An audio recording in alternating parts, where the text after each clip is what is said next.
Chapter 589. The Miss and Tang Yin. Mingyao didn't say anything and hung up the phone. Mingyao was panicking.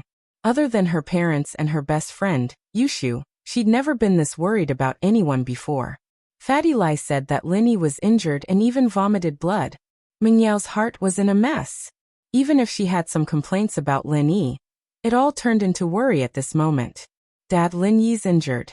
I have to go check on him, Mingyao said to Pengzhan, and pulled Yushu out. Pengzhan wanted to go check on Lin Yi when he heard that he was injured, but he hesitated when he saw his daughter's anxious expression. He sat back down and said, "Be careful on the road." Pengzhan was quite satisfied with his daughter's relationship with Lin Yi. It seemed that his daughter's care for Lin Yi was more than just that of a follower. Yushu was eating a sweet potato. It was a hot dish, and it wouldn't taste good if she didn't eat it while it was hot. Although Lin Yi wasn't here yet, that was Yushu's personality. No one would say anything if she started eating first. "Oh, Yao sis, why are you pulling me?" Yushu had just stuffed a piece of sweet potato into her mouth when Mingyao pulled her. She almost choked to death. Her eyes rolled back. She was busy eating in the dining room, and didn't hear the conversation between Mingyao and Pengzhan in the living room. "Your shield bro's injured. Are you going to check on him?" Mingyao glared at her. How could she eat so much? Why wasn't she fat? Or did her muscles grow to her breasts? She was quite envious of her physique. I'll go. How did shield bro get injured?" Yushu was shocked when she heard that. She ran out with Mingyao. "I don't know." Mingyao shook her head and went to the garage to get her Audi S5. She drove Yushu to Leech Shore. Behind them, Falbert's Bentley also followed. Falbert and Pengzhan followed behind, worried that something might happen to the two girls in the middle of the night. Still, they wouldn't go see Lin Yi with them. Tianhua Waterfront District wasn't too far from Mingyao's villa. Although he called later, he reached Fatty Lai's house first. Fatty Lai's wife, on the other hand, had to rush to the First People's Hospital from the Tianhua Shuyan District to the First People's Hospital. Naturally, she would be slower. Lai Changyi. Mingyao recognized Fatty Lai as soon as she entered. Although she didn't know many people, she had attended many famous entrepreneurs' parties with her father. She remembered the names of some of the more powerful bosses in Songshan. Lai Changyi was one of them. Plus, his fat body left a deep impression on Mingyao. "You your big boss? You know me?" Fatty Lai was pleasantly surprised. Having a good relationship with Big Boss would benefit him in the future. "My name is Mingyao." "What big boss? It sounds terrible." Mingyao frowned. "Where's Lin Yi?" Fatty Lai pointed at a closed door. "He's inside, but he won't let me in. He asked me to guard the door for him." "What's going on?" Mingyao was worried about Lin Yi, but since Lin Yi didn't let others in, she couldn't just push the door open. It wouldn't be good if she helped and made things worse. Fatty Lai didn't dare to hide anything. He told her about how Lin Yi helped Tang Yin get revenge. From his point of view, Mingyao was Lin Yi's boss. She should know about Lin Yi's girlfriend. Tang Yin? Mingyao heard that Lin Yi was injured because he was avenging Tang Yin, and she felt uncomfortable. "Why? You're my shield, yet you're taking revenge for another girl, and you're even injured. Have you ever asked for my permission? Did I allow you to go?" This Tang Yin was too much. Most importantly, didn't Lin Yi break up with Tang Yin? She turned to Yushu. "The spy, Shu 007, didn't you say that Lin Yi broke up with Tang Yin?" "Ugh." Yushu heard it from someone else. She was unhappy when she heard that Lin Yi got injured because of Tang Yin. If it was for Yao sis, it would be fine. But for another girl, she pouted. Looking at Yushu's face, Mingyao knew that there was something wrong with her source. She glared at her and didn't ask anymore. The more she thought about it, the more uncomfortable she felt. She wanted to see how Lin Yi was, but she couldn't. She could only stand in front of the door. Fatty Lai saw that Mingyao didn't say anything. He didn't dare to reply. He stood beside Mingyao carefully, waiting for her orders. After a while, the sound of a car came from outside the villa. It was followed by the sound of the door opening. A girl stumbled into the villa. Who else could it be if it wasn't Tang Yin? Tang Yin ran out from the bed directly. She didn't even change out of the hospital gown. Her head was still wrapped in bandages. She followed Fatty Lai's wife. Beside her was Lu Xinwen. Fatty Lai, how's Linny? Where is he? Tang Yin rushed over. Although Ming Yao and Yushu were there, she ignored them. In her eyes, there was only Lin Yi's safety. It was good enough that she could see Fatty Lai. Oomph. You won't die. Ming Yao snorted before Fatty Lai could speak. When she saw Tang Yin, her heart was filled with rage. Lin Yi was injured because of Tang Yin, so she didn't like Tang Yin at all. Seeing Tang Yin stumbling over, she was a little angry. But Ming Yao forgot that she was the same when she came in. Tang Yin saw Ming Yao and Yushu beside Fatty Lai. As one of the 3 campus beauties, Tang Yin naturally knew the other 2. She even talked to Yushu before. How could she not know them? Fatty Lai, how's Linny? Where is he? Tang Yin ran over hurriedly. Although Ming Yao and Yushu were there, she ignored them. In her eyes, there was only Lin Yi's safety. It was good enough that she could see Fatty Lai. Humph. You won't die. Ming Yao snorted before Fatty Lai could speak. When she saw Tang Yin, her heart was filled with rage. Lin Yi was injured because of Tang Yin, so she didn't like Tang Yin at all. Seeing Tang Yin stumbling over, she was a little angry. But Ming Yao forgot that she was the same when she came in. Chapter 590. The defense of love. From the looks of it, they were here for Lin Yi as well. She asked hesitantly, "You guys?" Ming Yao was about to say something when Yushu blinked her eyes and stepped in front of Ming Yao. "Let me introduce you, Yao sis, she's Shield Bro's girlfriend." Shield Bro? Tang Yin didn't quite understand what Yushu meant. Shield Bro, naturally it's Linny, haha. Yushu smiled slyly. Linny? Girlfriend? Tang Yin's eyes widened. She was Lin Yi's girlfriend, okay? How did Ming Yao become Lin Yi's girlfriend? What was going on? If Xiao Xiao was here, Tang Yin could understand, but Ming Yao and Yushu were the 2 of them. She couldn't believe it. How did Lin Yi get involved with them? Ming Yao glared at Yushu, but the word girlfriend didn't resent her at all. Quite the contrary, it gave her a strange feeling. She didn't want to reject it. "Hello, I'm Ming Yao, Lin Yi's fiancé." Ming Yao elegantly extended her hand towards Tang Yin, raising her arrogant head and looking down at Tang Yin. At this moment, the eldest Miss Innate Nobility was displayed to the fullest. Tang Yin looked at Ming Yao surprised. Lin Yi's fiancé? Tang Yin wasn't used to this. This was too sudden. She was Lin Yi's fiancé? Ming Yao was the famous miss of the school, the daughter of the chairman. She had a relationship with Lin Yi?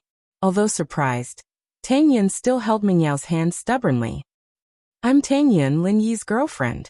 Why didn't I hear Lin Yi mention that he has a fiancé?" Seeing Ming Yao's attitude, Tang Yin was convinced. If the woman in front of her had nothing to do with Lin Yi, she wouldn't be here right now. However, she didn't believe that she was Lin Yi's fiancé. She'd just been tricked by Xiao Xiao, and her vigilance was high. How could she be tricked so easily? Even if the opponent was an arrogant miss, Tang Yin started to fight back. This was the first time she fought to defend her love. She didn't want to misunderstand Lin Yi again because of some groundless things. "I've heard of you," Ming Yao said faintly. It had to be said that Ming Yao's words had taken the upper hand. She showed that her relationship with Lin Yi was closer than Tang Yin's relationship with Lin Yi. Lin Yi didn't hide anything from her, but Lin Yi hid something from Tang Yin. "Is that so?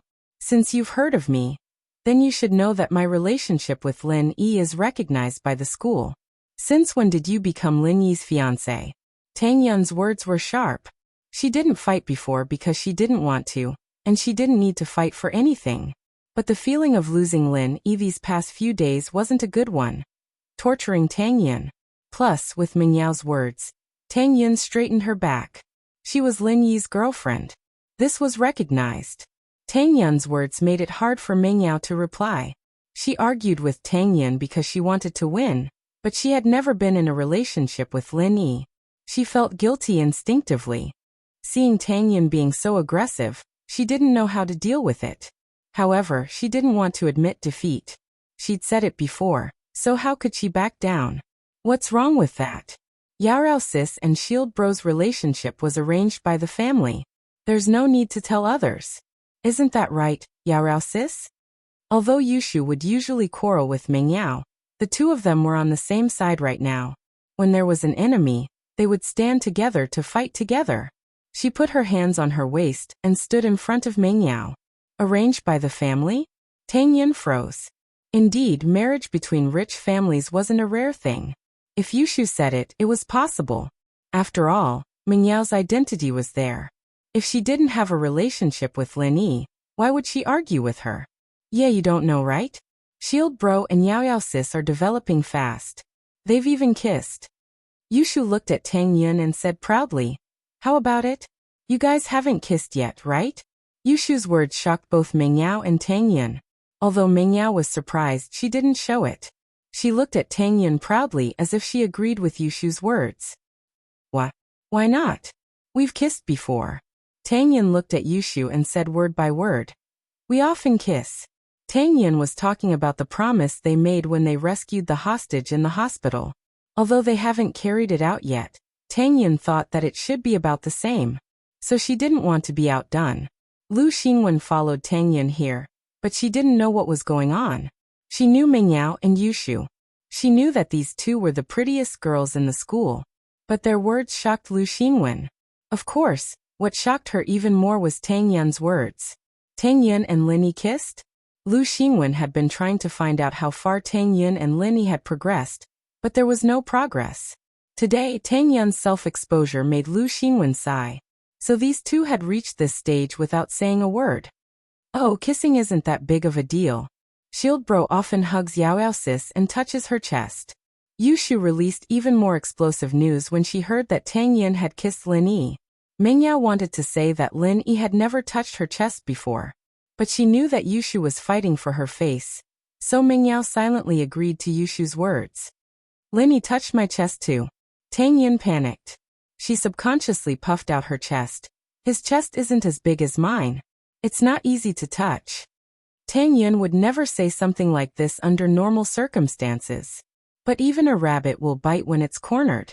Tang Yin was forced into a corner by Mengyao and Yushu, so she didn't care about what she said. The words almost came out of her mouth. After saying it, even Tang Yin was shocked. Was this something she said? How could she be so shameless?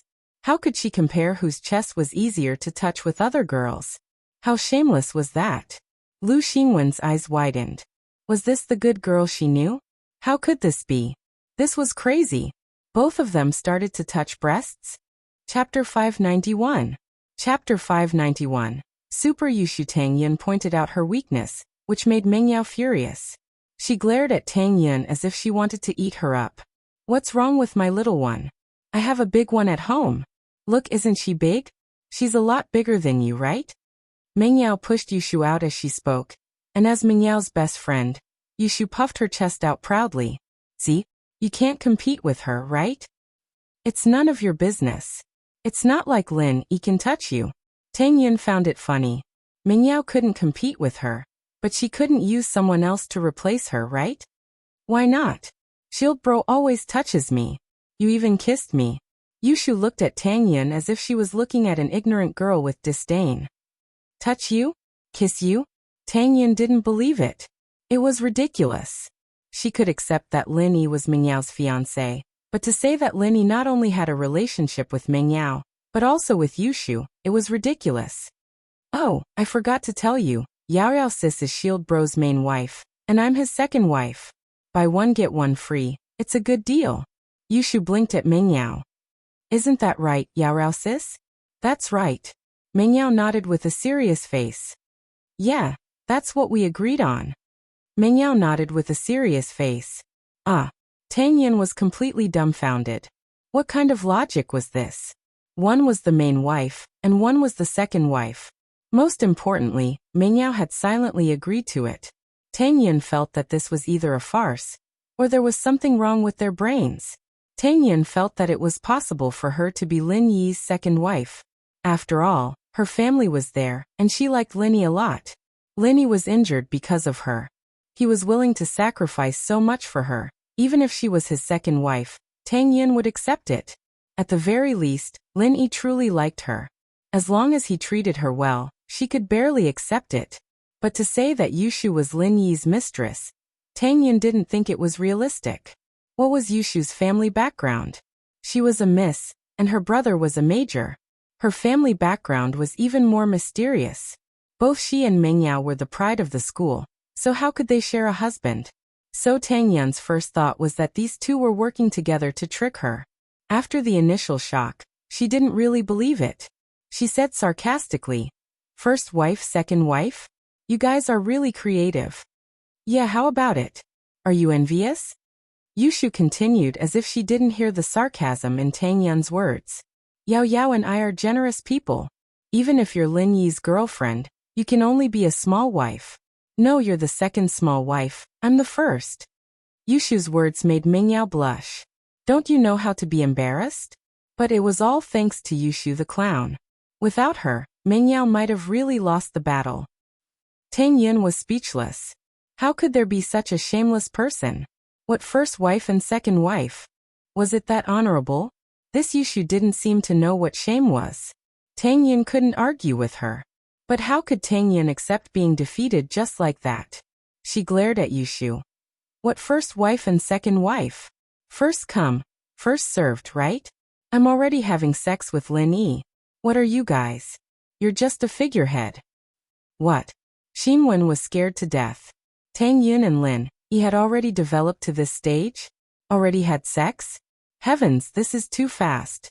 Tang Yun was also shocked by her own words. But since she said it, she couldn't back down. If she showed her fear, all her previous efforts would be wasted. So this time, Tang Yun took the initiative. She couldn't let Yushu lead her by the nose all the time, could she? Sex is nothing. We've been living together for a long time. Right, Yao Yao sis? Yushu looked at Mengyao and asked. Yes, we're living together. Mengyao said this with confidence. She was telling the truth. She wasn't lying. They were living together with Lin Yi. We're always together. We're always threesome. Do you know what threesome is? Men love it the most. You're alone. How can it be as good as me and Yao Yao sis? Yushu didn't think before she spoke. She dared to say anything. This made Mengyao speechless. But even so, she couldn't correct her. Mengyao could only accept it. Tang Yun's face turned red. She didn't expect Yushu to say something so bold. She didn't want to believe Mengyao and Yushu's words. But she was a little suspicious. After all, a girl's reputation was very important.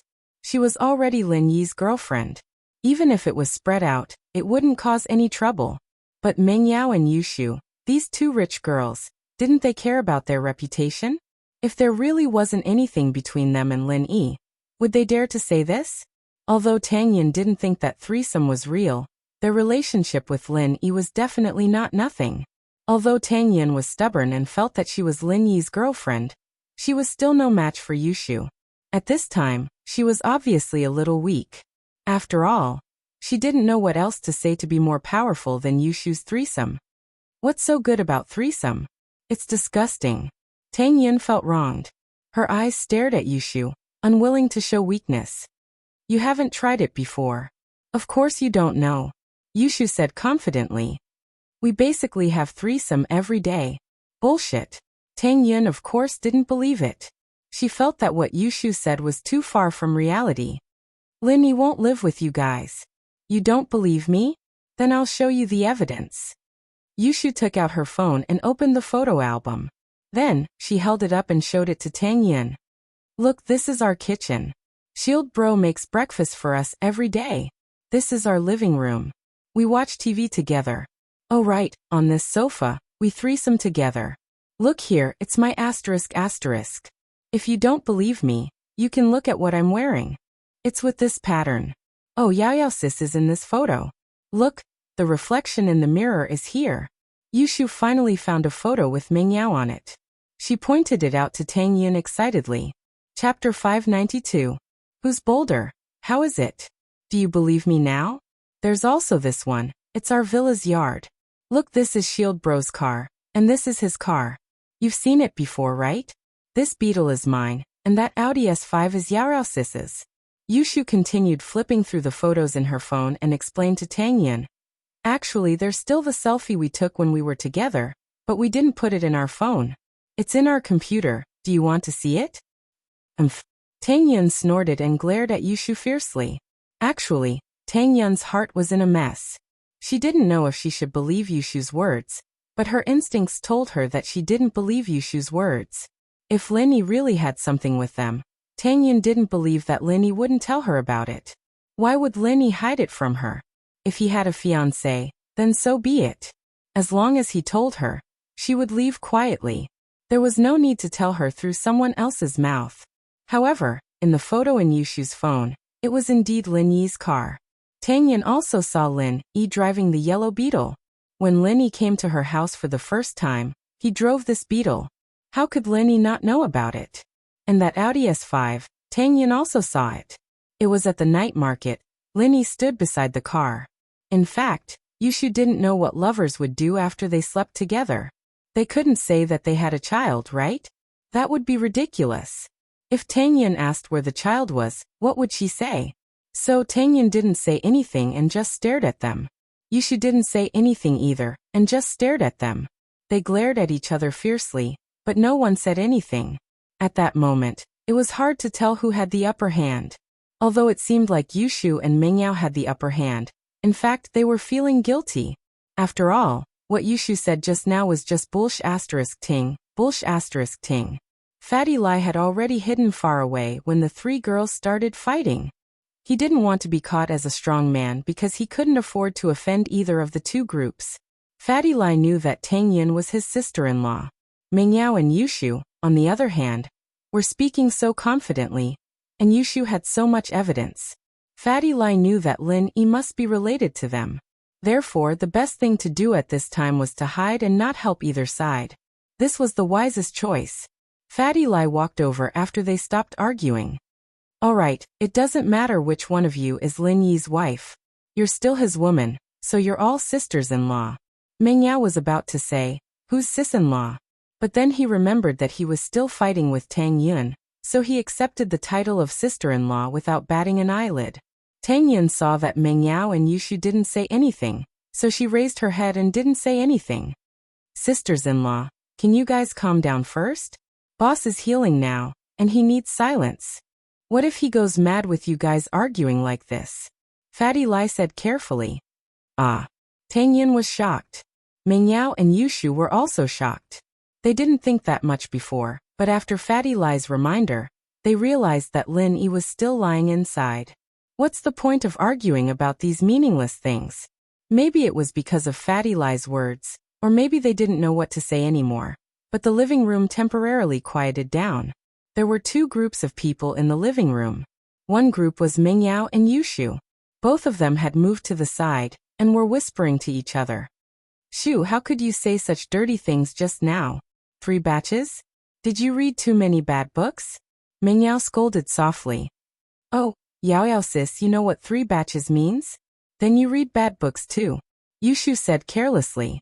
Don't change the topic. Mingyao glared at Yushu. What we did just now, wasn't it bad? What's bad about it? Shield Bro belongs to Yao sis, who asked him to fool around outside. Yushu didn't think that what she did was wrong at all. Sigh. Mingyao sighed softly. In fact, she didn't know whether what she did was right or wrong. It seemed like it was an instinct, but it also seemed like she was being pushed. On the other side, Tang Yun was pulled to the side by Lu Xinwen. Lu Xinwen wanted to speak a few times, but she didn't. After all, she didn't know how Tang Yun and Lin Yi's relationship was not good. Tang Yun was worried about Lin Yi, so she didn't have the mood to talk about this.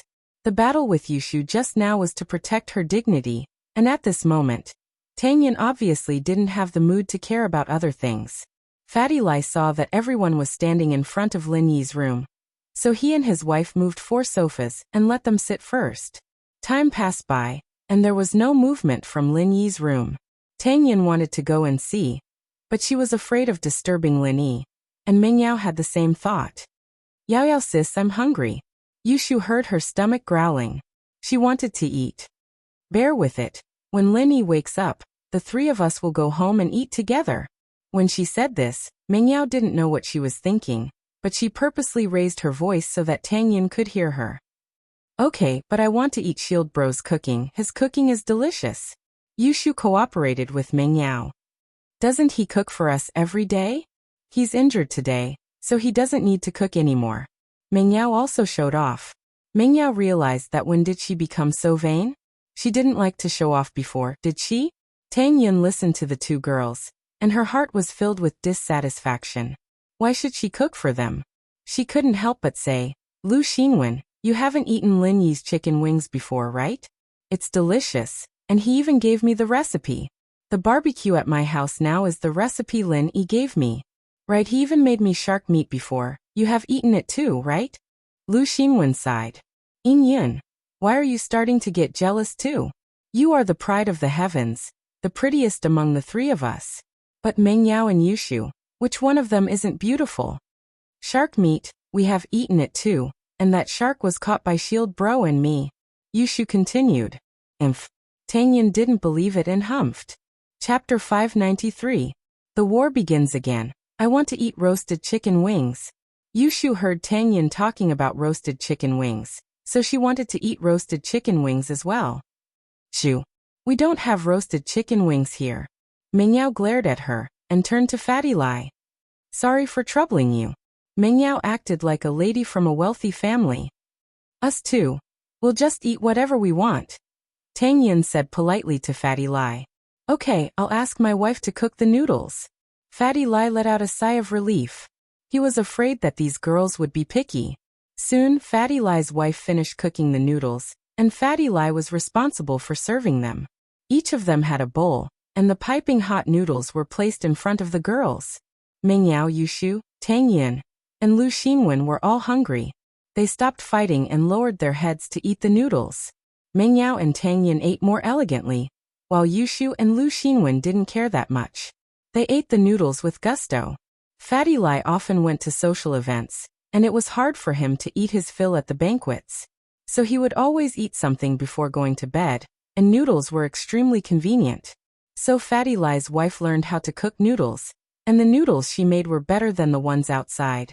After finishing the noodles, Fatty Lai picked up the bowl, and the girls continued to stare at each other. The smell of gunpowder was very strong. After eating and drinking, the war began. Mengyao thought about how there was no news from Lin Yi for so long, and she was even more worried. She couldn't help but complain. Why didn't you stop Lin Yi from taking revenge? If you had stopped him, he wouldn't have gotten hurt, right? How could I have stopped him? He went to take revenge for me, and that proves that he loves me. I should be happy, Tang Yun said. Otherwise, why didn't he get hurt because of you? Who said he didn't get hurt because of me? He even took a bullet for me, right, Shu? Mengyao was talking about the bank robbery, but the bullet wasn't for Mengyao, but for Guan Xian. Oh, Shield Bro jumped into the sea with me to save me, and we even fought sharks. Yushu added. Fatty Lai sighed and pulled his wife to a faraway place. He didn't dare go to sleep. It was fine if they argued, but he was afraid that they'd start fighting. Old Lai, who are these people? Lai's wife still didn't understand the relationship between these people. She only knew that the injured person was Lin Yi, her husband's boss, was a miracle doctor who cured her father-in-law. The current miracle doctor Guan's medical company was also founded by him. So Lai's wife knew that he was a powerful figure, and respected him like Fatty Lai. But, of the 4 girls in the room, 3 of them were ridiculously pretty, and all of them claimed to be in a relationship with Lin Yi. This gave the wife quite a headache. Lin Yi passed the phone to Fatty Lai and told him to explain if Tang Yun called. Then he locked himself in the room, fell onto the bed, and fainted. In the next moment, Lin Yi entered the space of the jade pendant. This was the first time that Lin Yi had a head-on collision with an expert of similar strength to him. This collision was extremely uncomfortable. Fortunately, he had the space of the jade pendant. Otherwise, he might have really died this time. Phew! Lin Yi could feel the elemental energy around him repairing his internal organs at an incredible speed. He couldn't help but let out a long sigh. It was a very comfortable feeling, just like the feeling he got when he leveled up and broke through. He couldn't help but let out a sigh of relief. This was the second time Lin Yi entered deep sleep after Xiao Xiao sucked all his energy dry. He couldn't sense anything from the outside world at all. Time passed, and Lin Yi's injured body was quickly recovering under the pure energy of the space. After who knew how long, Lin Yi let out a long roar and stood up. Lin Yi moved his body left and right, in disbelief. He was healed, completely healed. Lin Yi naturally knew how serious his injuries were. Even with the support of his old man's elixirs, he wouldn't be able to get out of bed for at least 2 to 3 months. But in this space of the jade pendant, he recovered so quickly. It could be said to be a miracle. Jiao Lao, I'm healed? Lin Yi asked in disbelief. Yes. Jiao Yazi nodded. The space of the jade pendant has healing effects. Lin Yi asked curiously. When he fell on the bed, entering the space of the jade pendant was an instinct. In fact, Lin Yi didn't know that entering the space of the jade pendant after he fainted could help him heal. Of course your energy can help others heal. Of course you can heal yourself. Jiao Lao rolled his eyes. Can't you ask some questions that are beyond kindergarten level? Okay, so that means if I slowly absorb energy from the outside, the pure qi in the natural world, I can slowly recover? Lin Yi asked. In theory, yes. Jiao Yazi said. But this is another kindergarten level question. The pure qi in the outside world is thin, and the amount you absorb can't keep up with the speed your body uses it. You won't be able to absorb that much energy and you'll die. I see. Lin Yi nodded. If that Uncle Zhu didn't have elixirs, he'd probably die. One more question. Why do I feel like I'm stronger than before? Although my level hasn't changed, I feel stronger? Very good, there's progress. This is a primary school level question. Jiao Yazi's words made Lin Yi a little embarrassed. However, Jiao Yazi didn't wait for Lin Yi to speak and continued. There's no construction without destruction. Your bones and internal organs have all been damaged, so they will be repaired by the pure energy in the space. Naturally, they will be much stronger than if they were forged by the thin true qi in the natural world. Lin Yi suddenly realized that it was related to the purity of the energy. It seemed that the space of the jade pendant was really a good thing. Such a serious injury, but I recovered in such a short time. It's unbelievable. Lin Yi sighed. Short? It's almost 10 hours. Jiao Yazi said lightly. What? 10 hours? Lin Yi was shocked. In his mind, it was only 1 or 2 hours. He didn't expect it to be this long. Chapter 594. Lin Yi's headache. Moreover, after he ran out tonight, he did not inform eldest Mississippi. Would eldest Miss look for him?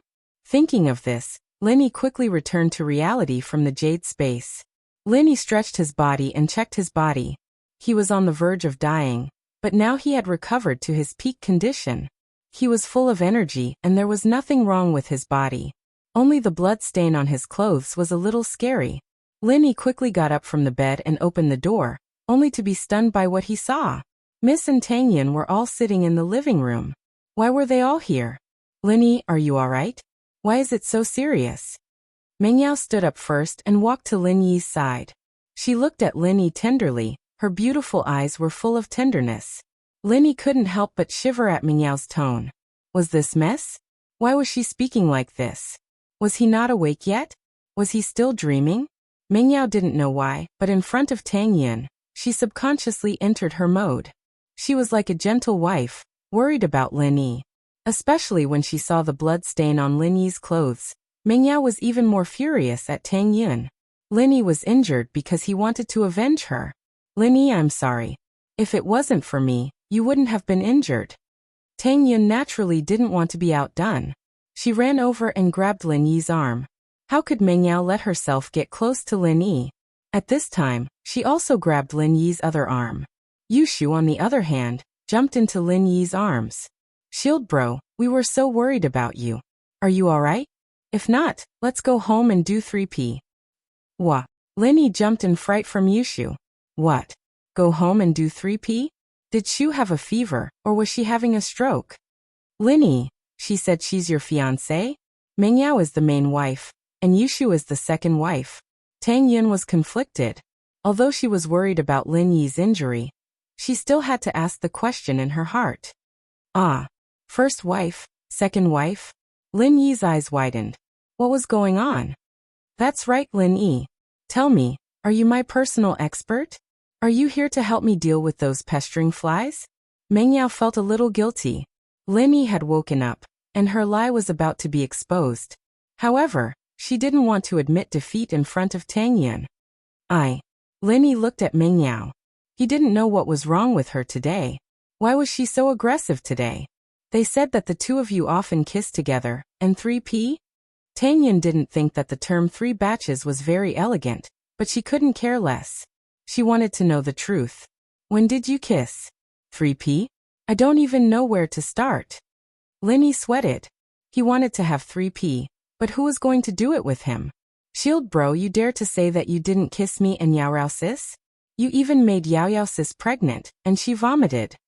Yushu said. Also, didn't you kiss me on the beach? Really? Tang Yin looked at Lin Yi with a wronged expression. Lin Yi suddenly had a headache. He didn't know how Ming Yao and Yushu got into a fight with Tang Yin, but it was obvious that the two of them lied to Tang Yin. Sweat. That's an indirect kiss, okay? You drank my drink, and that counts as a kiss? Lin Yi was speechless. If you can get pregnant like that, then the streets would be full of pregnant women. Also, Shu, I gave you CPR. How is that a kiss? Tang Yin listened to Lin Yi's explanation, and her heart was filled with joy. Although this explanation proved that Lin Yi really had some relationship with Ming Yao and Yushu, at least Lin Yi cared about her. That's why he explained it to her. Whether it was true or not, Tang Yin was very happy. Ming Yao blushed when Lin Yi said the truth, but Yushu didn't care. Shield bro, why didn't you cooperate with us? Cooperate with what? Lin Yi smiled bitterly. Why are you and Yao Yao here? Yao Yao sis heard that you were injured, so she brought me here to see you. Yao Yao sis is very concerned about you. When are we going home to play 3P? Yushu said without blushing. What 3P? How can you be so shameless? Lin Yi already said that it has nothing to do with you. Can you not pester him like this? Tang Yin panicked. Why was Yushu like this? Isn't this seduction? Even if Lin Yi didn't like them, wouldn't he make a mistake if he continued to seduce them? Tang Yin knew how pretty Ming Yao and Yushu were. Oh, are you jealous? You can't do 3P, but you don't want us to? Yushu grinned at Tang Yin. Why can't I play? I'll take care of two of you. Tang Yin was panicking and didn't know what to say. Lin Yi's head was about to explode. What day was it? What was going on? How did Tang Yin, who used to be so obedient, suddenly become so violent? And the first miss, who had always been aloof and virtuous, also joined in? As for Yushu, Lin Yi didn't think much of it. She was like this all the time, after all. Aw. My head hurts. Lin Yi slapped his forehead as he fell to the ground. The headache was real, but it wasn't that serious. Fainting was just an act. However, Lin Yi's fall shocked Tang Yin, Ming Yao, and Yushu. They just remembered that Lin Yi had just woken up from his injury. They didn't know if he had recovered or not, but they were still arguing here. Weren't they trying to piss Lin Yi off? Tang Yin and Ming Yao wanted to go check on Lin Yi, but Yushu said, "Oh, Shield bro, why are your eyes moving? Are you pretending to faint?" Lin Yi was just playing around with them, and he pretended to be anxious. Naturally, he didn't look like he fainted. Yushu found the flaw, so he stopped pretending. Yao Yao Shu, don't cause trouble. What? Do you think I'm annoying? Ming Yao's face turned cold. She was obviously unhappy. Lin Yi, come home with us right now. Ming Yao really lost her face. Lin Yi told them not to cause trouble. Didn't he mean that they shouldn't cause trouble between him and Tang Yin? With the Mrs. Arrogant personality, how could she tolerate it?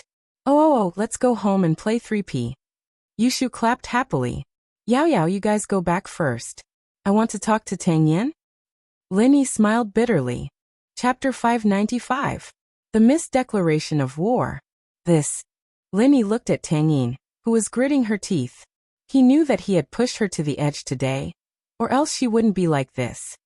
Of course, Lin Yi has to listen to me. Ming Yao finally gained the upper hand. Lin Yi, my dad is waiting for you at home. Come home with us now.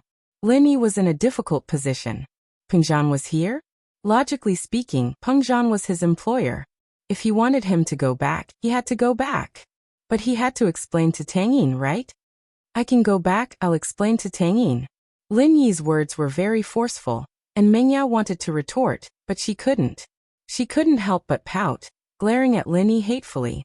Damned Lin Yi. What the hell were you talking to me about? I'll deduct your salary. Tang Yin smiled. It didn't matter what relationship Lin Yi had with them. Lin Yi cared about her the most. So she won this round. Linny walked to Tang Yin's side and whispered, I'm fine, I want to go back with them. Yao Yao's father and my family's old man have some relationship. I came to Songshan to study. It's also because of my elder's order to secretly take care of Yao Yao. She is now my employer, so I have to listen to her. Oh, Tang Yin felt wronged. Why didn't you tell me before? Besides, Linny was living with them now, facing these two beauties every day. Even if Linny didn't like them, he would still fall in love with them, right? An unprecedented sense of danger made Tang Yun's heart flutter. Let Fatty Lai send you back. I'll go find you tomorrow. Linny pulled Tang Yin's hand. Okay. Tang Yin nodded sweetly. She looked at Ming Yao cautiously. Lin Yi, we should go. Ming Yao knew that Lin Yi must have told Tang Yin about her identity. This made her a little embarrassed. She had just shamelessly said that she was Lin Yi's fiancé, but now it had become a joke. Then leave. Don't keep your employer waiting. Tang Yin smiled at Lin Yi generously. She knew that a girl shouldn't be too petty, especially in front of a strong opponent like Ming Yao. Although Lin Yi explained his relationship with Ming Yao, Tang Yun's sixth sense told her that Ming Yao liked Lin Yi, and so did Yushu.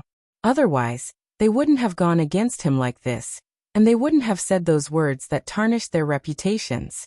However, Tang Yin was a smart girl. She still pointed out Ming Yao's identity. In fact, she was telling Ming Yao that she knew her identity, and there was no need for her to fight with her. Ming Yao pursed her lips and pulled Yushu out of the living room. But when she passed by Tang Yin, she stopped and whispered in her ear, I've decided. From today onwards, I'll officially pursue Lin Yi. I'll get the benefits first. Don't cry when I get dumped. Oh, if you want to cry, I can reluctantly let you be the second wife. Yushu giggled. Tang Yin didn't say anything. She stood there, full of confidence. She didn't believe that Lin Yi would dump her. She smiled faintly and said half-jokingly, Since you're so willing to be the second wife, as long as Lin Yi is willing, I don't mind. Lin Yi's hearing was shockingly strong. Naturally, he heard everything the three of them said. Lin Yi only had one thought in his mind. Miss had gone crazy. Tang Yin had gone crazy too. However, Lin Yi didn't say anything. He followed Ming Yao and Yushu out of Fatty Lai's villa. Ming Yao and Yushu sat in their Audi S5, but they sat in the back. Lin Yi looked at his car. He could only come back tomorrow to get it. Miss obviously wanted him to drive, so Lin Yi had no choice but to sit in the driver's seat. Tang Yin let out a sigh of relief when she saw Lin Yi leave. She collapsed into Xinwen's arms as if she'd collapse from exhaustion. Tang Yin gritted her teeth. There was only one thought in her mind. She couldn't show weakness in front of Ming Yao and Yushu. Although he didn't know their background, Lin Yi liked her. This was the reason why Tang Yin gritted her teeth and fought until the end. However, Tang Yin was a girl who hadn't experienced these things.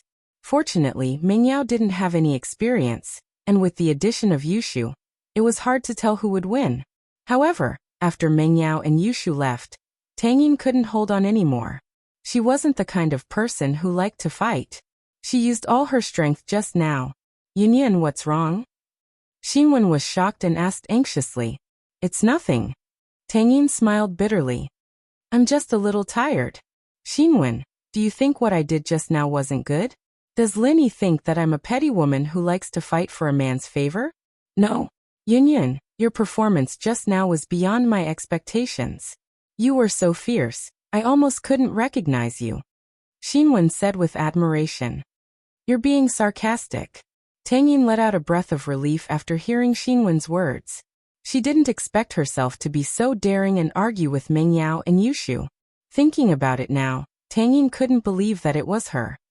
Haha, by the way, Yin, how far are you and Lin Yi now? Are you really fucking? Xinwen had wanted to ask this question for a long time. Of course not. I was lying to them. Who told them to lie to me? Tang Yin's face blushed as she said embarrassedly. You scared me. You stupid Yin. I thought you were fucking that fast.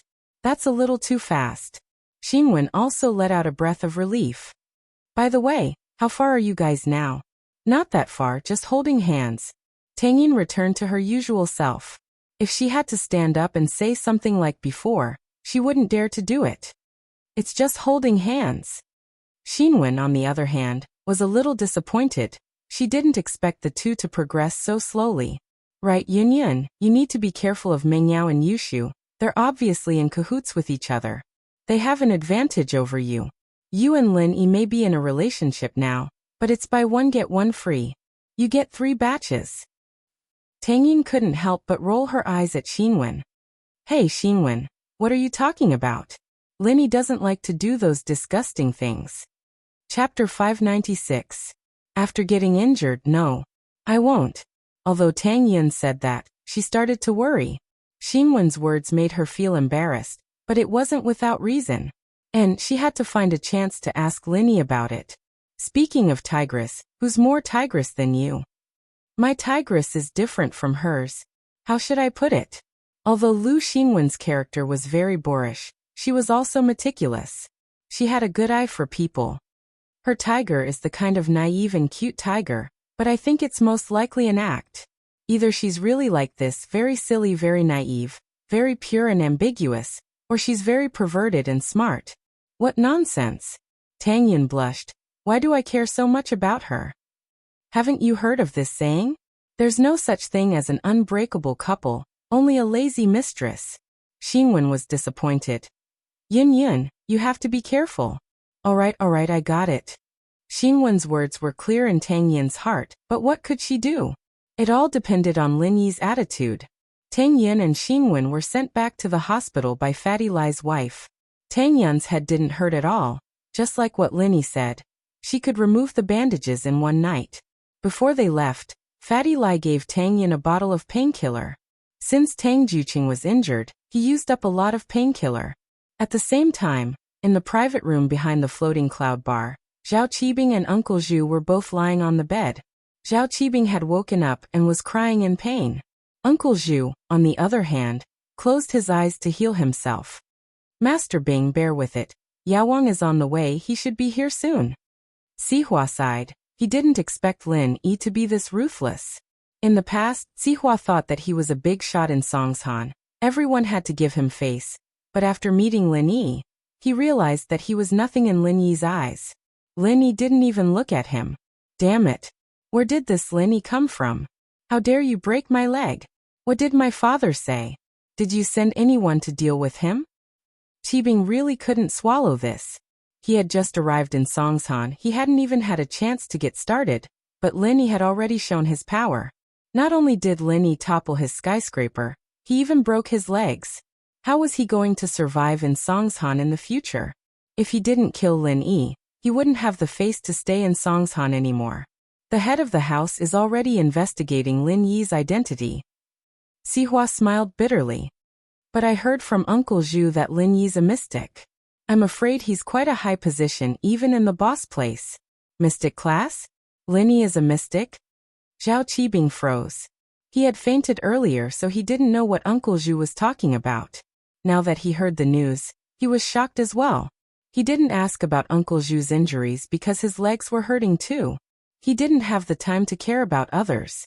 He thought that Uncle Zhu's injuries were caused by a bulldozer or a trenching machine, so he didn't think too much about it. Yes, mystic early phase. At this moment Uncle Zhu, who had his eyes closed, spoke. Master Bing, Lin Yi is also heavily injured. If he doesn't have any treasures to nourish himself, even if he doesn't die, he won't have any strength left. It depends on what he chooses. Does he want to sacrifice his life to preserve his strength, or does he want to become a normal person? Oh, does that mean that if Lin Yi doesn't have any treasures to nourish himself, now would be the best time to deal with him? And now that he's injured, he doesn't have the strength of a mystic anymore? Sihua was a cunning man.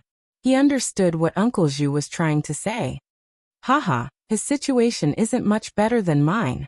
Even with treasures and a master like Yawang to heal him, he'll need at least half a year to recover to his peak, and that's the ideal situation. Uncle Zhu said. In fact, if there's a small mistake, or if there's a lack of treasures, he won't be able to recover so quickly. It's hard to say if he can even recover to his peak. That's great. We'll deal with him before he recovers. He won't be able to fight back. Sihua had wanted to deal with Lin Yi for a long time, but he hadn't found a way. Now that he had this news, how could he let it go?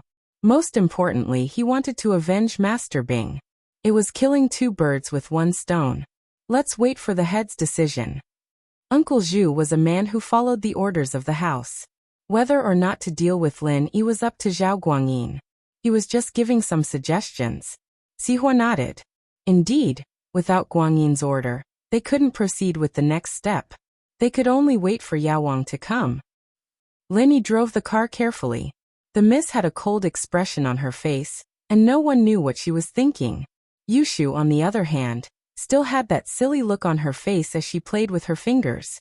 She didn't seem to notice the strange atmosphere at all. Or maybe she did, but it didn't affect her at all.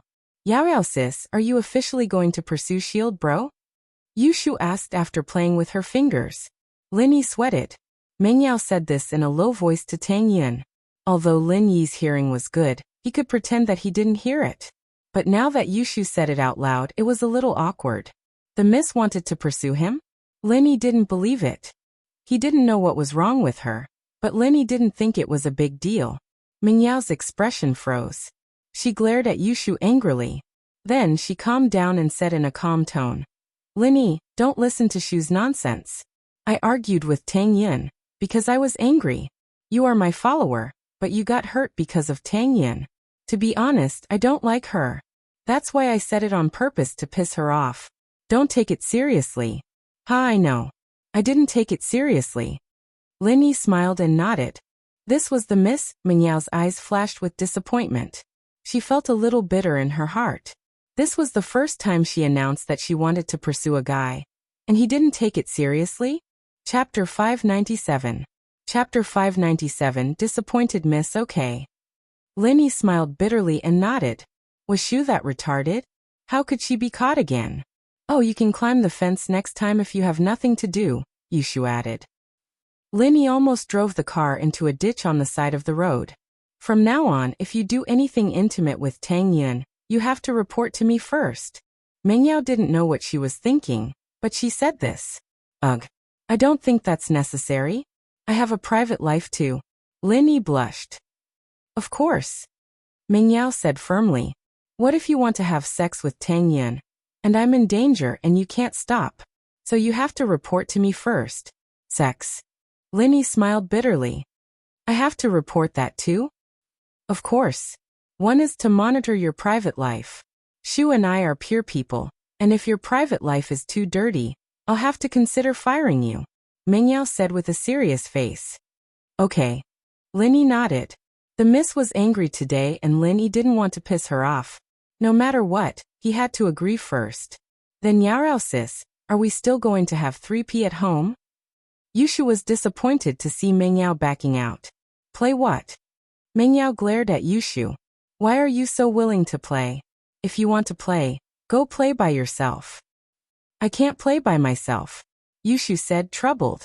Yao sis, you don't keep your words. Alright Shu, let's not talk about this. You're still young and can't play. You can play when you're older, okay? Meng Yao got a headache from Yushu. Oh, you can play with me when I'm older? Yushu finally smiled. Sure. Meng Yao was speechless. Lin Yi could only smile bitterly.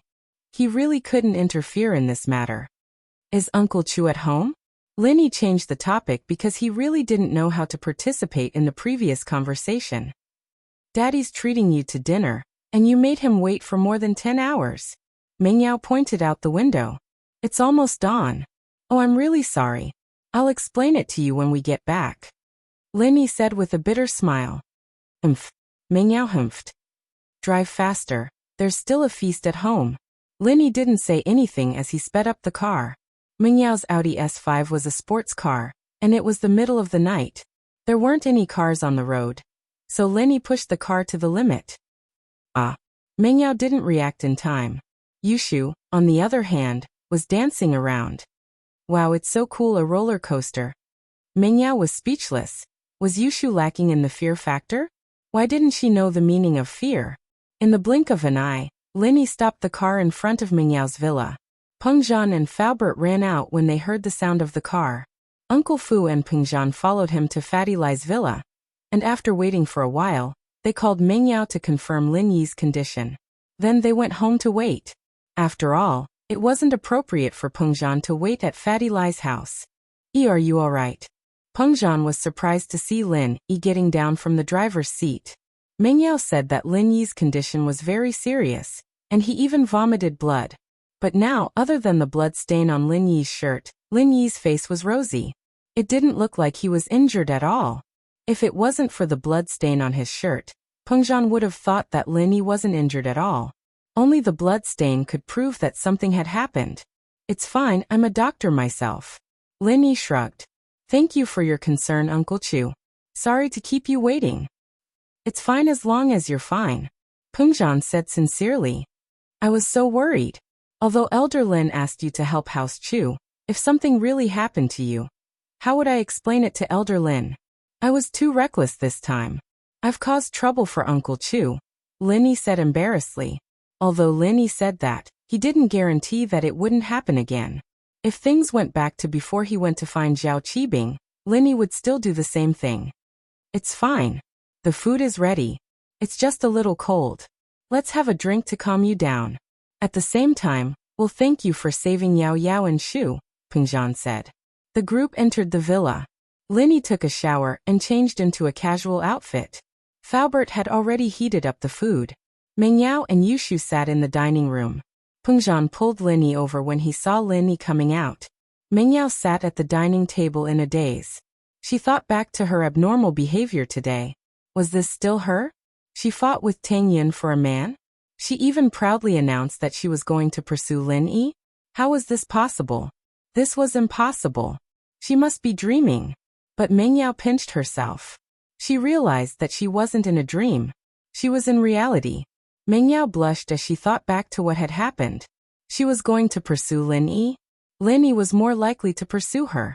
If he were to pursue her, would she agree? Should she reject him directly, or give him a chance? Meng Yao was a little excited, but shy at the same time. She didn't know what to do. Today's events had far exceeded the Miss' mental endurance. Everything she'd said and done was completely out of anger, and she didn't think it through. Meng Yao blushed as she thought back to it. Yao Yao Shu, this is the first drink. You two toast to Lin Yi. Thank him for saving you, Peng Zhan said to the two after sitting down. Oh, okay. Yushu raised her drink. Meng Yao, on the other hand, was still in a daze. She didn't seem to hear what Peng Zhan said. Yao Yao. Peng Zhan frowned. What was wrong with his daughter? She had been absent-minded since a while ago. He didn't know what she was thinking about. Daddy, what's wrong? What's the matter? Meng Yao snapped out of her daze and looked at Peng Zhan, not sure what was going on. You and Shu toast to Lin Yi. Thank him for saving you. Peng Zhan repeated himself. It was late after all. Meng Yao hadn't slept the whole night. It was normal for her to be spaced out. Chapter 598. The Miss has something on her mind. Shield bro, thank you for saving me and Yao Yao sis. If Yao Yao sis wants to repay me with her body, I'm fine with it. Yushu blinked innocently. Shu, my daddy is here. What are you talking about? Meng Yao was shocked.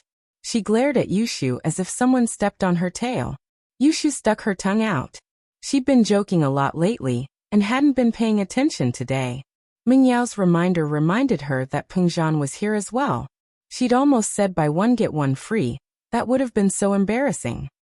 Ha! Peng Zhan smiled faintly but didn't show anything. He said, with Shu at home to liven up the atmosphere, it won't be lonely. Yao Yao, it's your turn. Lin Yi saved her. How could Meng Yao not be grateful?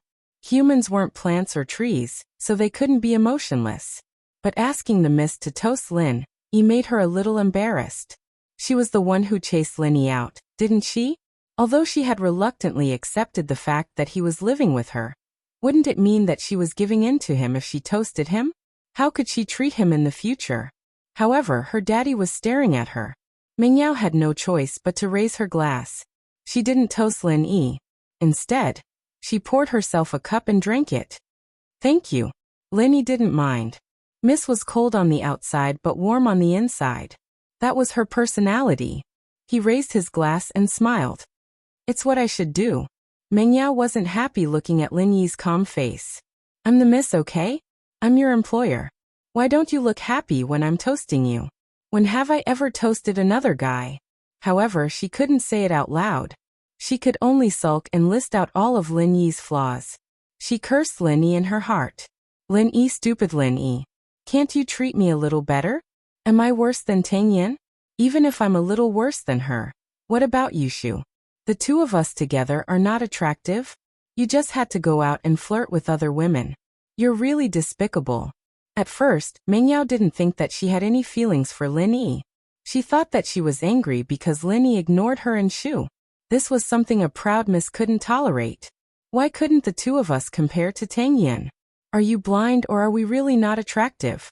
Yao Yao, how's Lily doing in school? He's a transfer school. If he can't catch up, you and Shu can help him out. Peng Zhan started chatting casually. Ah, what? Mengyao was cursing Lin Yi in her heart when she saw her father looking at her. It seemed like he was asking her a question, but she didn't hear it clearly. Haha, Yao Yao, why are you always absent-minded? What are you thinking about? Peng Zhan asked with a smile. Nothing. I'm not thinking about anything. Mengyao blushed. Oh, Uncle Chu, I know what Yao Yao sis is thinking about. Yushu reached out her hand like a student. Oh. Shu, tell me, what is Yao Yao thinking about? Peng Zhan was in a good mood today. He smiled and asked Yushu. Yao Yao sis is thinking about love. Yushu said with a serious face. Thinking about love. Peng Zhan paused and didn't know whether to laugh or cry. Why is Yao Yao thinking about love? Shu. I'll kill you. Mengyao didn't want to admit that Yushu had seen through her thoughts, so she was getting angry. Besides, she wasn't thinking about love. She just wanted Lin Yi to pay more attention to her. How could this be considered as thinking about love? Oh, Yao Yao sis is murdering someone. Yushu ran away in fear. Haha. Peng Zhan was already used to the bickering between the two girls. The two had been fighting since they were young, and Yushu didn't dare to say anything at all. Peng Zhan knew her personality very well. Lin Yi shook his head with a bitter smile. Yushu was always like this no matter what situation she was in. Mengyao, naturally, couldn't really get up and chase after Yushu. Yushu had always been this impulsive, so it wasn't a big deal. Mengyao, on the other hand, was much more mature. How could she get up and leave when her daddy was still at the banquet? Daddy, don't listen to Shu's nonsense. She's the one who's thinking about love. Mengyao was afraid that her father would misunderstand, and explained with a blush. Peng Zhan was slightly taken aback. It would have been fine if Mengyao didn't explain, but this explanation made Peng Zhan suspicious. This kind of thing, if Yushu was joking, Mengyao wouldn't explain it according to her personality. But today she explained it, and even blushed. This made Peng Zhan feel that something was wrong, but he didn't plan to ask about it at the banquet. He wanted to talk about it in private later. Right, I heard that one of Zhong Pingliang's kidneys was cut off. What happened? Does it have anything to do with you? Peng Zhan changed the topic to Zhong Pingliang. Zhong Fabai's son losing a kidney was a big deal. Although Zhong Fabai didn't want to announce it, everyone with a bit of background in Songshan had heard about it. They were all sighing in their hearts. What kind of person did Zhong Pingliang offend to be treated this way? No, but this should be done by Jiang Wen. Lin Yi told Jiang Wen about Zhong Pingliang kidnapping Mengyao. And the second day, Zhong Pingliang's kidney was cut off. This was undoubtedly done by Jiang Wen.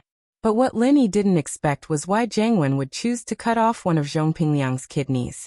Thinking back to the organ smuggling organization that Ling Shan mentioned a few days ago, and the kidney trafficking organization that he personally destroyed, Lin Yi suspected that Jiang Wen had something to do with this organization.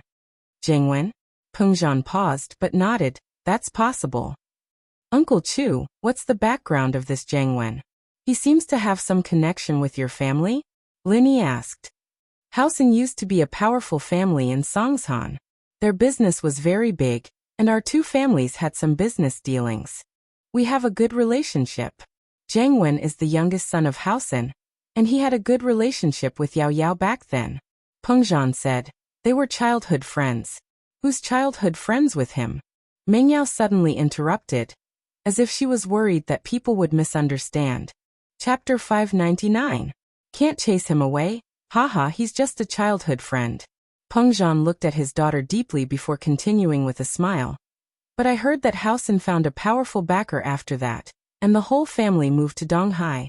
Hao Sen's business here has been taken care of by the eldest son of Hao Sen. Jiangwen left the country and only came back recently. Meng Yao glared at Lin Yi. This guy didn't seem to care about her at all. He didn't seem to care about whether she and Jiangwen were childhood friends or not. Wasn't he worried about her at all?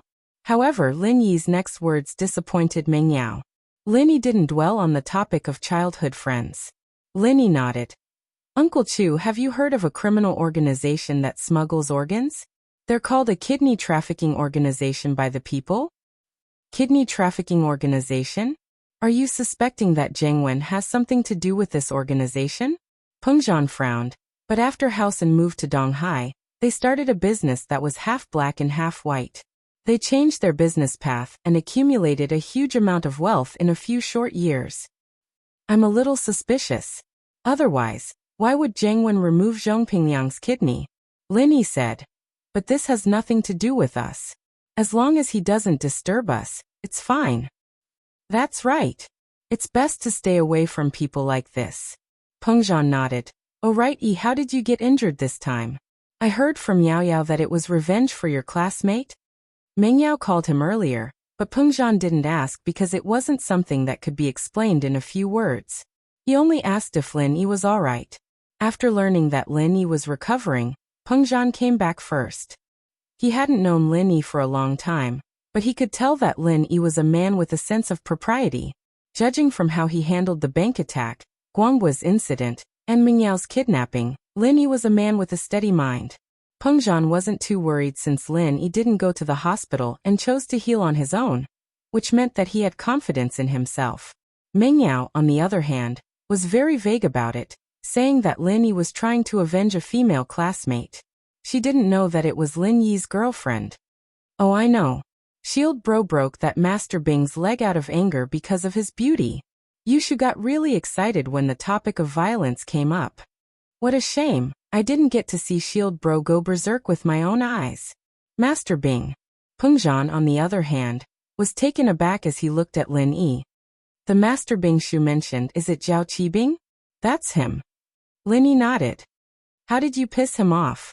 Peng Zhan couldn't help but smile bitterly. This Master Bing isn't simple. I heard that he's the illegitimate son of some powerful person. He's very powerful, even Xihua is his subordinate.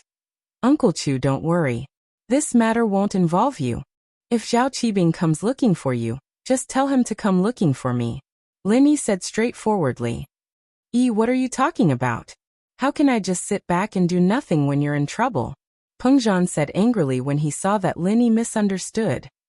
Haha, Uncle Chu, you've misunderstood. Lin Yi smiled bitterly. What I mean is, if they come looking for me, I have the confidence to deal with them. If they come looking for you, wouldn't I have to deal with them myself? Alright, but I won't just sit back and do nothing. Peng Zhan nodded. Evidently, Lin Yi didn't want to continue this topic, so he didn't say anything else. After dinner, Lin Yi and Faubert went to clean up the tableware. Meng Yao, on the other hand, was called to the room by Peng Zhan. After all, the father and daughter hadn't seen each other for a while. There must be some secrets that needed to be said. Yao Yao, are you busy with your studies? Peng Zhan sat on the sofa and asked casually. It's all right, Daddy. You know that I'm not that kind of nerd. Studying with Shu isn't stressful at all. It's just that I've been doing a little more exercises lately. Meng Yao was extremely smart, and so was Yushu. The two of them passed through the 12th grade without any stress. That's good. Although we can pay for it if you want to go to a university, it's different if you go there yourself. Peng Zhan nodded. Yeah, I know. I don't want people to look down on me because of my family, Meng Yao said proudly. From this, it could be seen that the miss was a good person. She might be a little proud, but she was different from the other rich kids. Some rich kids were afraid that people wouldn't know about their family's wealth and power, and that they couldn't get into a university. Not only were they not ashamed of it, they were even proud of it.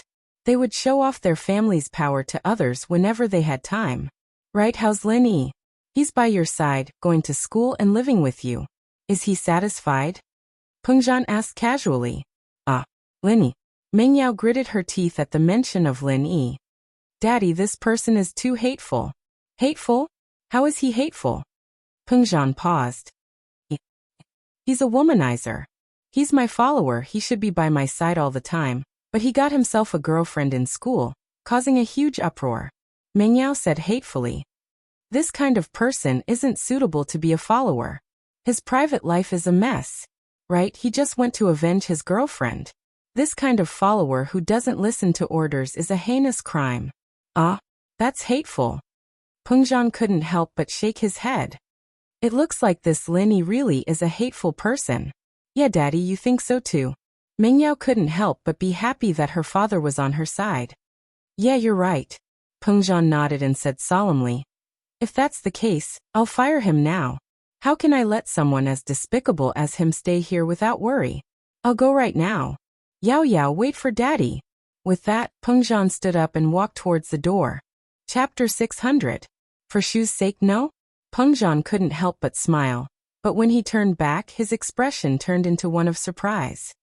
What's wrong with you again? Didn't you say that he's a sinner? How can you not fire a person like that? Ugh, because, that's right, that Lin Yi has a hard time finding a job, right? Maybe I'll just bear with it for a bit. Meng Yao found an excuse. Right, she pitied Lin Yi, so she didn't want to fire him.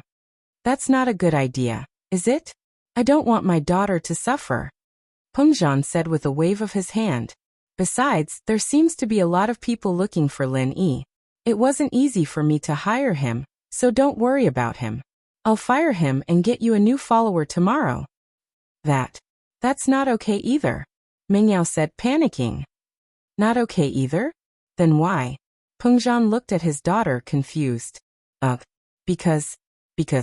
That's right, this Lin Yi guy is a bit of a jerk, but Shu and I are pretty familiar with him now. Meng Yao finally thought of an excuse. Daddy, you know that I don't like strangers coming to my house. It's hard for me to accept a stranger. Besides, Lin Yi's clean, he wouldn't steal anything. I wouldn't be at ease if it were someone I don't know. Haha, Yao Yao, your worries aren't unreasonable, Peng Zhan said with a smile. But it's fine, I've already thought of a good candidate. Faubert has a junior who used to be a bodyguard, but his employer left the country, and he doesn't have much to do. Faubert introduced him to me, so he's a reliable guy. No problem. I see. That's not good, is it? Meng Yao said instinctively. Why is it not good? Peng Zhan asked. Because. That's right, didn't I say that although I know this person well, I'm very repulsed by strangers. When Lin Yi first came, I couldn't get used to it for a while. What if I'm not used to the sudden change? It'll affect my studies, Meng Yao said. You don't have to worry about that. Aren't you familiar with Faubert? Let Faubert protect you, and let his juniors protect me. Peng Zhan smiled. You should be familiar with Faubert, right? You won't reject it, right? He watched you grow up. Ugh, Faubert. Meng Yao felt that Faubert was acceptable, but she didn't know why she didn't want Lin Yi to leave. I think Lin Yi is better. Oh, why was it still him? Why was that? Didn't you say he was annoying? Peng Zhan was even more confused. Man. Actually, it's because that Shu has a crush on Lin Yi. Shu would be sad if Lin Yi left. Meng Yao thought. She didn't want Lin Yi to leave because of that damned girl Yushu. It wasn't a secret that she had a crush on Lin Yi. Wah. Peng Zhan's eyes widened. He had expected some reasons, but he didn't think that Meng Yao would come up with this one. Shu had a crush on Lin Yi? Why was it Shu? Wasn't it Yao Yao? No one knew a daughter better than a father. Peng Zhan watched Meng Yao grow up, and he could see the changes in her and her attitude towards Lin Yi. His instincts told him that his daughter had fallen in love with Lin Yi, but he wasn't too sure. So he decided to talk to his daughter privately and see what she was thinking. Firing Lin Yi was just an excuse to test his daughter's feelings, but Meng Yao's reasons were getting more and more reasonable. In the end, it even involved Yushu. Peng Zhan was a little confused. Shu has a crush on Lin Yi? Doesn't Lin Yi have a girlfriend already? Peng Zhan asked. Yeah, that's why I say that Lin Yi is the annoying one. He has a girl as beautiful as Shu at home, but he still goes out and flirts with other girls. Meng Yao said, Dad, don't you think he's annoying? That's true. Peng Zhan couldn't help but find it funny. This was the reason why his daughter was scolding Lin Yi. That's why for Shu's sake, I'll endure it. Don't fire him, Mingyao said. But Linny has a girlfriend already, what about Shu? Pengzhan asked curiously. In fact, he wanted to see his daughter's attitude. Her? She's always thinking about being someone else's mistress, so it shouldn't be a big problem. Mingyao said. Mistress. Pengzhan shook his head. Really? I don't know, she's always acting like a lunatic. I don't know if it's real or not. Mingyao shook her head. Dad, don't worry about this. Let Shu handle it herself. Alright, I won't worry about it then. Pengzhan smiled and stood up. Alright, it's late, I'll leave first. You guys rest early. Although it's a weekend tomorrow, don't stay up late. Okay. Mingyao breathed a sigh of relief. Finally, she wouldn't fire Lin Yi. Although it was a weekend tomorrow, Pengzhan still had work to do, so he left with Faubert first. Lin Yi also cleaned up the cutlery. And just when he was free, his phone rang. Lin Yi took out his phone and looked at it. It was Tang Yin. Hello, Tang Yin. Lin Yi picked up the phone. You're back at the hospital. Yeah, not long ago. Mom let me eat something, and now she's with Dad, so I'm calling you. Tang Yin's voice was very gentle, like a wife missing her husband. Haha, I'll go see you tomorrow. The wound on your head should be almost healed. Lin Yi smiled. Okay. Tang Yin touched her forehead, and it didn't hurt at all. It seemed like it was working. It's so late. Why aren't you resting? What's the matter, calling me? Lin Yi was a bit confused. In the past, Tang Yin wouldn't take the initiative to call him if there wasn't anything. Are you at Mingyao's house? Tang Yin hesitated and asked. Yeah, I'm here. Lin Yi didn't hide and told the truth. Oh, Tang Yin actually knew that Lin Yi was at Mingyao's house, but she couldn't help but want to confirm it. Chapter 601. Abnormal? I believe you. Tang Yin didn't feel good about it, but she chose to believe in Lin Yi. If Lin Yi really did have something going on with them, then there was no point in stopping him. If there wasn't anything going on, then what was she thinking about? I'll tell you the details when we meet tomorrow. It's not convenient to talk on the phone today. You should rest early? Lin Yi saw Yushu tiptoeing over as he spoke. Her footsteps were light, but how could she hide from Lin Yi's eyes and ears? Yeah, okay. Tang Yin replied obediently. Before she hung up, she gathered her courage and said, I love you. With that, Tang Yin hung up the phone embarrassed. Lin Yi paused. He smiled when he saw that the phone was already hung up. It was the first time Tang Yin said something like that, right? Yushu was a little disappointed.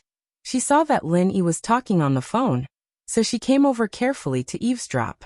She'd be living up to her title of Spy Shu 007, but Lin Yi didn't give her a chance.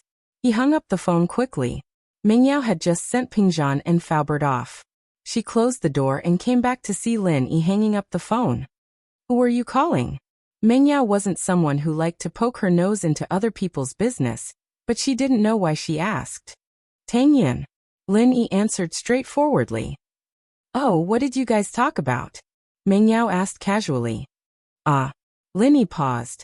The miss cared about what he said to Tang Yin? Ugh. Don't misunderstand.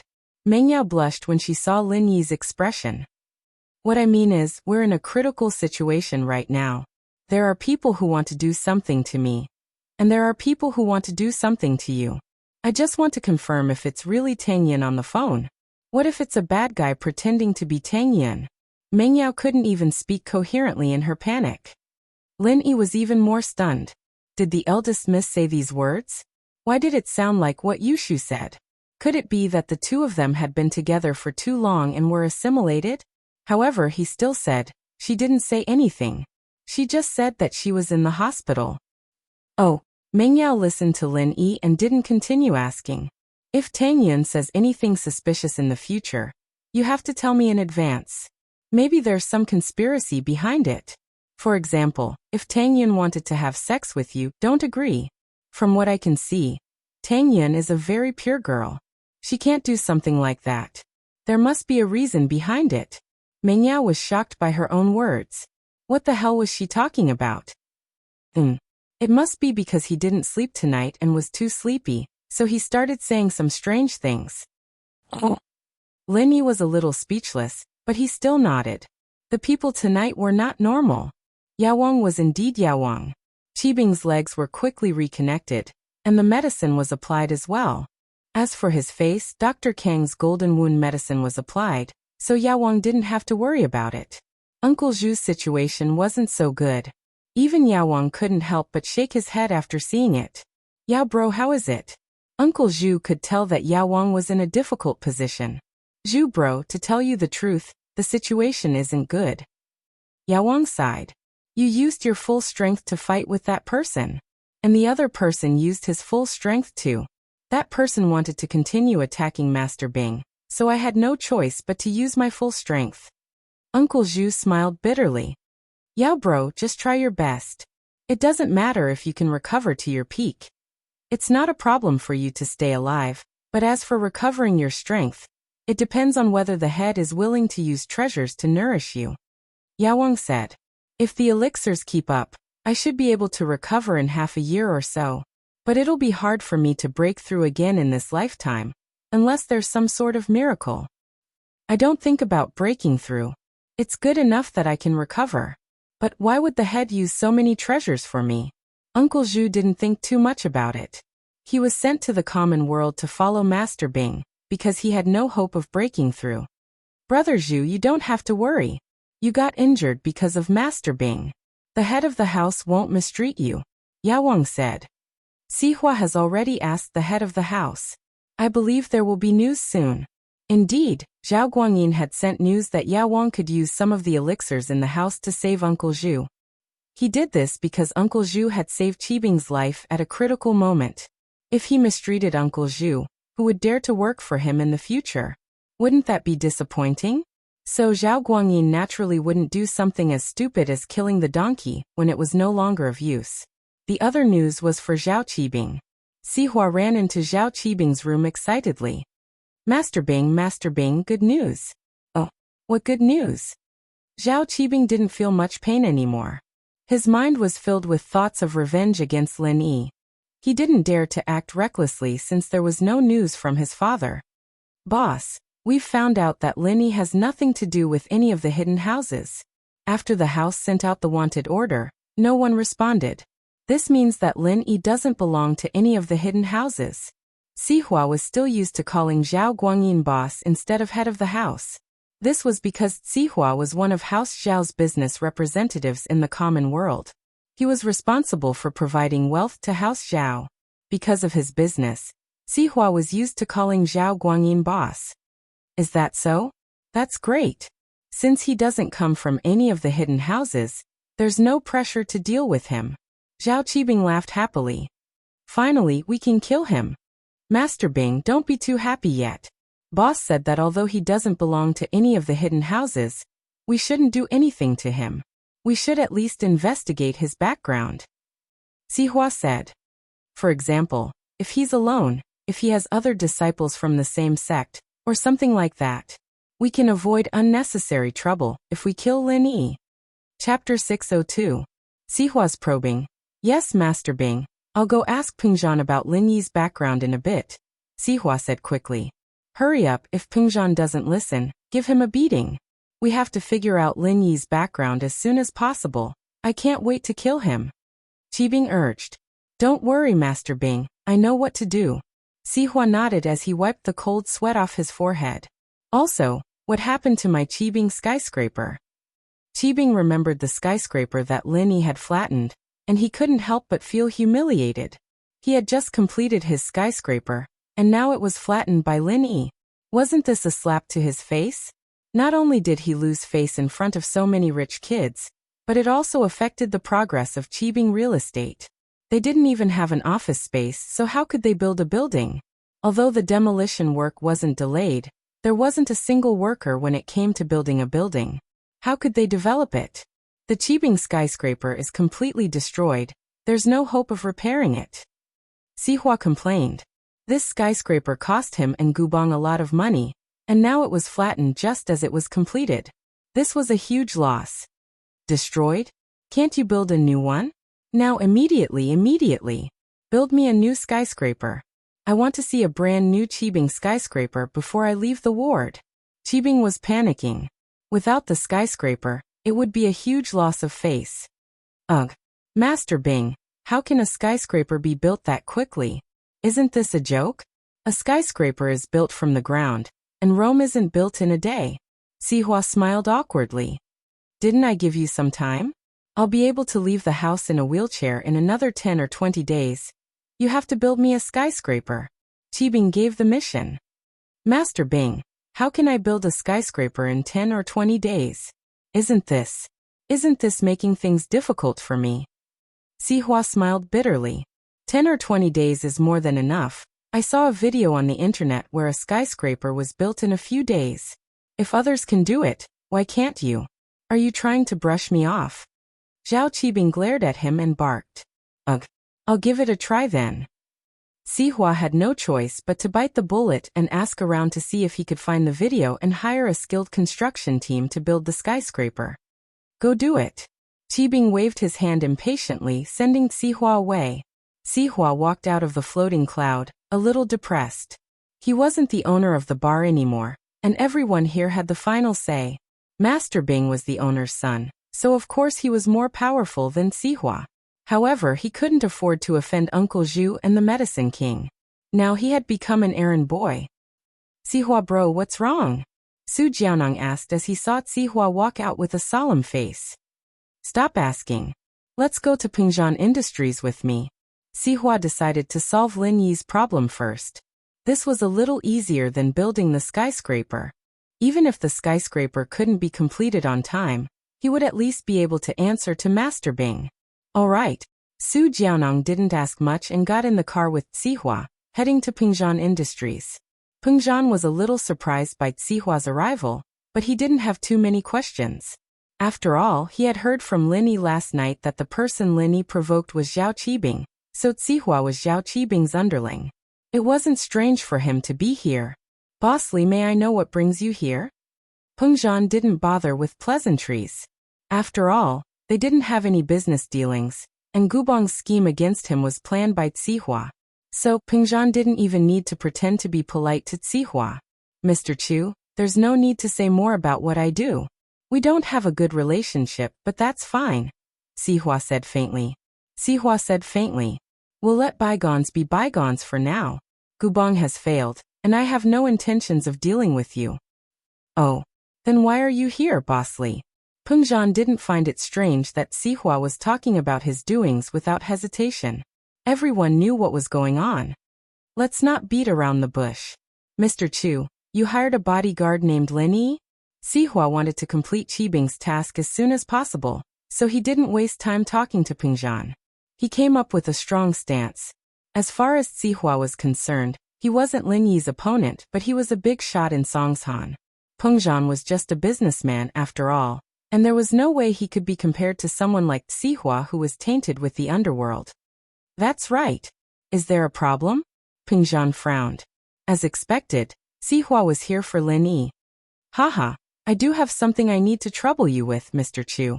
I'm sure you've heard about my Master Bing being injured, right? Sihua asked faintly. What are you trying to say? Pingzhan asked back. Master Bing doesn't have any masters by his side. I wonder if you're willing to part with Lin Yi, Mr. Chu? Sihua was using a bit of a trick this time. He was testing if Lin Yi was injured, how serious his injuries were, and if his kung fu was still intact. Oh, I have a contract with Mr. Lin Yi, Pingzhan said flatly. I see.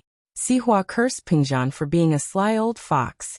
He thought that if Lin Yi was injured, Pingzhan would say that Lin Yi wasn't fit to protect others anymore. Or if Lin Yi lost his kung fu, Pingzhan would say that Lin Yi couldn't protect others anymore. But Pingzhan was talking about the contract. What did that mean? Was it because Lin Yi still had kung fu, and Pingzhan wasn't willing to let him go? Or was it because of the contract that Pingzhan didn't fire Lin Yi because of Lin Yi's kung fu? There was no tone to his words, and Sihua couldn't tell what Pingzhan was trying to say. Chapter 603. Stalked again. Haha, I'm afraid I won't be able to. Pingzhan said faintly. Is there anything else, Bossly?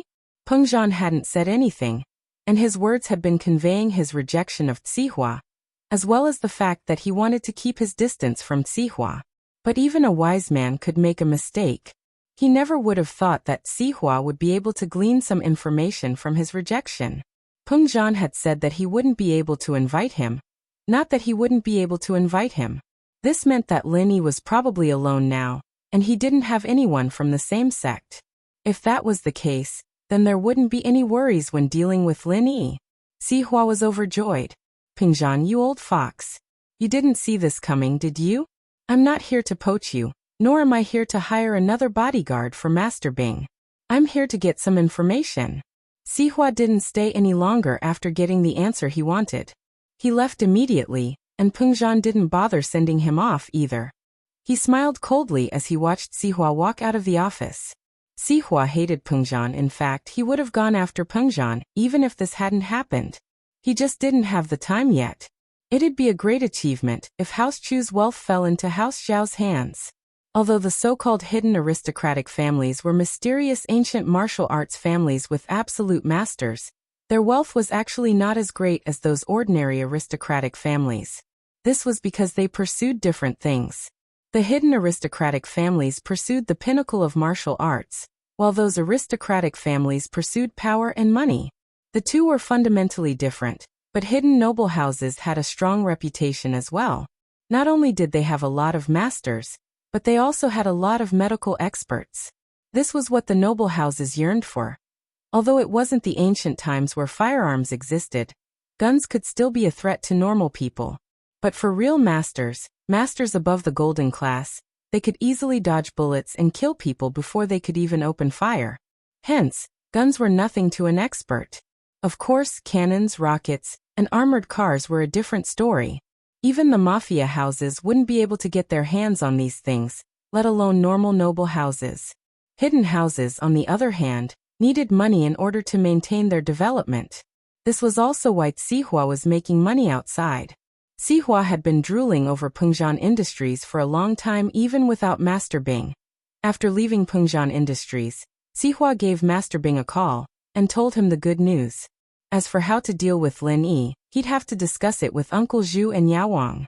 He wasn't in a rush, and it was enough as long as he knew that Lin Yi didn't have any background or support. Sihua felt a lot more relaxed now that he was done with this matter. He immediately went to contact the people who were building the skyscraper. It wasn't possible to build the skyscraper in a few days, but 20 days of hard work should be enough to complete it. However, the wages were doubled. The price of building a house at night was naturally different from building a house during the day. But Sihua didn't have a choice. Master Bing had given him a death order. And if he didn't carry it out, he might anger Master Bing. Sihua had no choice but to use the money he was planning to give to Guanyin. It was for Guanyin's son anyway, and Guanyin wouldn't say anything even if he knew about it. Today Lin Yi wanted to visit Tang Yin at the hospital, but he was called up by Meng Yao and Yushu early in the morning. Lin Yi, accompany us to the bookstore to buy some revision materials today, Meng Yao said. Ugh. Lin Yi suspected that the miss heard that he was going to visit Tang Yun at the hospital yesterday. Otherwise, why would she suddenly want to buy revision materials? One had to know that Meng Yao and Yushu spent most of their time at home during the weekends. What, do you need something? Meng Yao really didn't want to make things difficult for Lin Yi. Her father's words yesterday made Meng Yao even more determined to get a good result. However, under the exam-oriented education system, it was impossible to get a good result without revision materials. No matter how smart you were, you couldn't avoid the brain-twisting questions. Only practice makes perfect, and you could deal with all kinds of changes. It's nothing.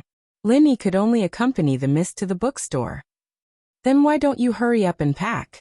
Meng Yao's tone and attitude had returned to normal. She didn't have the abnormal emotions from yesterday. This made Lin Yi let out a sigh of relief. It seemed that he had thought too much. The miss was still the miss from before. After Lin Yi packed up, he left with Meng Yao and Yushu. On the way, he sent a text to Tang Yun, telling her that he would visit her at the hospital in the afternoon. Tang Yun didn't think much after receiving the text. It was already midnight when they returned to the hospital yesterday. It was only 10 in the morning now, and Tang Yun hadn't woken up yet. She thought that Lin Yi would need to sleep a little longer. Which bookstore? Lin Yi drove the car out of the villa area and asked the miss in the back seat. Let's go to Shuahai bookstore? The one near the school. Meng Yao thought about it and said. Okay. Linny nodded, but his eyes fell on the rearview mirror of the car. There was a black MPV following them after they left the district. Linny had seen this MPV before. Who else could it be if it wasn't Sihua's? He didn't expect that Sihua, who had been depressed for a long time, would start to play surveillance again. Didn't he know that his car had been exposed once?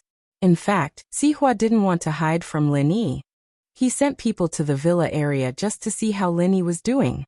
Yuchu dialed Sihua's number as he sat in the black MPV. Sihua bro, it's me Yuchu. Yuchu said hurriedly. I saw Linny. Oh. Sihua had just finished his business. He hired a construction team to redesign the damaged building, and they were ready to start tomorrow.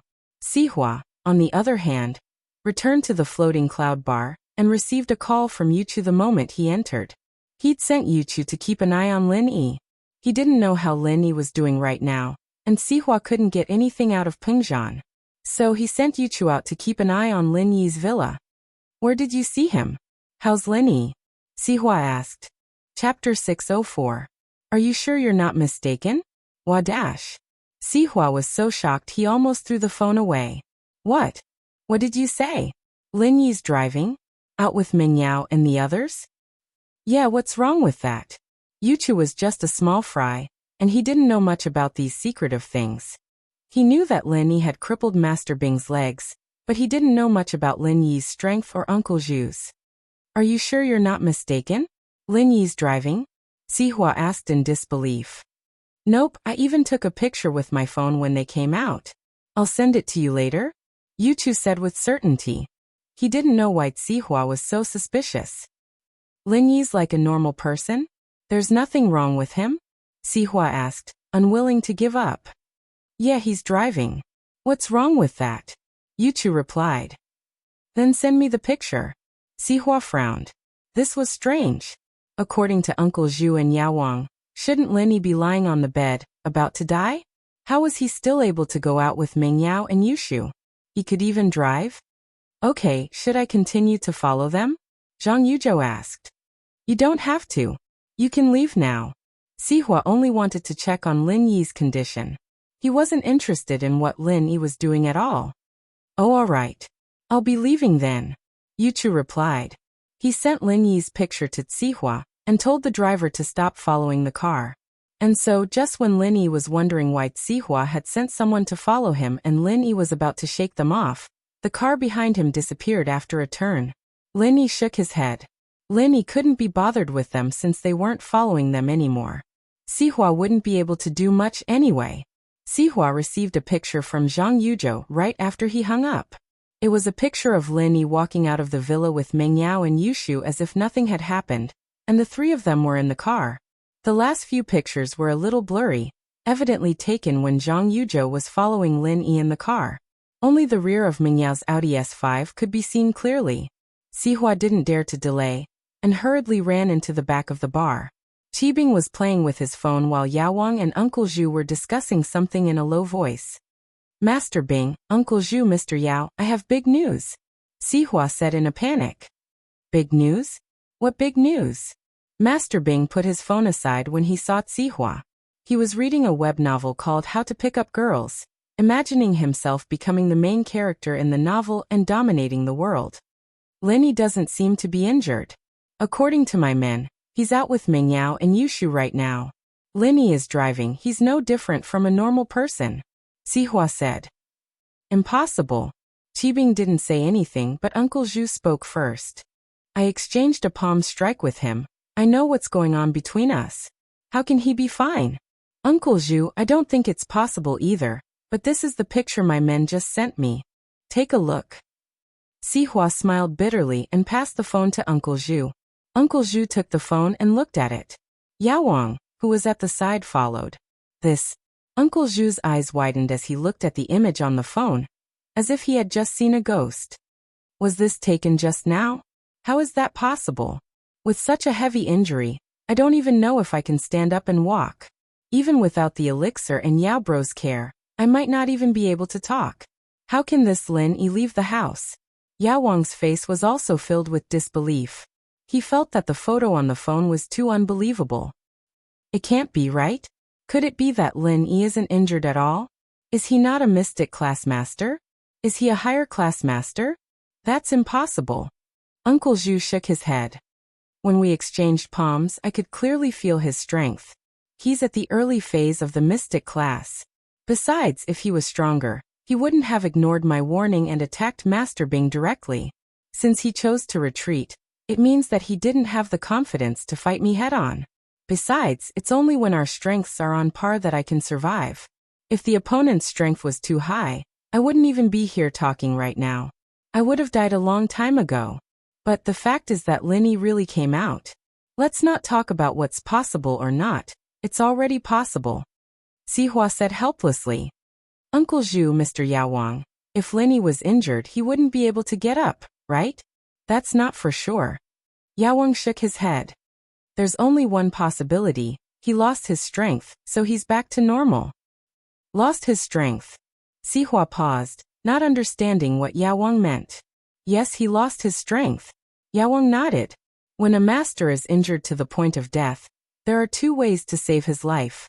The first is to use a large amount of rare and precious elixirs to nourish himself. Of course, you also need a master who knows how to heal with pure energy. Otherwise, the pure energy in the world wouldn't be enough to heal the injury.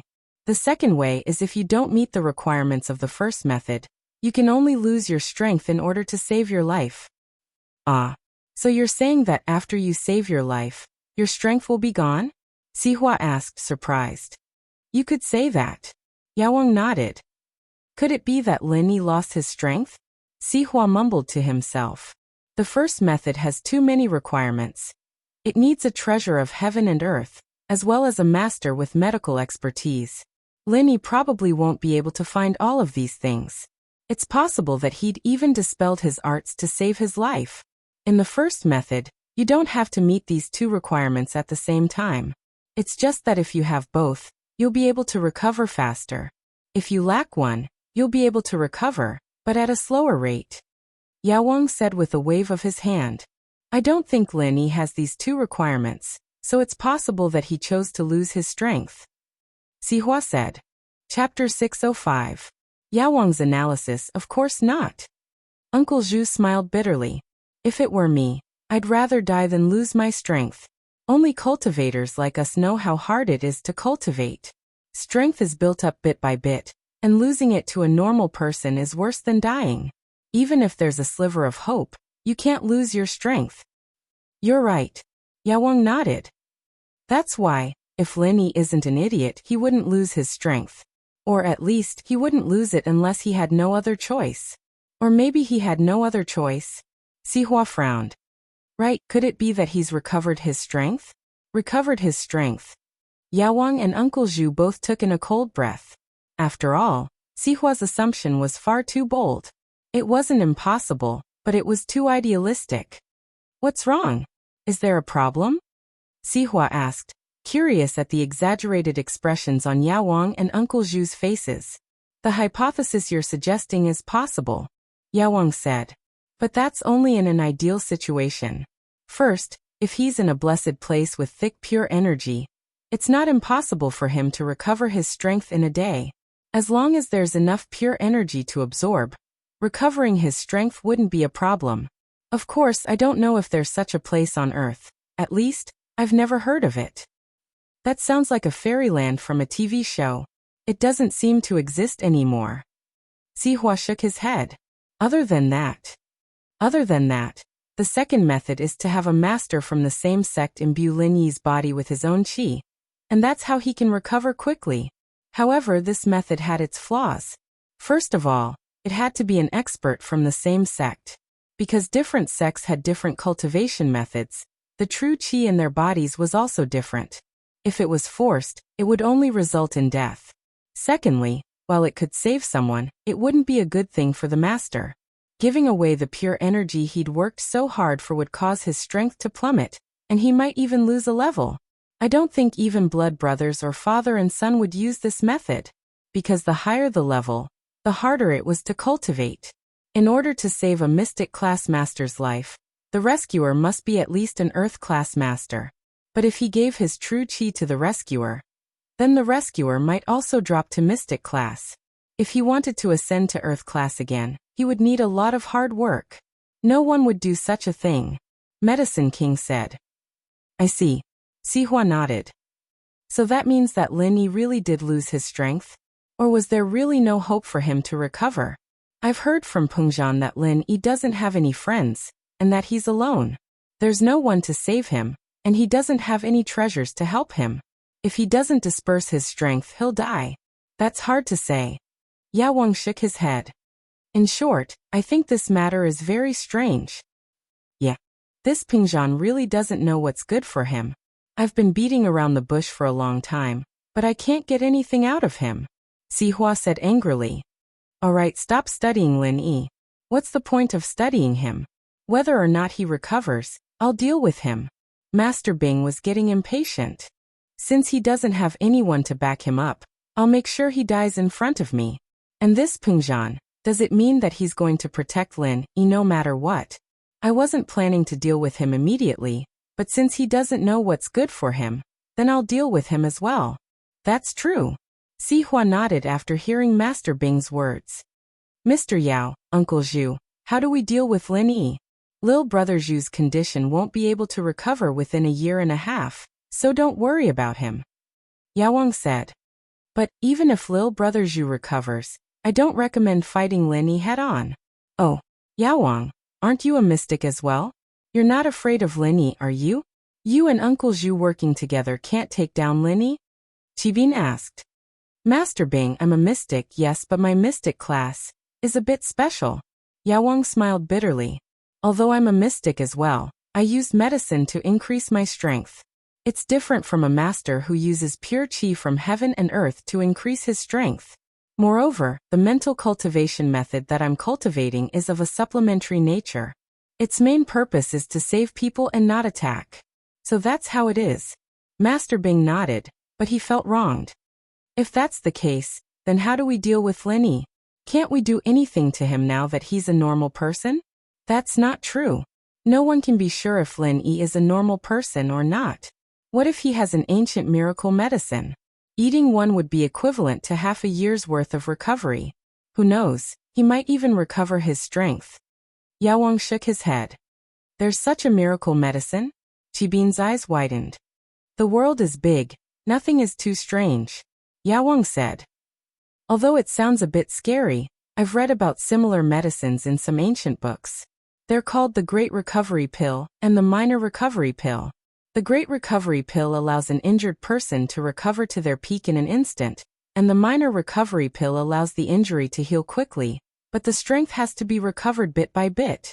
Of course, this miracle medicine is only a legend. It's hard to say whether or not it exists. But what if Lin Yi has it? If we fight him head-on, we'll be at a disadvantage. Makes sense. Sihua nodded. Fuck, then wouldn't we be holding back? Qibin was very unhappy after hearing Yao Wang's analysis. Wasn't this toying with them? Why don't we deal with Pengzhan first? Sihua suddenly had an idea. Since we can't deal with Lin Yi directly, why don't we start with Pengzhan? We can also test Lin Yi's strength this way. If Lin Yi really recovers, he'll definitely jump out. If Lin Yi is a normal person, he won't be able to get involved. That's right. Qibin was energized. That's right, we can deal with Pengzhan first. Let's think about how to deal with him. Chapter 606. Chapter 606. Ruin his reputation, that's right. You guys take a break first. Sihua. What do you think we should do next? Qibin asked. Aiken. Sihua fell into deep thought.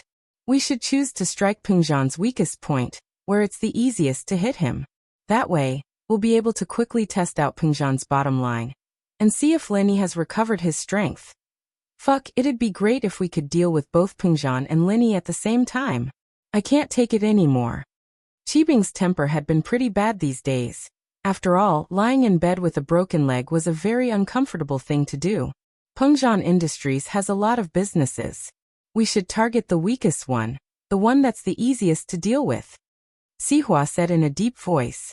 Master Bing didn't disturb him. After all, Qibing wasn't as familiar with Pengzhan Industries as Sihua was. He didn't even know what kind of businesses Pengzhan Industries had. He could only wait for Sihua to come up with a plan. Su Jiaonong, come in. Sihua couldn't think of anything by himself, so he called Su Jiaonong in. But Su Jiaonong wasn't a very skillful man. He wasn't even as good as Sihua when it came to scheming. The two discussed for a long time, but couldn't come up with a plan. It pissed Qibing off. You two pieces of trash. You can't even do something this simple. Keep thinking. I don't believe that we can't deal with one Pingzhan. Master Bing, please calm down. Jiaonong said carefully.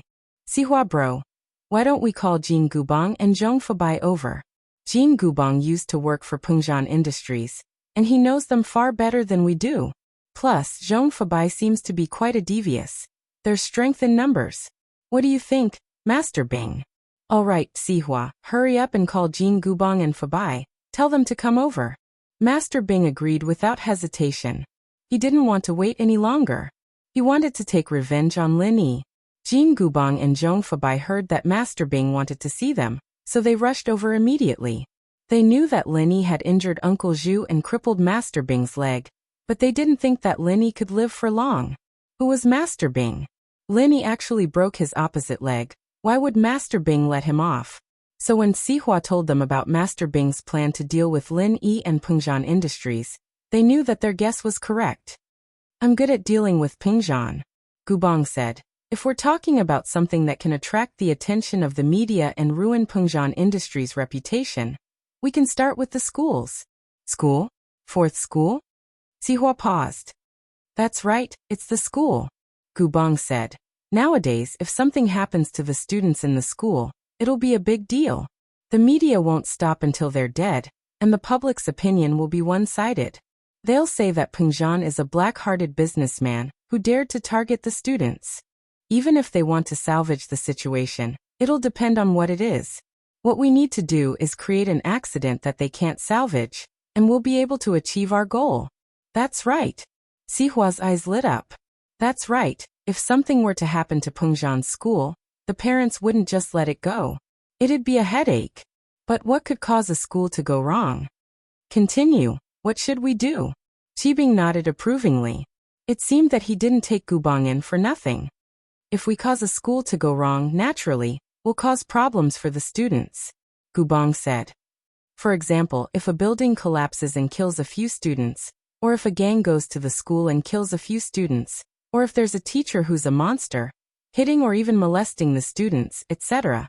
These are all things that can destroy a school's reputation in no time. But what you're saying isn't very realistic. Qibing frowned. A building collapses? Do you dare be like Lin Yi and destroy a building?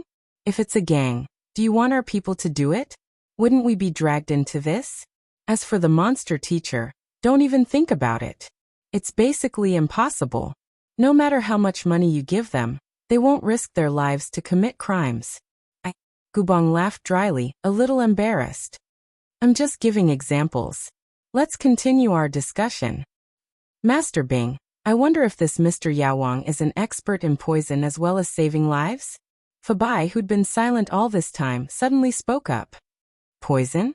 Of course, Yao Wang is an expert in all kinds of pharmacology. Poison is a piece of cake for him. Qibing nodded. Haha, Master Bing, why don't we poison them? If a student gets food poisoning, it won't be a small matter. Fabai said. Food poisoning. This can be attributed to the school's poor supervision. Or it can be twisted to say that Pingzhan Industries is too evil. They sold expired junk food to the students and caused the students to be poisoned. If they're not careful, they might even poison Lin Yi or Mingyao to death. That would be killing two birds with one stone. Brilliant. How wonderful. Old Zhong, you're not bad at all. Zhao Qibing listened to Fabai's idea and praised it. That's a good idea, let's do it. Yao Wang, make a poison as soon as possible and poison the cafeteria of 4th High. Poison is easy, but who's going to do it? Moreover, if he poisoned it, would it be discovered by others? That's the key. Yao Wang was naturally an expert in poison, but that wasn't what he was concerned about. That's a problem. Right, old Zhong, isn't your son in 4th High? Why don't you let him do it? Qibing glanced at Fabai and said. Ha. Fabai was taken aback and jumped in fright. How could he let his son do something like this? If this was exposed, he'd have to go to jail. He only had one son, and he was missing a kidney. How could he let him take the risk? He quickly said, Master Bing, that's not a good idea. Let my son do this. What, you're not willing? Master Bing frowned. Are you afraid that I won't give you any benefits? Chapter 607. Chapter 607. Getting close to Guan Xian. Oh, that's what you're talking about. We'll just find a scapegoat when the time comes. Master Bing said faintly as he looked at Gubong and Sihua. Do you have anyone who can take the blame? I do, but I don't have any connections with Pengzhan Industries.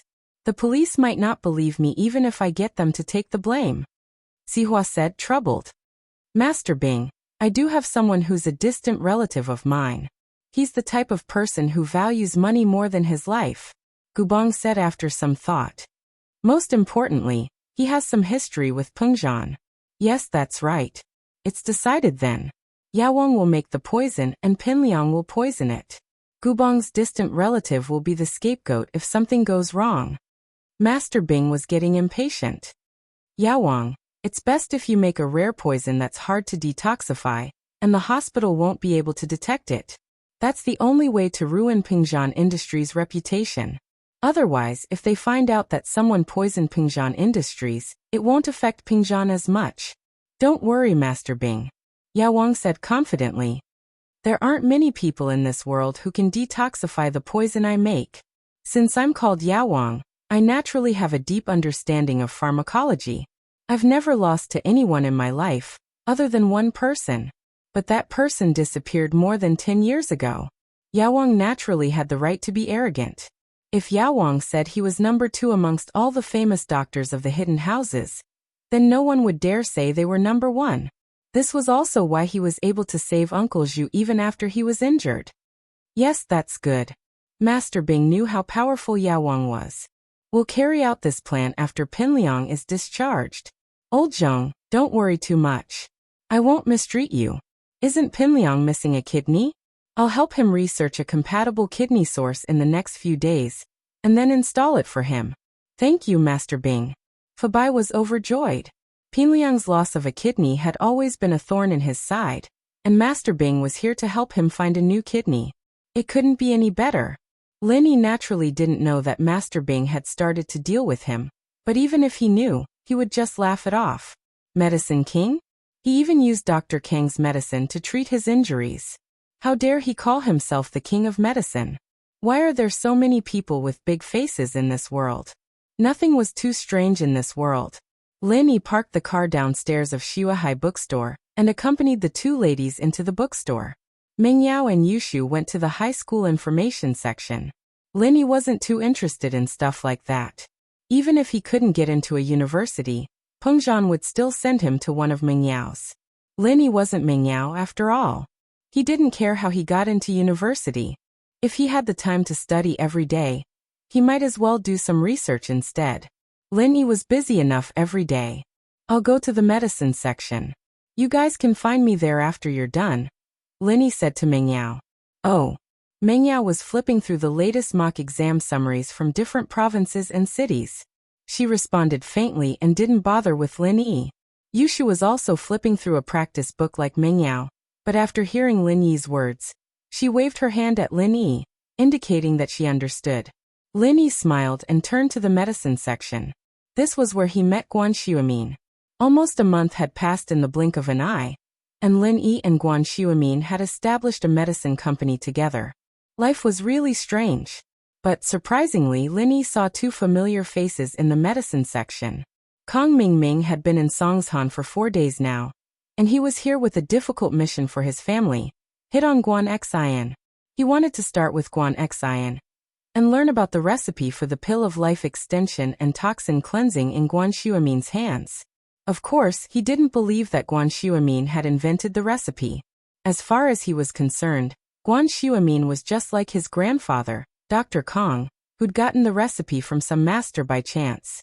He was a master at hitting on girls, and naturally, he wouldn't rush to the hospital to give Guan Xian flowers or woo her. That would be too cliché, and he didn't think that Guan Xian would say yes. According to Kong Mingming's research, Guan Xian had never had a boyfriend before. Doing that would only scare her. And so, Kong Mingming wanted to create a chance encounter. He wanted to meet Guan Xian at a suitable place and get to know her. That way, Guan Xian would let her guard down. But this opportunity wasn't easy to come by. Kong Mingming waited in front of Guan Xian's house for 4 days without a single chance. It was easy to find out where Guan Xuemin lived, and Kong Mingming found it without much effort. But while he waited for Guan Xian nearby, and he did see her every day, he couldn't just go up and hit on her, could he? Guan Xian would definitely think of him as a pervert, and that wasn't something Kong Mingming wanted to see. Guan Xian took the commuter bus to and from work every day. It was a routine, and Kong Mingming had no chance to take advantage of it. If Guan Xian took the bus or taxi, he could still create a chance encounter. But he wasn't a hospital employee, so he couldn't get on a commuter bus. This made Kong Mingming very gloomy. He called himself the Casanova, but when had he not met his target after waiting for 4 days? Just as he was about to lose his patience, Guan Xian finally left the house.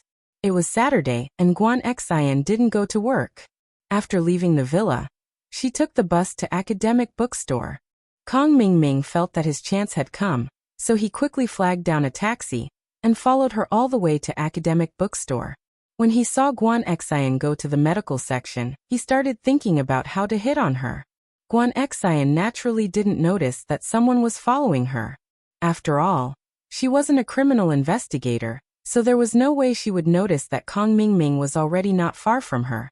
Guan Xian came to the bookstore today to buy some books about the doctor assistant exam.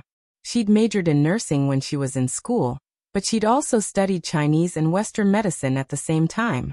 Her grandfather was an outstanding doctor, and Guan Xian didn't want to disappoint him, so she chose a medicine-related major as her second major.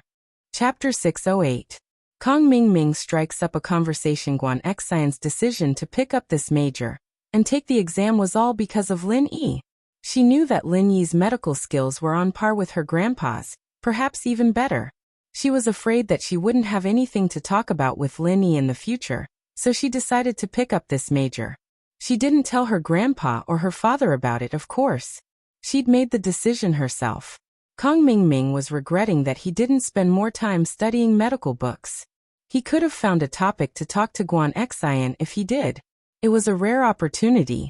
He came from a medical family, and this was the perfect excuse to strike up a conversation with Guan Xian. Unfortunately, Kong Mingming didn't know how to do anything other than flirt.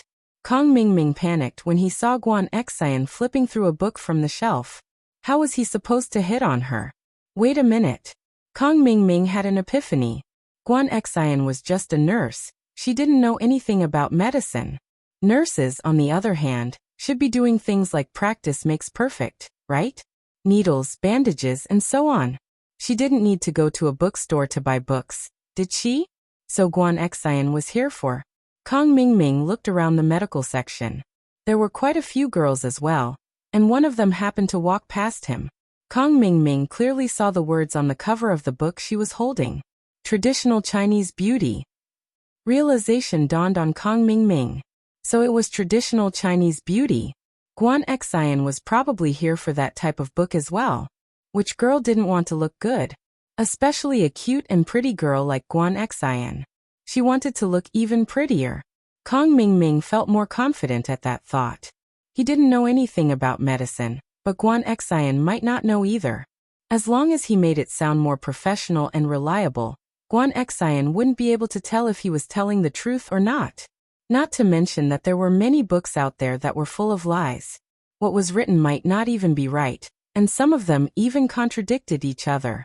Kong Mingming gritted his teeth, strode over and said with a smile, "Beautiful lady, are you reading beauty books?" Guan Xian's book was open, so Kong Xiaoming couldn't see the cover.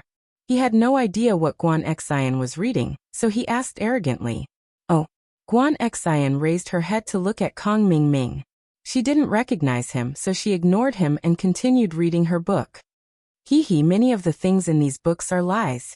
I happen to have nothing to do today, so I'll tell you how to use Chinese medicine to make you look good. Kong Mingming said confidently. Let me introduce myself. I'm Kong Mingming, the grandson of Dr. Kong. Dr. Kong? Guan Xian paused. She'd heard of Dr. Kong before, the famous golden creation. She'd often be asked if the hospital had Dr. Kang's golden creation when she was bandaging patients. But Guan Xian didn't have any special feelings towards Dr. Kong. She'd only heard of him. Yeah, our Kong family is a family of Chinese medicine. Usually, I won't casually comment on these Chinese medicine beauty books, but after seeing you today, I really can't help but say a few words. Kong Mingming thought that Guan Xian was shocked by Dr. Kang's name, so he continued to speak proudly. If you follow these scammers' books to make you look good, then you'll definitely be disfigured. I can't bear to see someone as beautiful as you be destroyed, so I have to say something. Oh, Guan Xian frowned, annoyed by Kong Mingming's incessant chatter. No need, I don't want to have my beauty done either. How can you do that? You're so beautiful. If you don't know how to take care of yourself, then your beauty will only last for a short time. Kong Mingming said. Think about it, you're so beautiful now because you're young and invincible, but in a few years, you'll be old and your pearls will turn yellow. What then? Guan Xian glared at Kong Mingming, wondering why this guy was talking like that. Old and yellow pearls? Was he crazy? But Guan Xian had good manners, and she wasn't the type to get angry easily. She didn't say anything even though she was displeased with Kong Mingming, and continued to read. She thought that if she ignored him, he'd just leave. But who would have thought that Kong Xiaoming didn't leave? He continued to ramble on. Our miracle Dr. Kang's family has done a lot of research on traditional Chinese beauty treatments. These are all common herbs written in these books, but they're actually useless. If you want to stay young forever, you need to take some strong medicine. For example, Lingji, snow lotus, deer antler, tiger penis. Kong Mingming didn't know what kind of medicine was good, but since Guan Xian didn't know anything about it, he told her about some of the expensive herbs he'd heard about. Guan Xian couldn't help but blush when she heard the words tiger penis. She was a little irritated. Was there something wrong with this guy? Why did he have to say everything? But Kong Mingming didn't have any self-awareness. He thought that Guan Xian was moved by his knowledge when he saw her blush, so he continued. I still have half a tiger penis at home. I ate half of it last time and it was very useful. If you need it, I can give it to you. Kong Xiaoming didn't realize that there was anything wrong with the tiger penis. He just wanted to get on Guan Xian's good side, so he told her whatever he had at home. He did have snow lotus, but that was for the skin-beautifying golden creation. He wasn't stupid enough to give it away. Guan Xian couldn't stand the person in front of her any longer. She closed the book in her hands and was about to leave when she looked up to see Lin Yi standing not too far away. Her heart leapt with joy. She waved at Lin Yi. Lin Yi, what a coincidence, you're here too. Kong Mingming was in the middle of proudly showing off his store's stock when he saw Guan Xian walk away. To find Lin Yi no less. Kong Mingming's teeth itched with anger. The entire Kong family saw Lin Yi as their archenemy. Ever since Kong Xiaobo started hanging out with him, House Kong had been thrown into chaos. It was clearly a perfectly fine pill of life extension and toxin cleansing, but he didn't explain it clearly. Not only did he cause the Kong family to lose a precious pill, but they also had to eat dog shit. It was as embarrassing as it could get. Of course, Kong Mingming never blamed his family for these mistakes. He never thought that if it wasn't for the fact that his family didn't believe that Kong Xiaobo's pill was a miracle pill, and Kong Mingming had stomped on the pill to smithereens, there wouldn't have been a series of events that happened after that. But Kong Mingming pushed all the blame onto Kong Xiaobo and Lin Yi, blaming them for not making things clear. Chapter 609. I don't know him. He wouldn't have needed a shepherd dog if he hadn't been researching dog poop. And the pills wouldn't have been eaten by a dog anyway. That's why enemies are furious when they see each other. Kong Mingming wanted nothing more than to tear Lin Yi into a million pieces. Especially since he didn't know what kind of relationship this guy had with Xiumin. What did he have to do with Xiumin and Lai Changyi? Haha, I'm just looking around. What are you doing here? Lin Yi could tell that Kong Mingming was here to get close to Guan Xian, but he didn't understand why Kong Mingming was chasing after Guan Xian. Could it be that this brat has nothing better to do, and only knows how to chase after women? Yeah, I'm here to buy 2 books. Guan Xian's face reddened again. Her heart raced when she remembered that the reason she was buying books was because of Lin Yi. She was a shy girl, especially in front of the man she liked. "Oh, do you need help?" Lin Yi nodded, not thinking much about it. Guan Xian was Xu Amin's granddaughter, and she worked in a hospital. It wasn't strange for her to buy medical books. "No need. I've already chosen," Guan Xian said quietly. Kong Mingming was about to explode. Why did this Lin Yi have to do everything? It was a perfect opportunity to hit on Guan Xian, but Lin Yi had ruined it. Was this kid born to be a troublemaker? He'd ruined his grandpa's birthday banquet, ruined House Kang's plans for the auction, and even ruined his own attempts to hit on Guan Xian. Xiaoming couldn't take it anymore.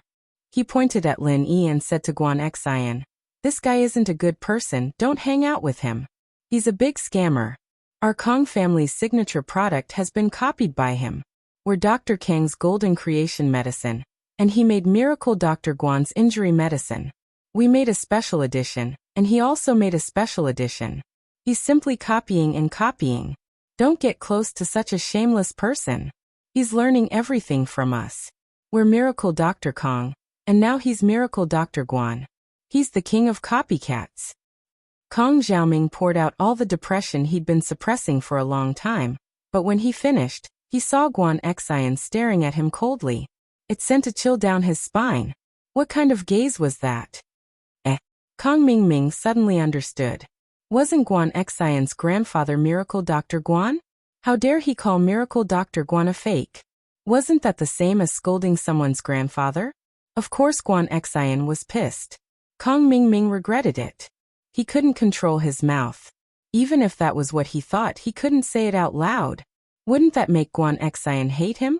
In a moment of desperation, Kong Xiaoming could only explain incoherently. No. I'm not saying that Miracle Dr. Guan isn't good. I'm saying that Miracle Dr. Guan's medical company isn't good. It's a counterfeit. Guan Xian was still staring at Kong Mingming coldly. Her eyes were filled with anger. Kong Mingming was shocked. What he said just now wasn't appropriate. Miracle Dr. Guan's medical company. Wasn't it Guan Xuemin's company? It would have been better if he didn't explain himself. The more he tried to explain, the more he made things worse. No. I'm not saying Miracle Dr. Guan's medical company is bad. I'm saying that Miracle Dr. Guan was tricked by that Lai Changyi and this kid. They made him do some fake things. Kong Mingming explained incoherently. I didn't mean to insult you. How did you know Miracle Dr. Guan is my grandfather? Guan Xian glared at Kong Mingming. She didn't say anything about her identity. How did Kong Mingming know? I guessed it. Kong Mingming sweated profusely. Yeah, he was here to create a coincidence. He shouldn't know Guan Xian. How did he let it slip? You knew, didn't you? Did you approach me on purpose? What are you trying to do? Guan Xian took 2 steps back subconsciously. She looked at Kong Mingming cautiously. It's a misunderstanding. It's actually a misunderstanding. Kong Mingming was panicking. His performance today was below par. It could be said that he was below par. He was a master at picking up girls. How could he make such a low-level mistake? Lin Yi. It had to be Lin Yi. Ever since he met this kid, he'd started to make mistakes. It wasn't like this before. When he first met Guan Xian, he was still a gentleman, boastful and knowledgeable, and Guan Xian didn't pay attention to him because she was shy. At least she wasn't as angry as she was right now. He didn't know that Guan Xian only thought of him as a passerby. She didn't care about him at all. Since he was just a passerby, Guan Xian had no reason to be angry at him. But now, he was insulting her grandfather. He was insulting her grandfather in Lin Yi's company. How could she not be angry? Guan Xian wasn't a woman with a strong personality. Although she was angry, she only glared at Kong Mingming. Guan Xian, I actually know you. I've admired you for a long time. That's why I'm a bit infatuated in front of you. Please forgive me for saying something that doesn't make sense. Kong Mingming was indeed a master of love. After he calmed down, he pushed away his mistake with just a few words. Now he was saying that Guan Xian was too pretty, and that Kong Mingming was infatuated with her. If it was a more vain girl, She would have been very happy and wouldn't have cared about his mistake. But Guan Xian only had Lin Yi in her eyes. There was no place for Kong Mingming. His words only annoyed her even more.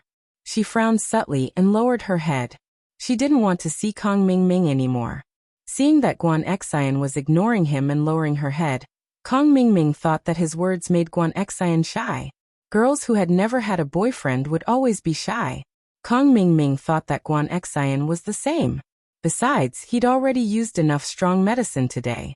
If he said anything more, Kong Mingming was afraid that Guan Xian wouldn't be able to handle it. Guan Xian, I still have something to do today. A friend asked me out. I'll be leaving now. I've lost my composure today. Although I had my reasons, it was still inappropriate. I'll come and apologize another day. Kong Mingming felt that he was really smart. Not only did he apologize, but he also made a concession in order to advance. He set up an excuse for their next meeting. This way, Kong Mingming could go to the hospital to find Guan Xian. Chapter 610. What a fierce employer. Guan Xian didn't know what she was trying to prove, but she didn't want Lin Yi to misunderstand. Ha! I know him. Lin Yi smiled. He's a playboy, don't mind him. Okay. Guan Xian nodded, relieved. As long as Lin Yi didn't misunderstand. Guan Xian didn't understand why she cared so much about Lin Yi. Lin Yi had a girlfriend. What did she want? Guan Xian didn't know either. Did you buy the books? Lin Yi asked. Not yet, I was choosing when that Kong something came. Guan Xian shook her head. He said some weird stuff. I don't understand. Ha, continue choosing then, I'll just read some books.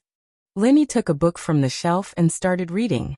Ming Yao and Yushu went to the medicine section to look for Lin Yi after they were done with their revision materials. They saw Lin Yi talking to Guan Xian. What's he doing? Ming Yao was about to explode it. Why was he messing around again when she couldn't even stop him? Why did he bump into a pretty girl in a bookstore? Shield bros flirting. Yushu took a closer look. She's pretty, not any worse than Yao Yao. What are you talking about? Ming Yao gritted her teeth. What do you mean not worse than me? This Lin Yi, he's pissing me off. Would he die if he didn't flirt? Oh, I don't know. I'll go tell Shield bro to stop flirting then? Yushu asked. You can't go. Ming Yao frowned. She didn't want to yell at Lin Yi directly. She needed an excuse. Or he'd think that she was doing something to him. With that thought, Ming Yao quickly took out her wallet and stuffed it in front of Yushu's chest. Hide it. Just say that you lost it. Oh. Yushu stared at her boobs, confused. Yao Yao, it's not symmetrical. Hold it in for a bit. It'll be symmetrical when we get home. Ming Yao glared at her. Oh. Yushu nodded, feeling wronged. Lin Yi, what are you doing? Shu and I went to buy books. How did you disappear in the blink of an eye? Ming Yao tried her best to sound angry. I lost my wallet. Where did you go?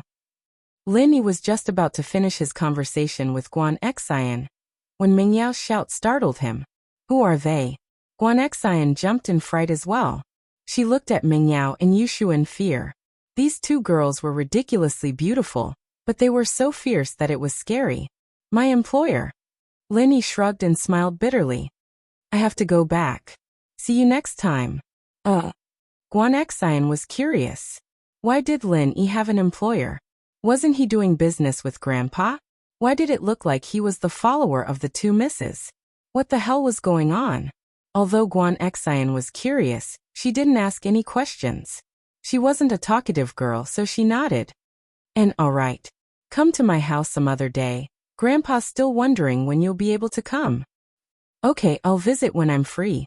Lin Yi nodded. Then tell Grandpa in advance. I'll prepare food for you. Guan Xian said, a little embarrassed.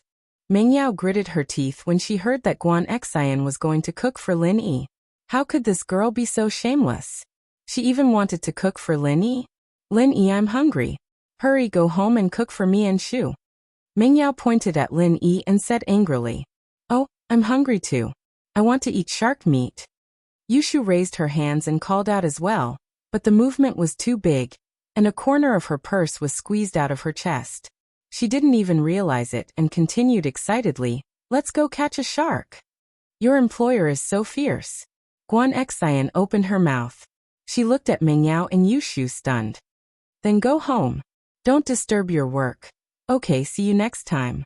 Lin Yi didn't know what was up with the miss again. He walked over quickly. Lin Yi, it's because you left your post without permission that my wallet was stolen. What do you think I should do? Mingyao glared at Lin Yi. Bring the thief to justice. Oh, it's Shu who stole your wallet. Lin Yi smiled. How is that possible? Mingyao was shocked. She didn't know how Lin Yi knew. She argued. Shu, why would Shu steal my wallet? No, I didn't steal it.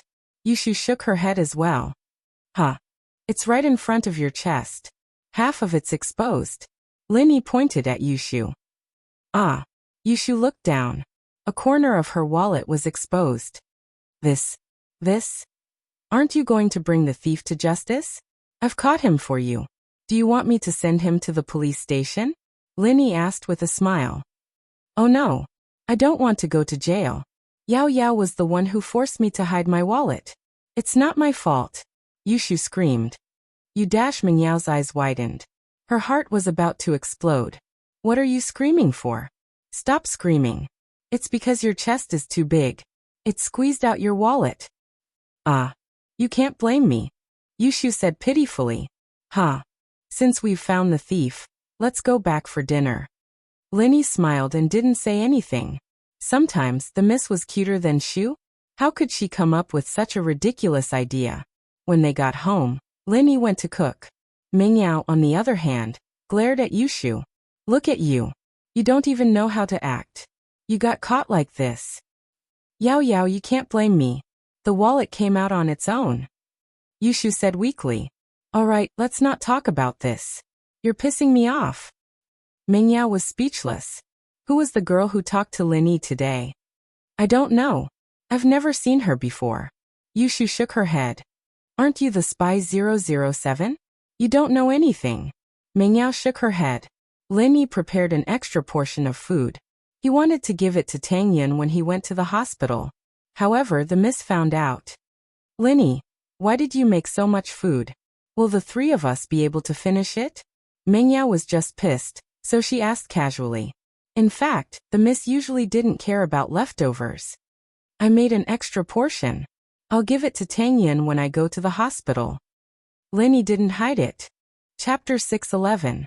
Shu to death. The miss didn't say anything during the meal. She lowered her head and dug in, wanting to finish the extra portion, but her appetite was limited. She couldn't eat anymore, so she turned to Yushu. Shu, go eat some more. Ah. But Yao Yao sis, I'm already full. Yushu said, holding her stomach. No, eat some more. Your breasts are too small. You need to enlarge them. Mingyao glared at Yushu, signaling her with her eyes. Yushu didn't know what Yao Yao sis wanted, but seeing that she wanted to continue eating, Yushu could only stand up and get more food. But Mingyao got there first, running to the kitchen and putting the leftover rice and vegetables on Yushu's plate. Ah. That's a lot.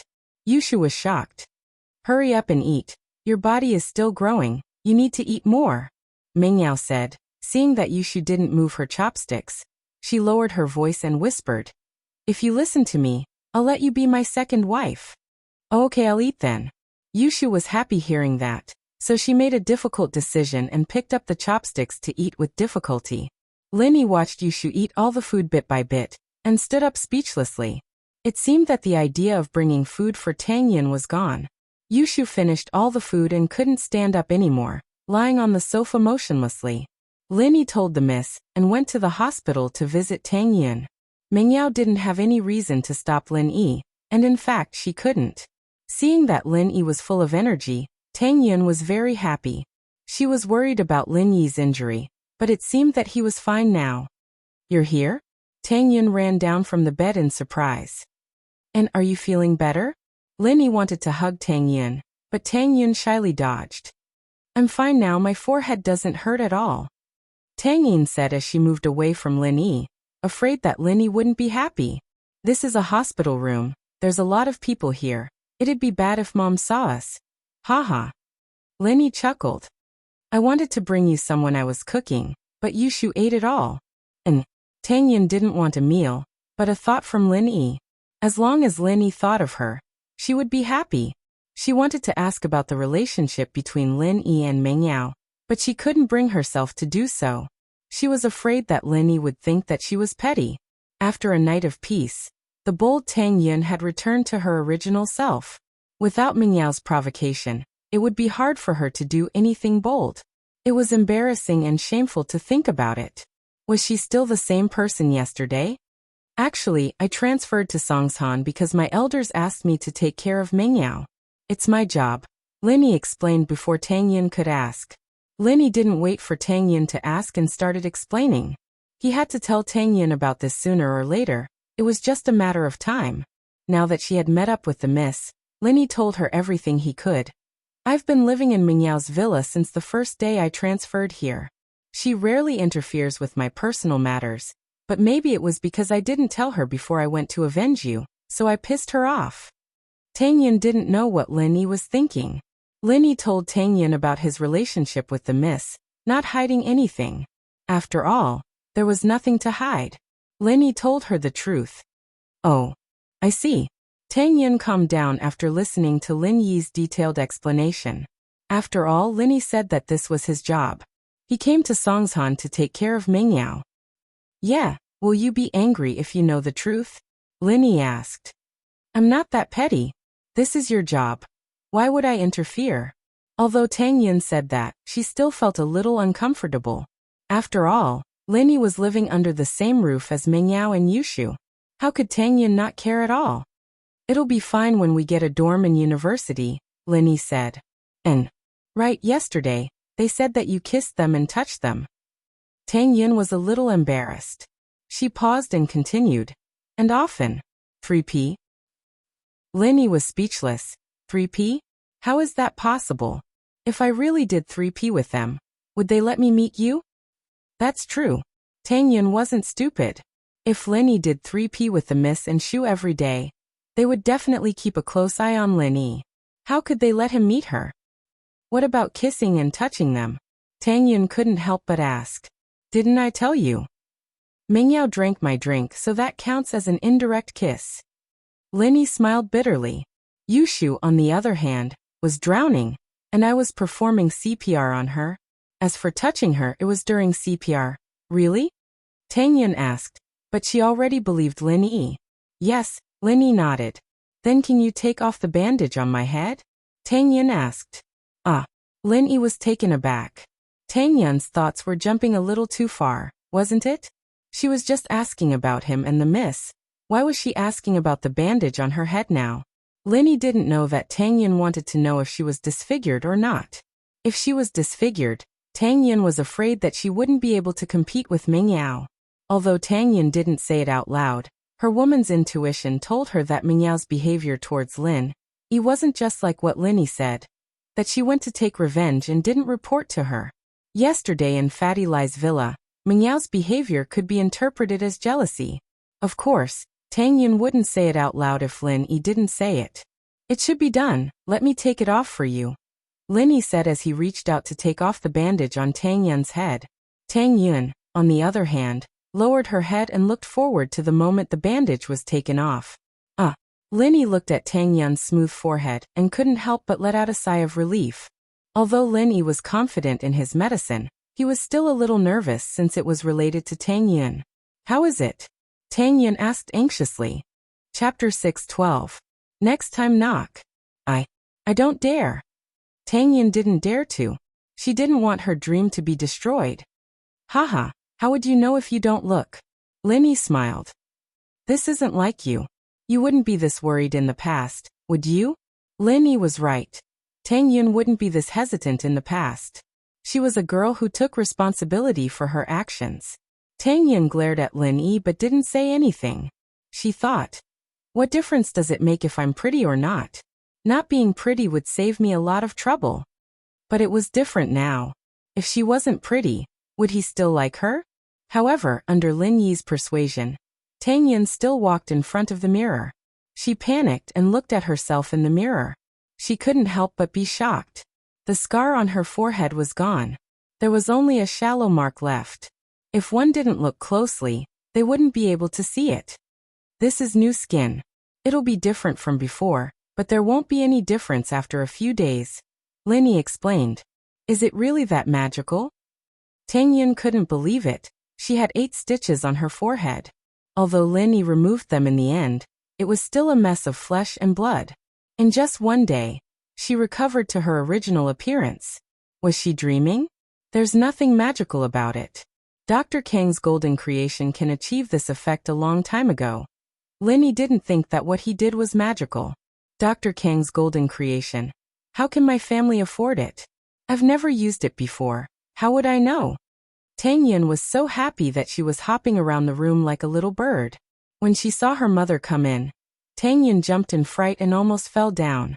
Lin Yi quickly supported Tang Yin. Tang Yin fell into Lin Yi's arms. Mrs. Tang came to check on her daughter's condition, afraid that she'd be depressed. After all, Mrs. Tang hadn't seen Lin Yi's medicine with her own eyes. She didn't know if Tang Yin could recover. She saw her daughter and Lin Yi being intimate. Mrs. Tang coughed awkwardly. I'm going out for a walk. Mom. Tang Yin was embarrassed as she struggled out of Lin Yi's embrace, not daring to look at Mrs. Tang. She was pissed off that she'd fallen when her mother opened the door and walked in, not daring to look at her. This was so embarrassing. Did her mother think that she was throwing herself into Lin Yi's arms? Haha, I'll knock first next time. Mrs. Tang thought to herself. My daughter is all grown up now. It looks like I'll have to be more careful in the future. I didn't think about this in the past, but now I realize that my daughter needs her own space.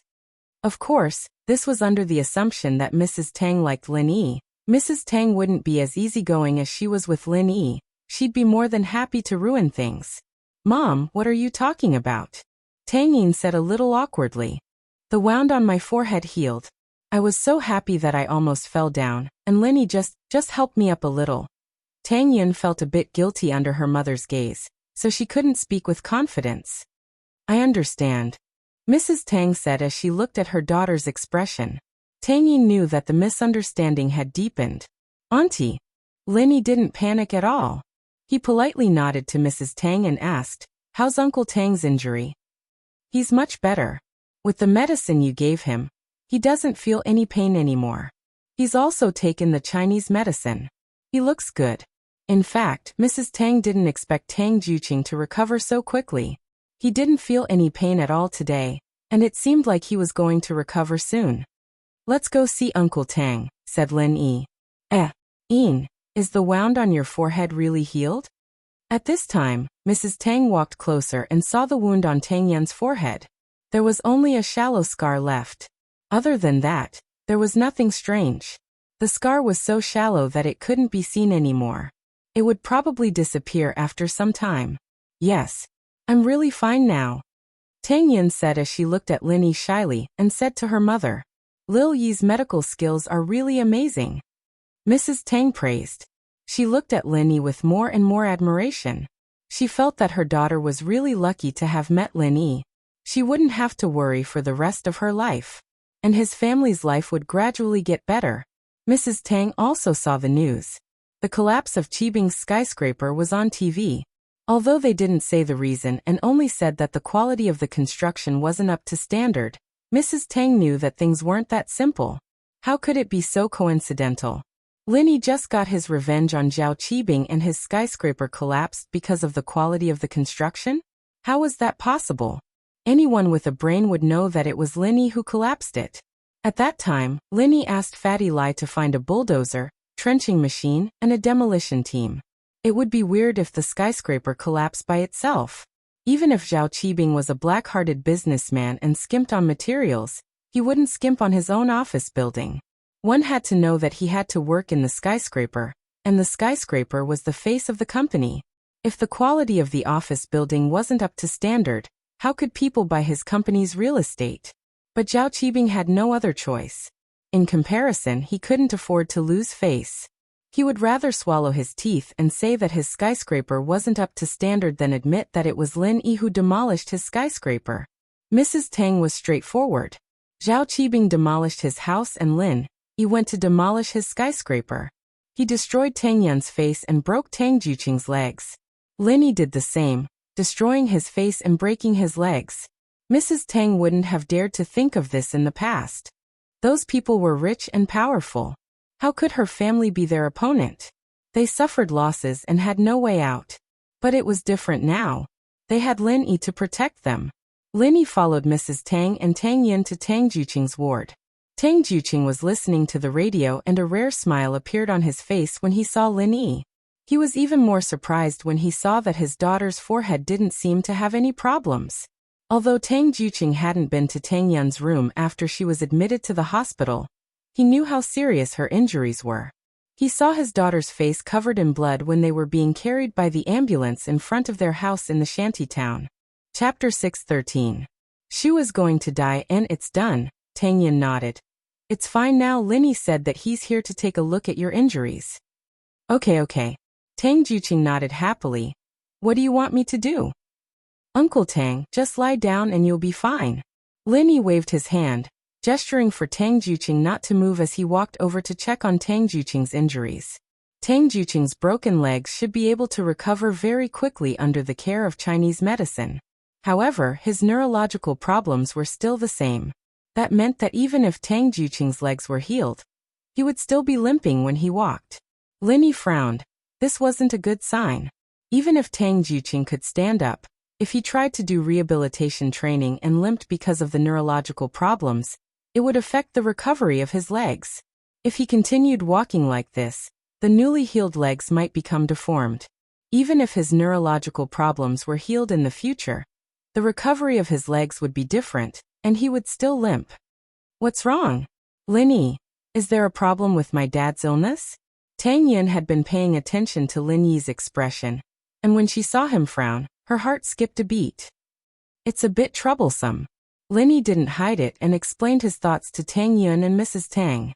He didn't hide it from Tang Juqing, because it wasn't necessary. Then what should we do? Tang Yun was panicking. But Tang Juqing and Mrs. Tang weren't too worried, and Tang Juqing smiled instead. It's fine if he's limping, it's good enough that he can stand up. It's better than lying on the bed, right? Tang Juqing couldn't be blamed for being optimistic. In fact, he had been lying on the bed for so long as he could stand up, he wouldn't care if he was limping or not. Being limping was better than being paralyzed, right? Mrs. Tang had the same thought. She didn't mind when Tang Juqing was paralyzed, so what if he was crippled? Originally, I wanted to wait until the end of the college entrance examination and let you go back with me to see my old man. Then I would bring back the nerve-stimulating medicine, but now it seems that there is not enough time. Lin Yi said, but it doesn't matter. I will find someone to send it over. How can I do that? Tang Juqing was flattered. Lin Yi had to trouble others for his sake. Haha, it's nothing. Lin Yi thought of Gooden, his childhood playmate. He hadn't seen him in a long time, and now wasn't the time for harvest. He should have time. Dad, since Lin Yi said so, then it's settled. Tang Yun saw that her father still wanted to say something, so she spoke first to finalize the matter. Naturally, Tang Yun didn't want her father to become a cripple. Even if she owed Lin Yi a favor, it was her. She owed Lin Yi a lot anyway, so she didn't care anymore. After this small misunderstanding, Tang Yun had thought it through. Repaying a favor with her body was a good way to repay a debt. Since Tang Yun had decided to follow Lin Yi, she could let him do whatever he wanted in the future. Thinking of this, Tang Yun couldn't help but blush. Yeah, old Tang, it's Lin Yi's sincerity. Don't say anything. Mrs. Tang didn't care about her husband being crippled, but she still hoped that her husband could be like a normal person. Lin Yi took out his phone and wanted to call Gooden, but the moment he took it out, his phone rang. Lin Yi looked at the caller ID. It was Ming Yao. Yushu's stomach was round, and she couldn't get up from the sofa. At first, it was a little uncomfortable, but it was bearable. But after a while, it became more and more uncomfortable. Yao, my stomach is so uncomfortable. Why is it so big? Am I pregnant? I'm so disgusted. Yushu laid on the sofa and whimpered weakly. How can you get pregnant from eating? Don't say that. Meng Yao was watching TV when she heard Shu's whining. She turned off the TV and walked over. Yao, if you can get pregnant from drinking soda, why can't I get pregnant from eating? There's probably Shield Bro's saliva in it. Yushu said with a pale face. Alright, stop it. Meng Yao couldn't help but feel embarrassed when the past was brought up. Did you eat too much? Do you want to go to the washroom? I haven't even digested it yet. How am I supposed to go? It's so uncomfortable. Yushu felt that her stomach was full and disgusting.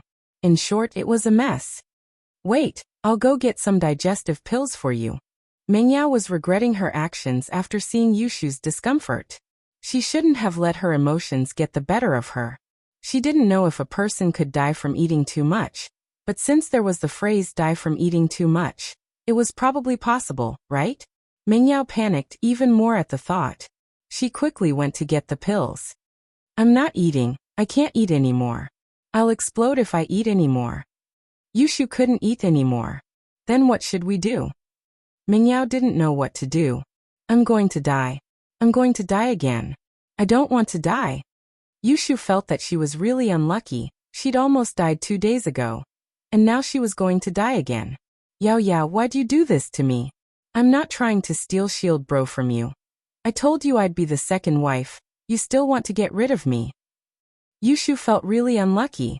She'd almost died 2 days ago, and now she was going to die again. Why would I do this to you? Meng Yao didn't know whether to laugh or cry at Yushu's words. I don't like Lin Yi at all. Why would I steal from you? I didn't want him to bring food for Tang Yun. That's why I made you eat all of it. Right, Lin Yi? Hang in there, I'll call Lin Yi. Meng Yao heard Yushu's words and immediately thought of Lin Yi. How could she forget about him? He should have a way to save Shu, right? Lin Yi picked up Meng Yao's call and the miss screamed, Lin Yi, where are you? Come back quickly, Shu can't hold on anymore. Wah. What did you say? Lin Yi froze. Shu can't hold on anymore? What did she mean? Shu ate too much, she can't hold on anymore. She's going to die, come back quickly. Meng Yao said urgently. Okay, I'll go back now. Lin Yi sighed helplessly and hung up. Can't hold on anymore? Then why did she eat so much? She even ate Tang Yun's portion. Chapter 6:14. Yao sis wants to assassinate me. Yeah, Yushu ate too much. I heard that she's about to die from overeating. I'll go back and check. Lin Yi sweated as he talked about it. What was going on? There were people who could die from overeating in this day and age. Tang Yun covered her mouth in surprise. She couldn't believe it. Did you eat too much? Overeating? Yeah, but it's not impossible for something like this to happen to Yushu. Lin Yi smiled bitterly. I'll go back first. Right, I've already talked to Dean Qin about it. You guys can stay in the hospital for now. Otherwise, you won't have a place to stay after you leave the hospital. Director Qin of the hospital knew Lin Yi by now, and he knew that Lin Yi had a special relationship with Guan Xuemin. Since Lin Yi had spoken up, Tang Yun and Tang Juqing could stay in the hospital even if they were discharged. It wasn't like Lin Yi didn't want to pay up anyways. He had already paid a huge deposit. There was no need for Dean Qin to kick them out. Mrs. Tang was a little annoyed at the mention of this. She was discussing with Tang Juqing whether or not they should buy a house first. The houses in Shantytown had all collapsed and were uninhabitable. Fortunately, there was nothing valuable in them. The TV and refrigerator were bought when they got married. They were more than 10 years old and had long been worn out. It didn't matter if they were broken. As for furniture, there wasn't much. But since Lin Yi had arranged for them to stay in the hospital, they didn't have to rush to buy a house. At least they had to observe the market first. They couldn't just blindly buy a house. He didn't think it was possible for Yushu to be stuffed to death, but he still drove back to the villa as fast as he could. He saw Yushu lying on the sofa, moaning nonstop, with Meng Yao beside her, holding her hand and comforting her. Yao sis, I really can't take it anymore. Why isn't Shield Bro here yet? Yushu cried. Soon. That damn Lin Yi, he's staying at Tang Yun's place and doesn't want to leave? I don't know what's so good about Tang Yun. She's so much worse than our Shu. Meng Yao complained. Cough cough. Lin Yi broke out in a cold sweat and coughed twice. Although Tang Yun wasn't weaker than Yushu, the key was Yushu's identity. Would Lin Yi dare to touch her? She was eldest Miss' best friend. How could there be such a comparison? Lin Yi thought to himself, if you give Yushu to me as my wife, I'll definitely bring her with me every day. Meng Yao heard Lin Yi's coughing and turned back to see Lin Yi. You still know to come back? Look, Shu is about to die. Go save her. Lin Yi looked at Yushu on the sofa, relieved to see that she wasn't dead yet. He frowned when he saw the bulging stomach, wondering if there was a perforation. Shield bro, you're finally back, sob sob. Yushu started crying. I feel so bad. Yarao sis wants to assassinate me. No one wants to assassinate you, are you hallucinating? Lin Yi turned to Meng Yao confused. Why would Yushu say that she wanted to assassinate her? Could it be that Yushu ate some poisonous food and was hallucinating? Meng Yao blushed. Hurry up and save her, don't ask so much. Okay. Lin Yi nodded, picked up Yushu and flipped her over. Her head was facing the sofa, and he said to Meng Yao, help me open her mouth, don't close it. Oh okay. Meng Yao didn't dare to delay and quickly opened Yushu's mouth. Ah! Yushu couldn't help but cry out in pain. She thought to herself, why are you and Shield Bro trying to kill me? Are you trying to open my mouth and pull out my tongue? But she couldn't speak. What's your name? Meng Yao felt that Yushu's voice was similar to a certain voice, and she couldn't help but glare at her. Ah! Yushu couldn't speak with her mouth covered, and she couldn't make any sound other than ah. Hold it, it'll be fine soon. Lin Yi took a chopstick from the kitchen and started poking at Yushu's throat. Ah! Yushu felt a wave of nausea, and she finally vomited after being poked by Lin Yi. She hadn't digested her lunch yet, and she vomited it all over the floor, but Meng Yao's hands were all over it. The miss wasn't disgusted at all, but looked at Yushu with concern instead. Shu, how do you feel? Yushu started vomiting, and it didn't stop. She threw up almost everything in her stomach. Woo, it's so uncomfortable, but it's much better now. Yushu said after she was done vomiting. That's good, that's good. I was scared to death. Meng Yao was scared as well. What if Yushu really died from overeating? It's not a big deal. I just had nothing better to do. Lin Yi shook his head. You can't eat that much, why did you still eat? Yao Yao made me eat. Yushu felt wronged. And she almost died. How could she not feel wronged? Why did you make her eat so much? Lin Yi was a little pissed. This wasn't a joke, and it was fortunate that she was fine. Meng Yao didn't expect Lin Yi to question her with a straight face, but Meng Yao was in the wrong, and she couldn't refute. Yao Yao didn't want you to bring food for Tang Yin, so she made me eat it all. Yushu said honestly. Lin Yi shook his head speechless. It was pretty much what he expected. These two girls were too good at messing around. Shu, stop it. Meng Yao was a little embarrassed. You're very weak, go back to your room and rest. Oh. Yushu felt a little weak after hearing Meng Yao's words. I can't walk, Yao Yao. Meng Yao wanted to carry Yushu upstairs, but she couldn't carry her. She hesitated and turned to Lin Yi. Lin Yi, carry her upstairs. Upstairs? Can I? Lin Yi pointed upstairs. Meng Yao was the one who'd told him firmly not to go upstairs when he first came. I'll allow this exception, Meng Yao said, just this once. There's General Weiwu. Lin Yi looked at the staircase, and General Weiwu was still squatting there. Lin Yi didn't want Meng Yao to find out that he wasn't afraid of General Weiwu. Otherwise he wouldn't be able to explain himself if he lost something upstairs. Chapter 6:15. Elder Chua? Oh. Lin Yi didn't expect Meng Yao to let Weiwu squat by the stairs every day, knowing that General Weiwu wasn't a threat to him. Lin Yi shook his head. In fact, Meng Yao made General Weiwu squat by the stairs to prevent thieves, not to prevent Lin Yi. Although she did guard against Lin Yi in the beginning, it wasn't necessary anymore. Meng Yao had seen through Lin Yi's character. He wouldn't bring General Weiwu up even if she asked him to. Meng Yao even hoped that he would sneak up and peek at her. At least that would prove her and Shu's charm. However, Lin Yi didn't go up. Although it was a little weird, the miss was stubborn. Why couldn't she win against Tang Yun? The Miss Pride took a huge hit. It wasn't the first time Lin Yi carried Yushu, so he didn't feel any burden. He carried Yushu and walked up the stairs. When he passed General Weiwu didn't even scream and moved to the side, lowering his head and not daring to look at Lin Yi. Meng Yao humphed and glared at Lin Yi. She just couldn't understand why Lin Yi wasn't afraid of General Weiwu. In fact, when she asked Lin Yi to go upstairs to connect the cable, Meng Yao had already suspected that General Weiwu wasn't a threat to Lin Yi.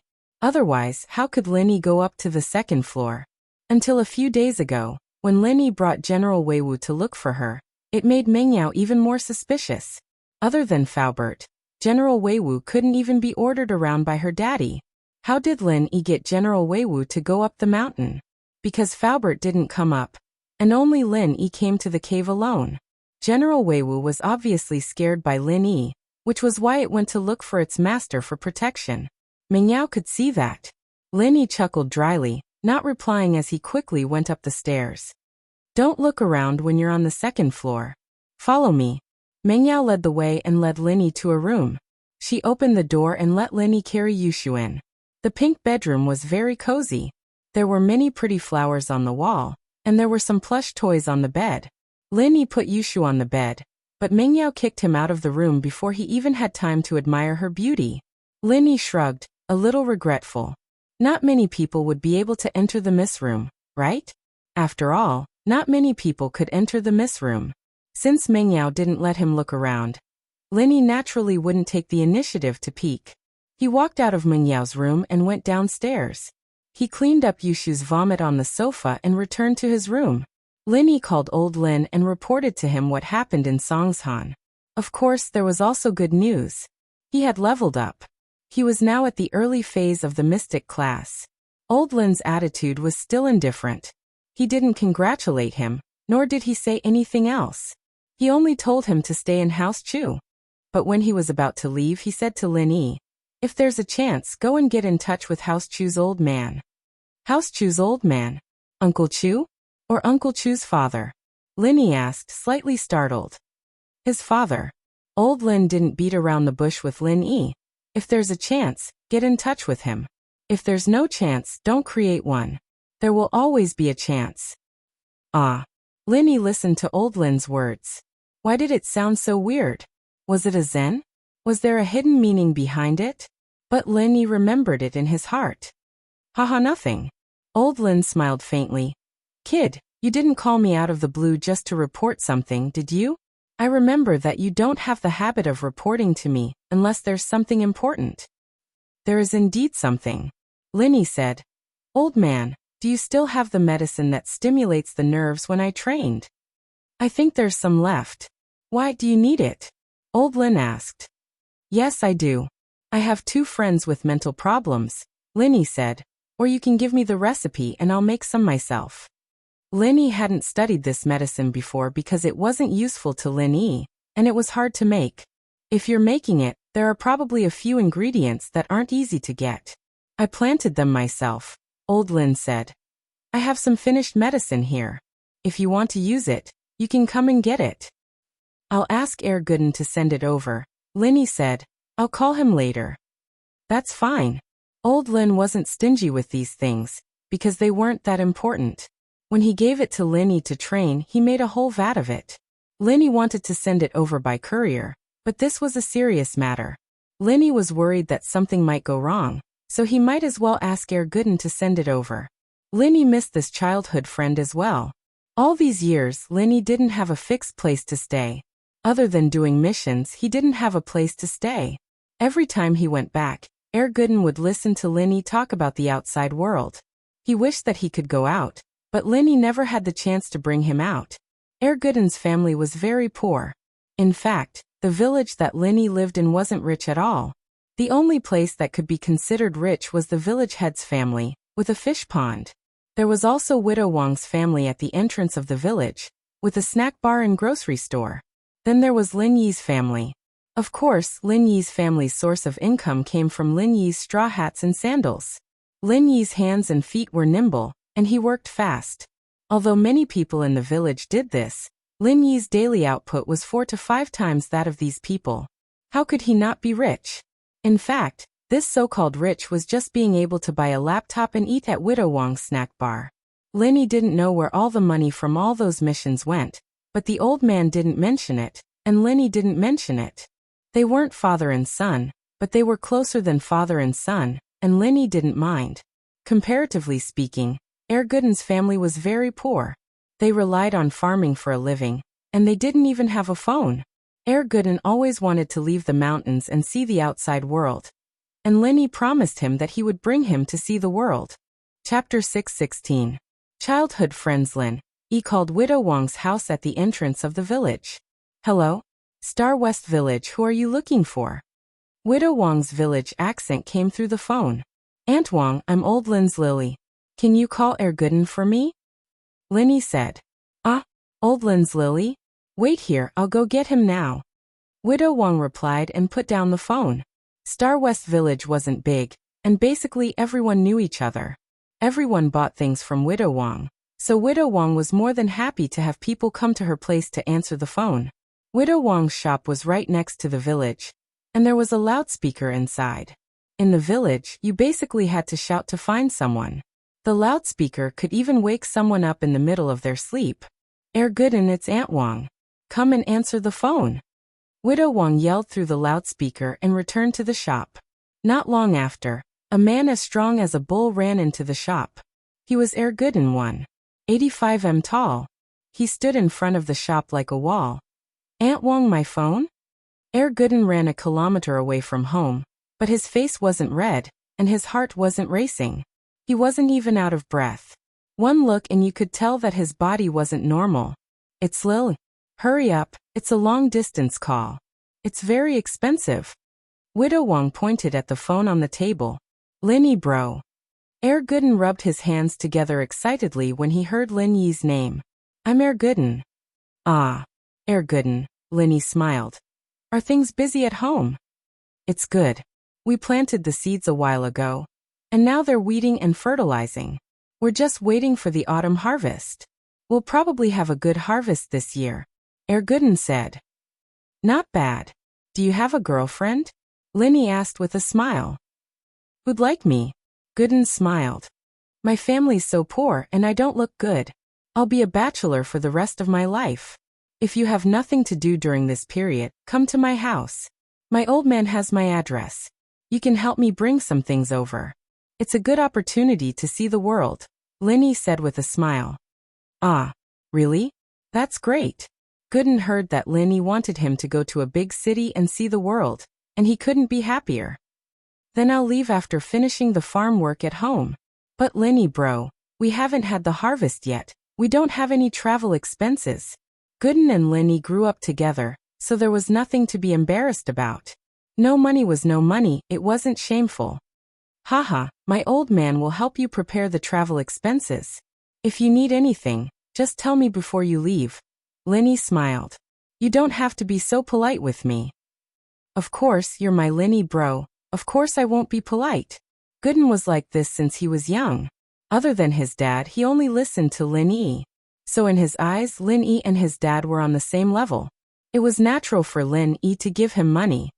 Huh. Lin Yi smiled. He didn't know how many years it had been since he played with Gooden. The days of catching fish and prawns together were long gone. Even after he hung up, Lin Yi was still immersed in his memories. There were 3 times in his life when he was the happiest. The first time was when he was young. At that time, he hadn't gone on a mission yet. He was still learning medicine from his old man, training his body. He didn't have many missions a day, and when he was free, he would catch fish and prawns with Gooden. It was a very carefree life. The second time was in the training camp, with his teammates. He was the captain of the team, and he brought the other 6 teammates to overcome all obstacles and stand out. That time was hard and tiring, but it was also the most fulfilling. It seemed tense, but there wasn't the danger of a real mission. There was only the trust and friendship between teammates. Second brother, third brother, fourth brother, fifth brother, sixth brother, and seventh brother. Where are you now? Are you doing well? Are you busy with missions all over the world? Lin Yi shook his head. His teammates had gone their separate ways after leaving the training camp, and he hadn't seen each other since. The third time was when Lin Yi was in Songshan. Although he didn't know who his enemies were, and there were always some small troubles, these days of freedom made Lin Yi really happy. He hoped that it would never end. Of course, other than these 3 happy times, Lin Yi also had a lot of painful times. One of them wasn't painful, but at least it was painful and happy at the same time. It was also a rare time. It was also during that time that he met Yang Huaijuan, Armadillo, and Ning. It was also because of Ning that this time was forcefully erased from Lin Yi's memory. It was also the reason why Lin Yi chose to run away when he first met Yang Huaijuan. Until now, Linny didn't know why he rejected Ning so decisively. Was it because of the huge power behind her? Or was it because he couldn't give her a stable life? Linny never thought that he would retire one day, and he didn't think that he would retire at such a young age. Linny didn't know what his old man was thinking. He suddenly brought him to Songshan to do a special mission that would give him a lifetime's worth of food. This was a huge deal. Lingshan flipped through the case files on her desk. The kidney trafficking organization seemed to have been a lot more restrained recently. Ever since the transit station was destroyed, they seemed to have become a lot more careful. However, they didn't stop their crimes because they moved their targets and locations to the outskirts of the city. In this week, there were already 2 cases of widowed farmers being murdered. It was the same method, but the locations were more unpredictable. One of the 2 victims was a villager from Yazi village in the east of the city, and the other was a villager from Shimbu village in the west. One in the east and one in the west, tens of kilometers away from each other. There was no pattern at all. Even if they sent out the police force to keep watch, it was impossible to cover the hundreds of villages around the city with police officers. Putting aside the fact that the police force was not enough, even if it was enough, they couldn't possibly stop the entire police station and keep watch over the kidney trafficking organization. Right? Lingshan felt like a coward. She'd cracked a couple of big cases since she'd been appointed, and she'd received praise and recognition from the leaders of the province, but she knew what was going on. She didn't have the face to say how she'd cracked the cases. Chapter 617. Lingshan's pursuer. It wasn't that Lingshan was a coward, it was just that she had arrived at the right time. Big cases kept popping up as soon as she took over. When Huaijuan was the captain, there were a few criminal groups as well, but they were all gangsters, bag robbers, thieves and the like. These cases were big, but they weren't as complicated as they were now. Lingshan, on the other hand, was a special forces soldier, and she had no place to use her skills. How could she not be frustrated? When Lingshan came back, she was filled with ambition and wanted to show off her ambitions. Her dream of fighting with the gangster and taking him down didn't come true. In fact, it wasn't that she didn't have the chance to fight with the gangster, and there were quite a few of them, but how many of them could Lingshan meet by herself? Even if she fought with criminals, how many strong ones were there? How many criminals could have the strength of a golden class? Lingshan was a golden class mid-phase, and even in House Song, one of the 4 noble houses, she was the leader of the younger generation. If she wanted criminals to have golden class strength, she wouldn't need to be a criminal anymore. She could just be a bodyguard of some rich man and earn a lot. Why would she need to rob? What a headache. Why did these criminals keep coming in waves? Why did they have to do it in Songshan? Before the kidney trafficking organization appeared, Songshan did have an underground organ trade market, but because it was an underground trade, and it was done after both parties agreed on the price, no one reported it to the police. As long as these people didn't cross the line, Lingshan wouldn't interfere. She couldn't do anything about it. But now they were kidnapping people and selling their kidneys. She couldn't just ignore it. But these people seemed to have a very strict organization, and it wasn't easy to take them out at once. It was already very difficult to destroy just one lair. The main problem was that these people had doctors and operating tables in their hands, and they didn't need to go through the proper medical system or clinics. The kidneys weren't sold locally either, and according to Lingshan's understanding, there hadn't been a single kidney transplant patient that was bought from this group. Of course, there were people who bought kidneys from the black market, but they also went through unscrupulous intermediaries. Then they negotiated the price with the kidney seller in private, and the kidney transplant surgery was carried out in a regular hospital. The unscrupulous intermediaries only received an intermediary fee of 10 to 20,000 yuan. They had gotten rid of quite a few of these black intermediaries, but they were all small fries. They were of no help to the progress of the case. Lingshan's phone rang. Lingshan's ringtone wasn't like those young men and women's, it was the most common default ringtone. It also suited her profession and personality, being more mature. Hello, I'm Lingshan from the criminal investigation team. Lingshan answered the phone out of habit. It was an unknown number, and she didn't have a contact book. Lingshan. A rough male voice sounded from the other side of the phone. I'm Chen Yutian. Oh, Chen Yutian? Lingshan paused, frowning imperceptibly. What's wrong? Chun Yutian smiled bitterly after hearing the coldness in Lingshan's voice. Lingshan, I'm going back to Songshan tomorrow.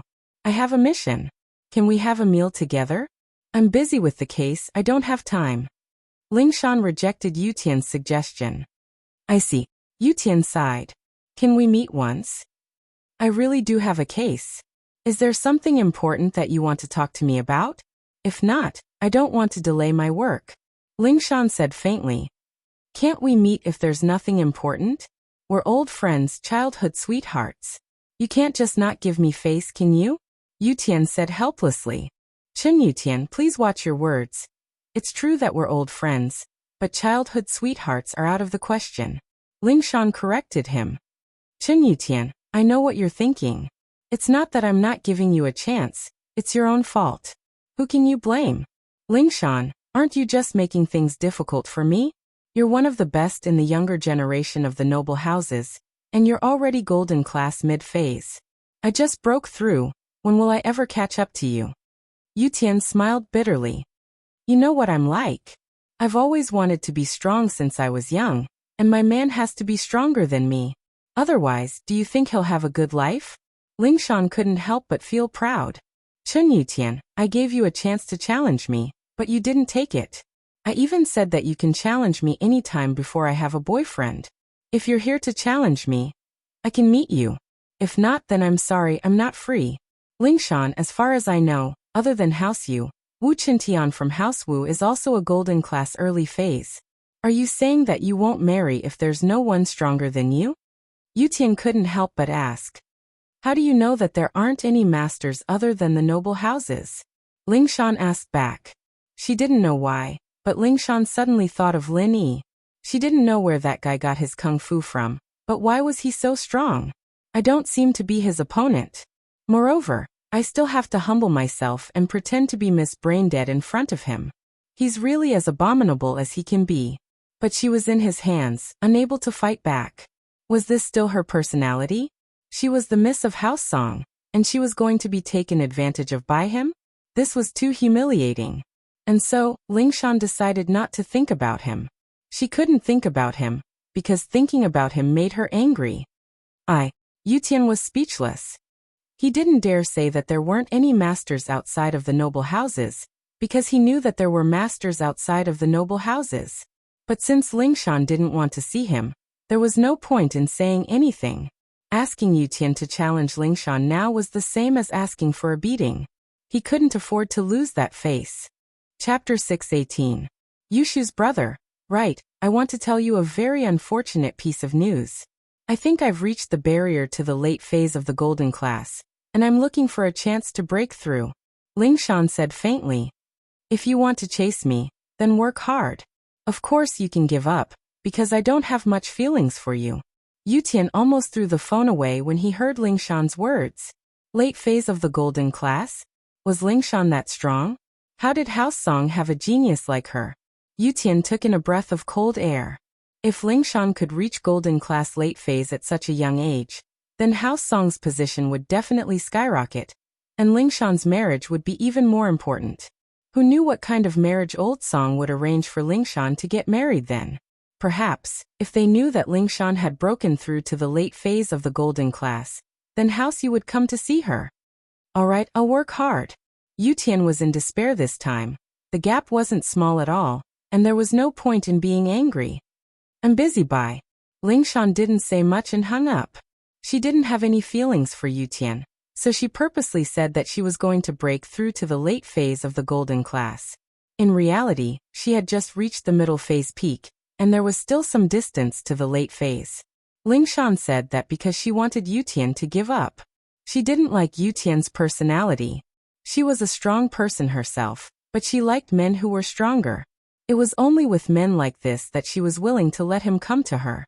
Otherwise, she wouldn't feel comfortable.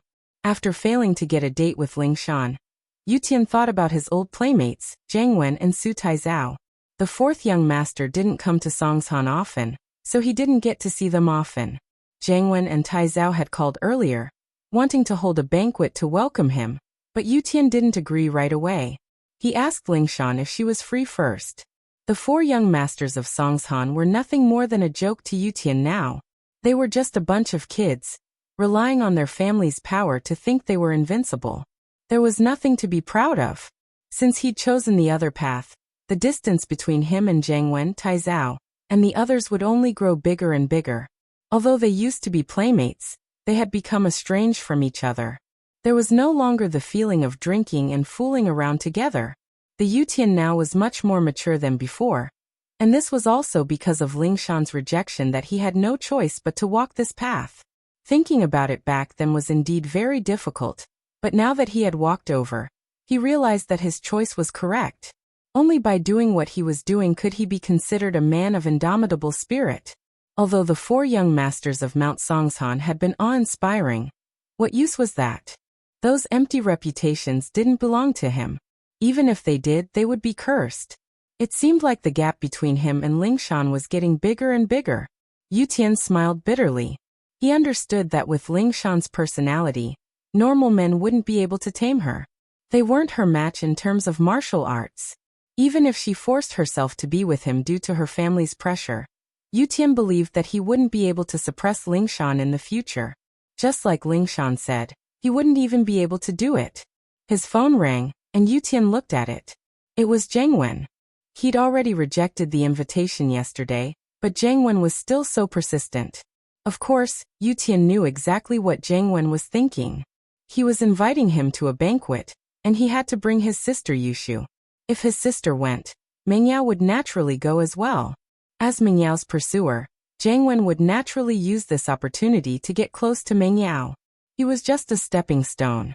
Yutian knew very well that his life was getting further and further away from Jiangwen.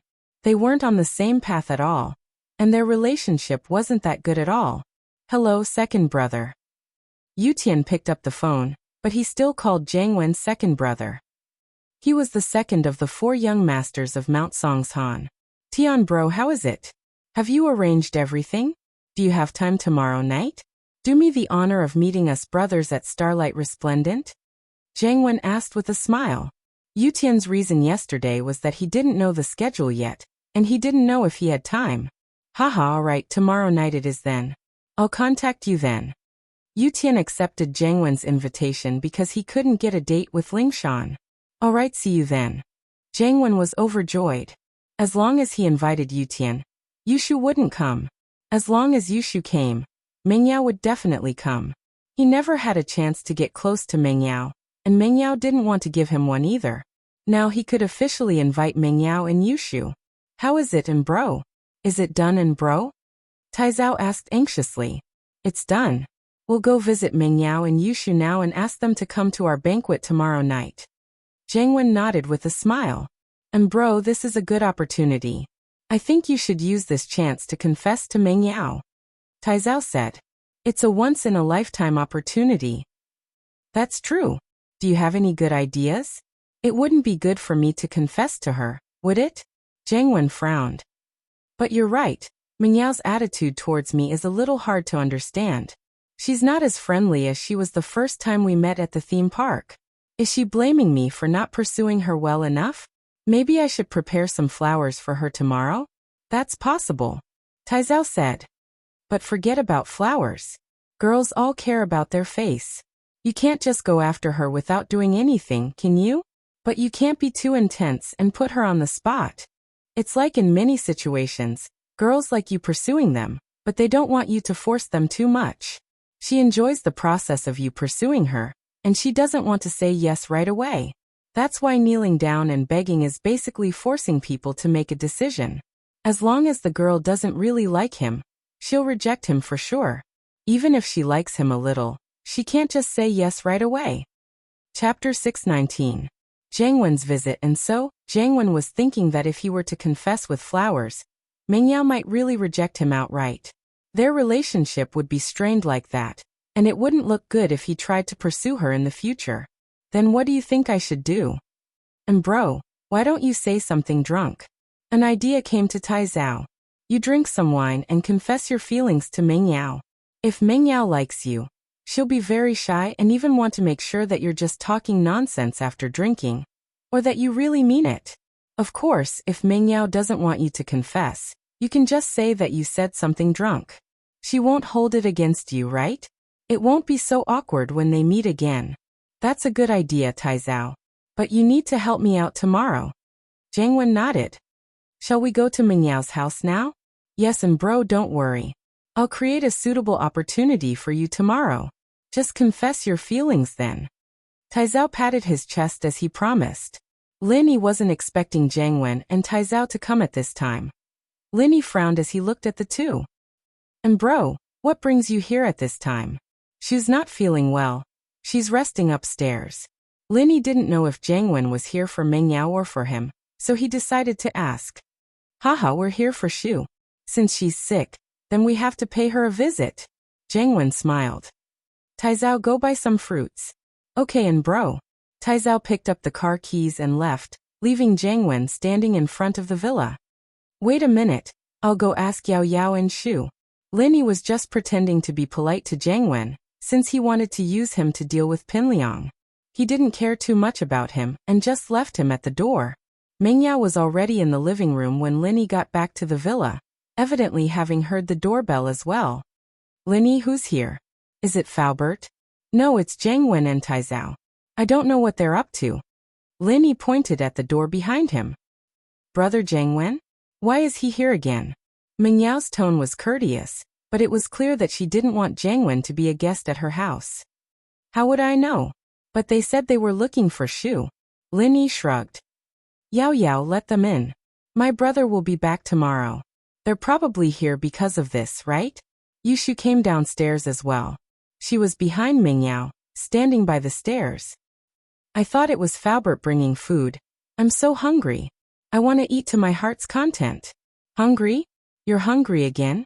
You want to eat to your heart's content again? Linny was speechless. She just threw up, and now she was hungry again? Eat to her heart's content again? He didn't know what this Yushu was made of. Did she forget the pain after the wound healed? Yeah, my stomach's so empty I'm growling. Yushu rubbed her stomach as she complained. I puked out too much earlier. It'd be better if I didn't puke out so much.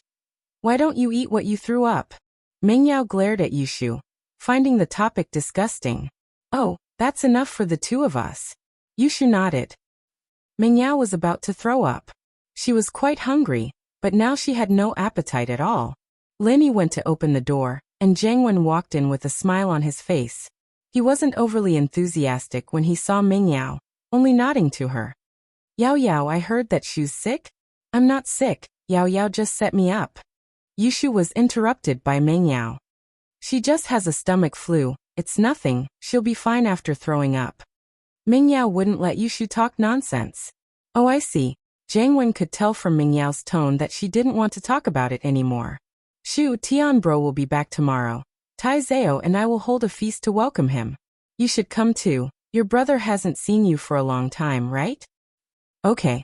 Yushu agreed without thinking too much. After all, she hadn't seen her brother for a long time. There was no reason not to go. Mingyao was a little annoyed. Why did Yushu agree just like that? If she went, how could she not go?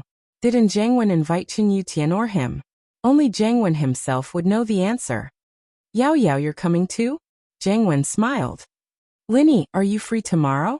Mingyao didn't answer Jiangwen's question. She turned to Linny and said, You come with us. Okay, Linny replied faintly. Jiangwen wasn't too happy about Linny going with him, but Mingyao being able to go was already good enough. He couldn't afford to cause more trouble. If he didn't let Linny go, Mingyao would be pissed off and refuse to go. That wouldn't be fun. He smiled. Haha, Yao Yao, I was going to invite Linny bro even if you didn't ask. We're good friends. Is there anything else? Mingyao looked at Jiangwen. Jiangwen knew that Mingyao was asking him to leave, but he didn't want to. He still wanted to stay a little longer. Let's wait for Taizao. He went to buy fruits and Shu's sick. As her brother, we can't come empty-handed, can we? Oh, tell him to buy some more then. I'm starving. Yushu ordered after hearing that Taizao was going out to buy food. Okay, I'll call him now. Jiangwen's eyes brightened. He finally had a reason to stay a little longer. Afraid that Mingyao would interfere, Jiangwen quickly took out his phone and dialed Taizao's number. Taizao, Shu's hungry. Go buy some fruits and some dinner too. Go to a few more places and buy a few more dishes. Don't go too little. Zhang Wen's hint was very clear. As long as Taizao wasn't an idiot, he'd know what he meant. He wanted Taizao to stay a little longer, and not come back immediately. Chapter 620. Chapter 620. Chu Pingzhan's phone. No rush, no rush. We can't rush even if there's a traffic jam, right? Safety first. Zhang Wen smiled faintly, praising Taizao's teamwork. Meng Yao glared at Yushu, annoyed at her for being a busybody. Couldn't she have asked Lin Yi to cook for her if she wanted to eat? What was she supposed to ask Taizao to buy? Now that this guy was here and not leaving, how annoying was he? Yushu knew that she was in trouble, and she pouted. But she had an idea. She looked at the time. Zhang Wen only had 7 minutes left to flirt with Yao Yao. Zhang Wen kept on talking in front of Meng Yao, and Meng Yao kept on talking to him. Lin Yi, naturally, didn't feel like staying here any longer, and went back to his room. Zhang Wen wouldn't be able to do anything in the villa, and Lin Yi didn't have to keep an eye on him. Oh, it's time for the cartoon. Today's Saturday, the theatrical version of Happy Goat and Big Big Wolf. Yushu jumped up from the sofa and turned on the TV, changing the channel with the remote. As expected, the familiar music of Happy Goat and Big Big Wolf came from the TV. Zhang Wen had long since gotten used to Yushu's crazy personality. Yushu was pretty, but who could resist a personality like that? Luckily, the one he liked was Meng Yao. Otherwise, he'd be screwed if he got together with Yushu. Zhang Wen ignored Yushu, and kept on talking to Meng Yao. Hey, stop talking. I can't hear you. Yushu waved her hand at Zhang Wen impatiently. Why are you so rude? They're watching TV. Zhang Wen was about to explode it. What did his words have to do with Yushu? But he couldn't afford to piss Yushu off, so he didn't dare talk back. First of all, Yushu was from House Chun, a noble house's descendant.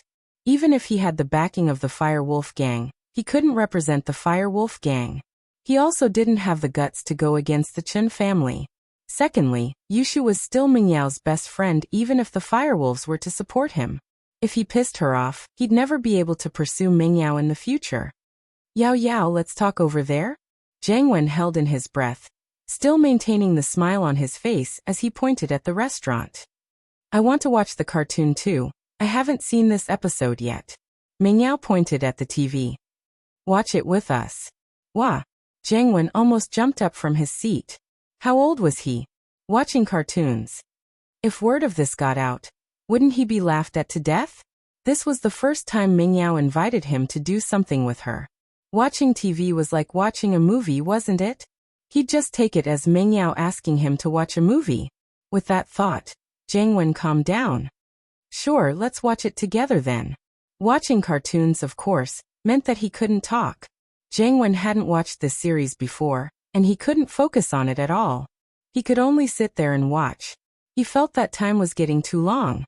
Why wasn't this Taizao back yet? He'd be able to get out of this situation if he came back. What a blunder. If he knew that Yushu wanted to watch cartoons, he wouldn't have stayed here. He might as well just leave. Zhang Wen couldn't take it anymore, and went outside to call Taizao. Where are you?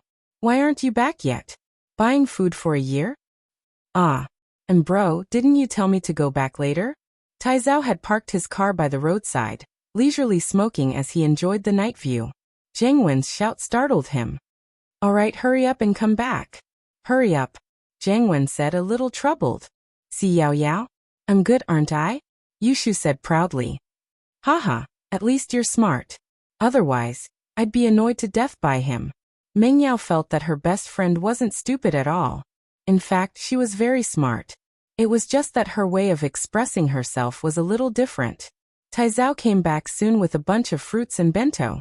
Yushu invited Zhang Wen to watch TV and eat together, but Zhang Wen shamelessly rejected her.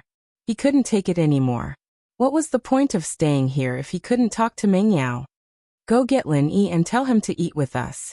Meng Yao opened the bento Taizao bought, and placed it on the coffee table after Zhang Wen and Taizao left. Taizao had bought a total of 5 bento boxes, all of them quite high quality.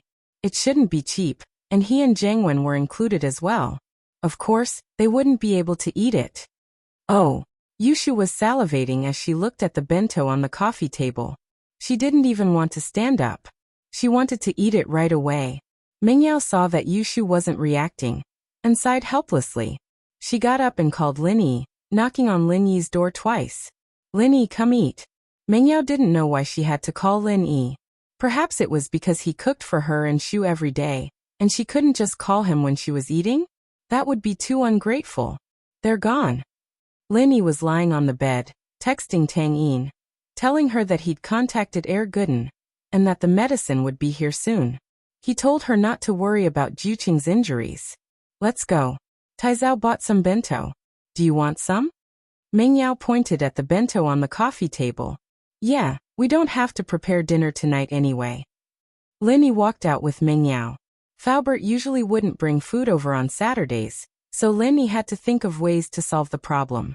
When Lin Yi sat on the sofa, Yushu was almost done with the bento box. She didn't look like she was going to stop. Don't eat too much, or you'll die from overeating. Lin Yi reminded. No more. Mingyao was worried that Yushu would get into trouble again. She put away the 2 bento boxes, afraid that Yushu would eat them too. Oh, okay. Yushu felt wronged, but she didn't dare disobey. She didn't want to overeat again. After dinner, Lin Yi cleaned up the bento boxes and put the remaining 2 in the fridge. He'd heat them up for breakfast tomorrow. After he was done, he got a call from Pengzhan. Uncle Chu. Lin Yi picked up. What's up? Yeah, 2 things. Pengzhan said. Yao Yao isn't with you, is she? Is it convenient to talk? Chapter 621. I have shield. Lin Yi glanced at Mingyao and Yushu, who were watching cartoons in the living room. He lowered his voice and said, They're watching cartoons in the living room. If there's anything, just tell me, Uncle Chu. Alright, the first thing is about you. Pengzhan didn't beat around the bush and said, Sihua came to me today and asked me about your injury and background. I didn't say anything, but I don't know if he guessed anything from my vague words. I don't think Zhao Qibing will let this go so easily. He's definitely going to do something to you. You have to be prepared. Ask about me? Lin Yi smiled. It's nothing. Just ask then. If they want to do something to me, they can come to me. Lin Yi was a little wary of the people around Zhao Qibing, but he wasn't afraid of them. Although he was injured quite badly from the fight, he had the Jade training space. Lin Yi didn't believe that Uncle Zhu had something like that. Even if he used a large amount of treasures, he wouldn't be able to recover without at least a year and a half, according to what Jiao Lao said. So Lin Yi wasn't afraid of Zhao Qibing's revenge at all. Send as many masters as you want. I'll run after we're both injured. I'll run back, and when I've recovered the next day, I'll continue to fight with the masters around you. I don't believe that you have an endless supply of masters around you. Let's see if you can still be happy when all your masters are lying on the bed. With the Jade space, as long as Lin Yi didn't meet a particularly strong master, Lin Yi would have nothing to fear. No matter what, you still have to be careful. Pengzhan knew that Lin Yi had a certain level of confidence after hearing his words. He wasn't as worried as before. I don't want anything to happen to you. Don't worry, Uncle Chu. If I can't win, I'll run. Lin Yi didn't think that running away was embarrassing at all. What was there to be embarrassed about? If he couldn't win, then he would be the one with the problem. Then I'm relieved. Pengzhan nodded and continued. Secondly, I want you to help me find out why Yao Yao went to that empty Shuangyan with Zhong Pingliang. I was in a hurry, so I didn't ask about it. I wanted to ask about it yesterday, but something happened to you yesterday, so I didn't mention those unhappy things again. So I asked you to help me ask about it. I really don't know about this matter. Lin Yi said, I'll find time to ask about it and then call you. There's no rush. There's no need to ask specifically. We'll talk about it when we have the chance. Pengzhan didn't want to interfere with his daughter's private life too much. She was a grown-up, after all, and she wasn't that gullible. There had to be a reason why she followed Pinliang up the mountain. All right, I'll find a chance to ask her. Lin Yi nodded, feeling that it wasn't a good idea to ask Mingyao about this. Yutian didn't give up and called Lingshan after he got out of the toll booth. But Lingshan's tone was cold. Chen Yutian? You're back? What's up?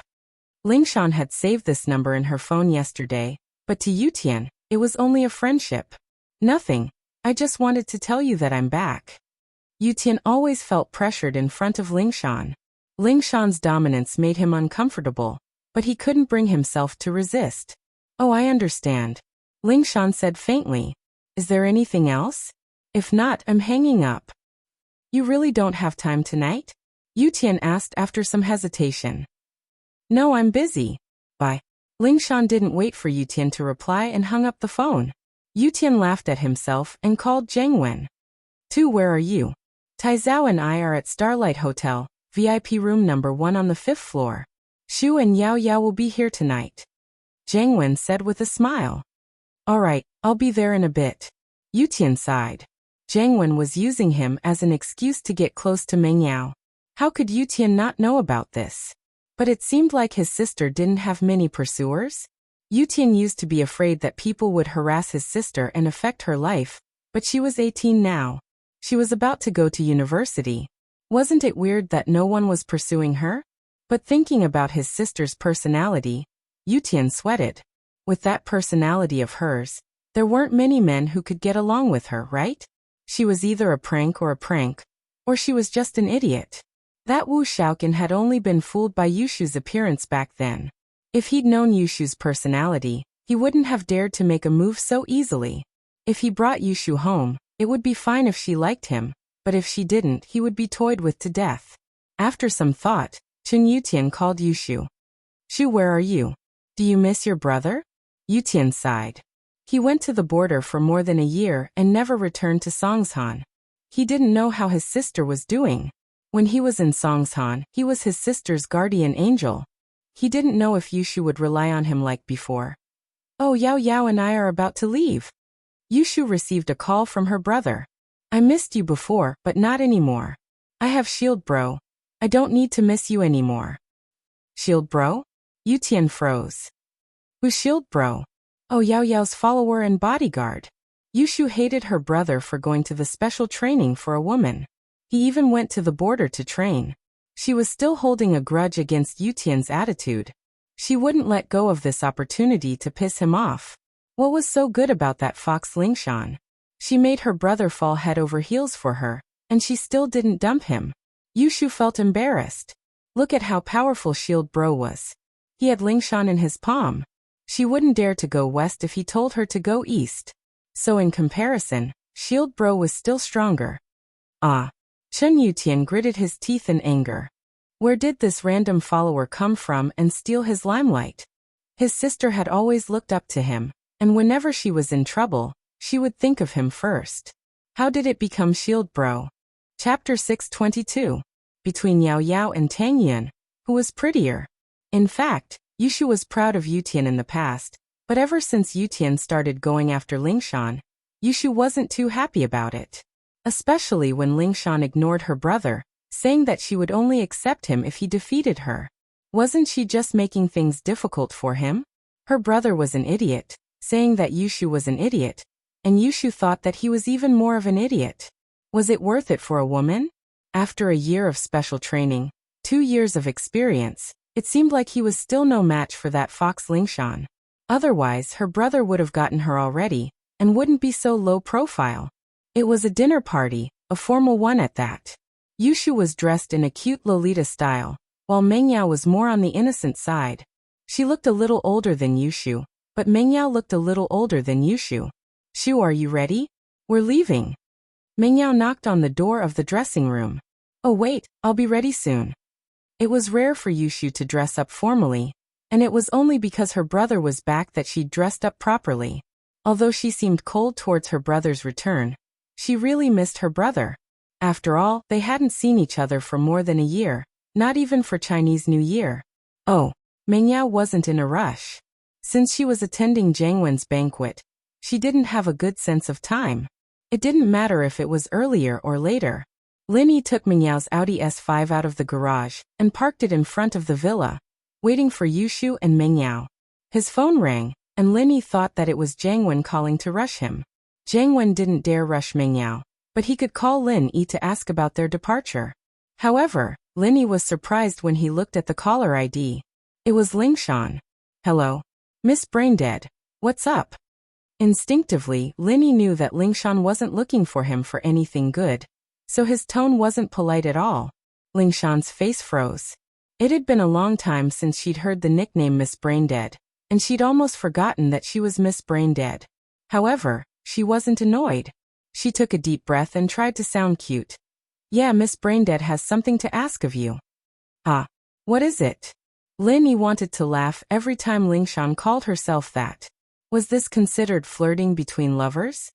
Ever since the kidney trafficking organization's transit point was destroyed, we haven't found any other clues, Lingshan said helplessly. But the criminal organization hasn't stopped their footsteps. They've shifted their target to the villages near the city. In the past week, there have been 2 cases of kidney removal at Kayazi village in the east and Shimbu village in the west.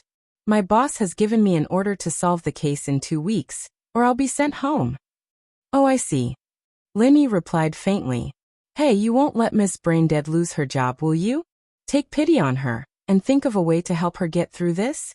Lingshan felt like her teeth were going to fall off from the sourness, but she said it so naturally, without any hesitation at all. Since when did she feel that it was natural for her to lower her voice in front of Lin Yi? What can I do? Lin Yi heard Lingshan's pitiful words, but he really couldn't do anything. He couldn't just leave Mingyao and Yushu to help her solve the case, could he? The miss would be furious again. You won't leave her to die, will you? Lingshan was really starting to panic. She'd just been scolded by her leader today, and if she couldn't solve the case in 2 weeks, she wouldn't lose her job like she said, but she wouldn't have the face to be the captain anymore. I'll keep an eye out for you. Lin Yi agreed after some hesitation. Lingshan's attitude made it hard for Lin Yi to reject her.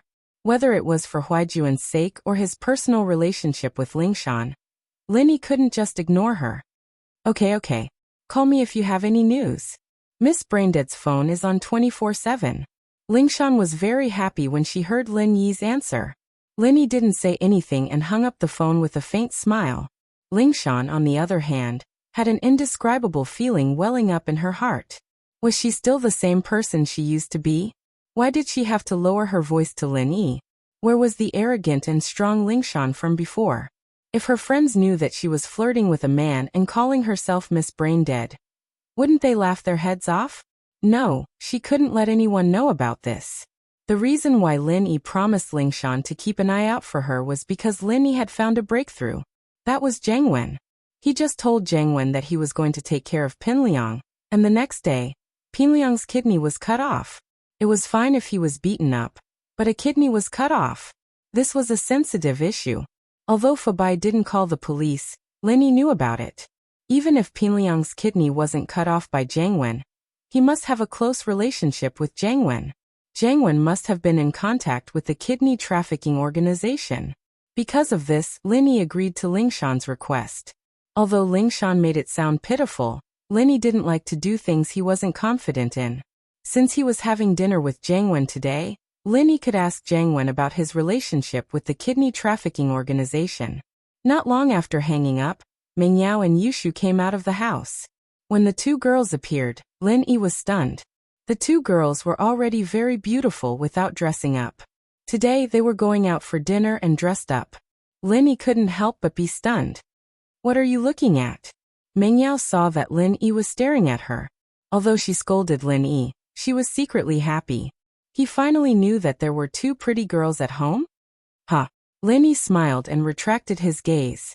Yao Yao sis is prettier than Tang Yin, right? Yushu asked with a smile. Chapter 623. A blunder caused by a misunderstanding, however. The Miss and Tang Yin were both very pretty. If one had to say who was prettier, it could only be said that they each had their own merits. The Miss today would naturally be prettier than Tang Yin without makeup. There was no doubt about that. Lin Yi said, she's prettier than Tang Yin after makeup. Lin Yi's words didn't offend anyone. Although he was praising Mingyao, he also said that Mingyao was only better after makeup. Before makeup, they were about the same. However, Miss Chu had automatically ignored the words makeup queen. She felt a little smug as she glanced at Lin Yi. At least you have good taste. Oh, what about me? Yushu asked, using Mingyao as the vanguard before bringing herself out. You're about the same as Yao Yao. Lin Yi didn't know how to answer. Oh, am I really that pretty? That's great. I finally met someone who isn't blind. Oh. Yushu cried out in surprise and glanced at Mingyao. Shu, why are you looking at me? Are you saying that I'm blind? Mingyao glared at Yushu. Yeah, who told you to say that I'm not as pretty as you? Yushu said confidently. Stupid girl, when did I say that? Mingyao glared at Yushu. Then why did you admit it? Yushu retorted. I didn't admit it. You were the one looking at me. Mingyao was pissed. Yushu had tricked her. Then why are you feeling guilty? Yushu asked. I'm not feeling guilty, although I did say that my body is more balanced than yours. Mingyao said angrily. Oh, people with small chests always say that they're balanced. Yushu wasn't happy. You stupid girl, I'll tear your mouth off. Mingyao went to pull Yushu's face. Shield bro, Yao Yao sis is trying to kill me again. Yushu screamed. Alright, I'm driving. Linny didn't know who to help, so he changed the topic. Right, Yao Yao, why did you go to Mount Shuangyan with Pinliang? Lin Yi remembered the mission Pingzhan had given him on the phone before, and he decided to take this opportunity to ask about it. That big liar Pinliang lied to me on purpose. Mingyao felt hurt when she thought about it. Pinliang didn't just lie to her IQ, he lied to her feelings as well. Pinliang didn't mean love with Pinliang, of course, but the longing for her family. Pinliang had given Mingyao hope, only to have it destroyed again and again. If Pinliang hadn't brought it up, Mingyao would have kept it as an eternal pain deep in her heart, not letting it out easily. But Pinliang's release of this sadness gave Mingyao hope. How could she not be depressed? Every time she thought about it, Mingyao would cry silently. She wasn't crying because she fell for Pinliang's trick, but because she missed her mother. She really wanted it. Everyone else had maternal love, but she didn't. Although she was the daughter of Pengzhan Industries and lived a luxurious life, she would rather not have all of this. She wanted a complete family. A happy home where he could have dinner with his parents every night. Lie to you. Lin Yi was driving, so he didn't notice the change in Mingyao's mood. Yeah. Mingyao's heart ached again as she thought of her mother. Ah. Yao Yao, don't cry, okay, you're prettier than me, okay? Yushu held Mingyao's hand and comforted her. Yushu would argue with Mingyao about meaningless things sometimes, but she still missed Mingyao a lot. Her attitude changed immediately when she saw Mingyao sad. Cry? Lin Yi paused and looked at Mingyao through the rearview mirror. Her eyes were red as if she was about to cry. Yao Yao, what's wrong? Zhong Pingliang lied to Yao Yao, saying that he saw someone who looked very similar to Yao Yao at Mount Shuangyan. Yushu said for Mingyao. Zhong Pingliang made it sound so real and tricked Yao Yao. In the end, Yao Yao and I followed Zhong Pingliang up the mountain, and we were locked in the cave. Someone who looked very similar? Lin Yi was even more shocked. The miss wasn't that retarded, was she? It was just someone who looked similar, and she was tricked by Pinliang to see what was going on? Yeah, Yao Yao thought that the person Zhong Pingliang saw was her mother. Yushu nodded and explained. Yushu, on the other hand, was no longer as playful as before. Her mother? Lin Yi couldn't understand. Yao Yao's mother, isn't she dead? Your mother is dead. Mingyao was furious. Not only did Lin Yi not comfort her, but he even cursed her mother to be dead? Ugh. Lin Yi scratched his scalp, wondering if he'd misunderstood something. Could it be that Mingyao's mother wasn't dead? Then why would Pingzhan say that Mingyao's mother left them when Mingyao was very young? Damn. Lin Yi came back to his senses abruptly. He'd misunderstood this leave. Usually, death could also mean leave, and in this kind of tone and situation, leave basically meant that.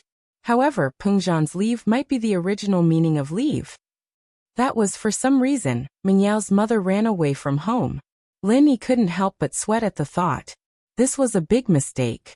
He offended the miss for no reason, and it wasn't worth it. However, Lin Yi didn't care about the miss's retaliation.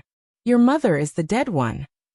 Lin Yi didn't even know who his mother was, and he didn't know if she was still alive, so Lin Yi didn't feel pressured at all. He had never seen his parents since he was young, and although he did fantasize about his parents when he was young, he had gotten used to it after so many years. He treated old Lin and his master as his family. I'm sorry, I misunderstood. Your mother left home. Lin Yi explained embarrassedly. What kind of attitude is that? You're still laughing? Is it funny? Are you mocking me because I'm pitiful? Ming Yao heard that Lin Yi was laughing and she got even angrier. This was the weakness that was sealed deep in her heart, and Lin Yi's attitude enraged her. Chapter 624. Chen Yutiana? Lin Yi's words stunned both Ming Yao and Yushu. Lin Yi had never told the Miss and Yushu about his background, and they didn't think much about it. Now that Lin Yi told them about it, they realized that Lin Yi had such a tragic background. He was an orphan? Oh my God! How did he survive all these years? He looked like he didn't care about anything, but could it be that he had a sad side that no one noticed? A woman's natural motherly instinct made the Miss feel pity for Lin Yi. Yes, she was nothing compared to him. At least she saw her mother, and she had a father who loved her. But what about Lin Yi? He didn't even know who his parents were. Wasn't that even more pitiful? I'm sorry. The Miss was someone who could learn from her mistakes. She apologized immediately after hearing Lin Yi's words. I shouldn't have said that. I really didn't know. You're even more pitiful than me. I'm used to it, it's fine. Lin Yi shook his head. Don't fall for it again. If something like this happens, you have to inform your father first. I believe he knows your mother better than you do. And Ming Yao nodded, surprisingly not refuting Lin Yi's words. The atmosphere was a little sad as they talked, but the Mrs. mood recovered a little. She still couldn't be happy, but at least she wouldn't cry anymore. Lin Yi parked the car in the parking lot of the Starlight Hotel, half an hour late. The two girls had stayed at home for a while, and they'd gotten into a car accident on the way. They were stuck in traffic for a while, and that was why they were late. However, none of them looked embarrassed. They got out of the car confidently and walked to the hotel. Lin Yi was just a follower, so it didn't matter to him whether he was late or not. He followed the two into the hotel leisurely. Chen Yutian was already in the room, talking to Jiang Wen and Tai Zhao. His face looked normal, but he was extremely unhappy on the inside. One was because of Ling Shan's rejection, and the other was because of that shield bro who popped out of nowhere. His sister said that she didn't need him anymore? She had shield bro? Chen Yutian was furious. He only had one sister, and now she was going to be taken away? What shield bro, shield sis? I'm going to see who this shield bro really is. Wasn't he Ming Yao's follower and bodyguard? He wanted to see if this person had the qualifications to be her bodyguard. If he wasn't qualified, then fuck off and let him be shield bro somewhere else. At least this place didn't welcome him. As they were talking, there was a knock on the door. Jiang Wen wanted to open the door and welcome Ming Yao, but Yutian stood up first. He wanted to see who this shield bro was. Come in. Chen Yutian opened the door as he spoke, and Ming Yao and Yushu walked in. Yutian bro. Ming Yao was very polite to Yushu's brother. She greeted him as soon as she entered the room before turning to Jiang Wen and Tai Zhao. Jiang Wen bro, Tai Zhao bro. Bro. Yushu followed Ming Yao into the room, but Yutian's face darkened. Where's that shield bro? Is he coming with us? Yutian wasn't an impulsive person, but he had no choice but to stand up. His sister was taken away. How could he not be worried? Yushu made it very clear that she had shield bro now, and she didn't need him as her brother anymore. How could Yutian not be troubled? Not angry? Oh, you're looking for shield bro? Yushu didn't seem to notice the tense expression on Yutian's face. He's in the back. Yutian nodded and walked to the door. When Lin Yi came in, he reached out his hand. You're that shield bro, right? Let me introduce myself. I'm Yushu's brother, Yutian. Chen Yutian wanted to embarrass this shield bro.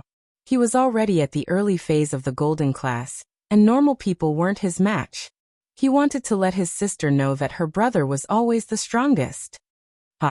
Lin Yi looked at Yutian with a weird expression, but he still reached out his hand. Ha! Yutian's eyes widened as he stared at Lin Yi. He couldn't believe his eyes. He pointed at Lin Yi in excitement. You teach. Let me introduce myself. I'm the shield bro you mentioned. Lin Yi interrupted Yutian with a smile. Yao Yao and Shu's follower. Ah. Yutian was even more shocked. He was Ming Yao and his sister's follower? What was going on? How did he become their follower? Wasn't Ming Yao and his sister too important? They actually invited him to be their follower? But looking at Lin Yi's actions, Yutian understood that Lin Yi didn't want him to reveal his identity. He introduced himself to Yutian as Ming Yao and Yushu's follower. Yutian found it hard to believe, but since Lin Yi didn't want to reveal his identity, he wouldn't say it. He held on to Lin Yi's hand excitedly. Hello, hello. I'm Yutian Yushu's brother, hee hee ha. Zhang Wen and Taizao frowned. What was wrong with this Yutian?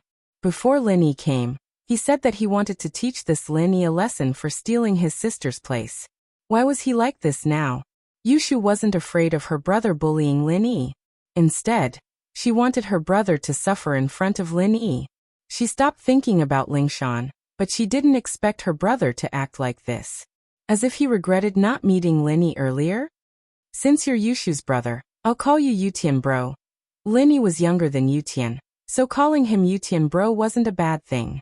Yutian, on the other hand, was flattered. He was about to reject when he saw Lin Yi's sharp eyes. He quickly nodded. Okay, I'll call you Lil Bro then. Mingyao and Yushu widened their eyes. Was this Yutian someone who was easy to talk to? Even if Lin Yi was their follower and bodyguard, Yutian didn't have to thank Lin Yi for protecting them every day. Did he? The two looked at each other and saw confusion in each other's eyes.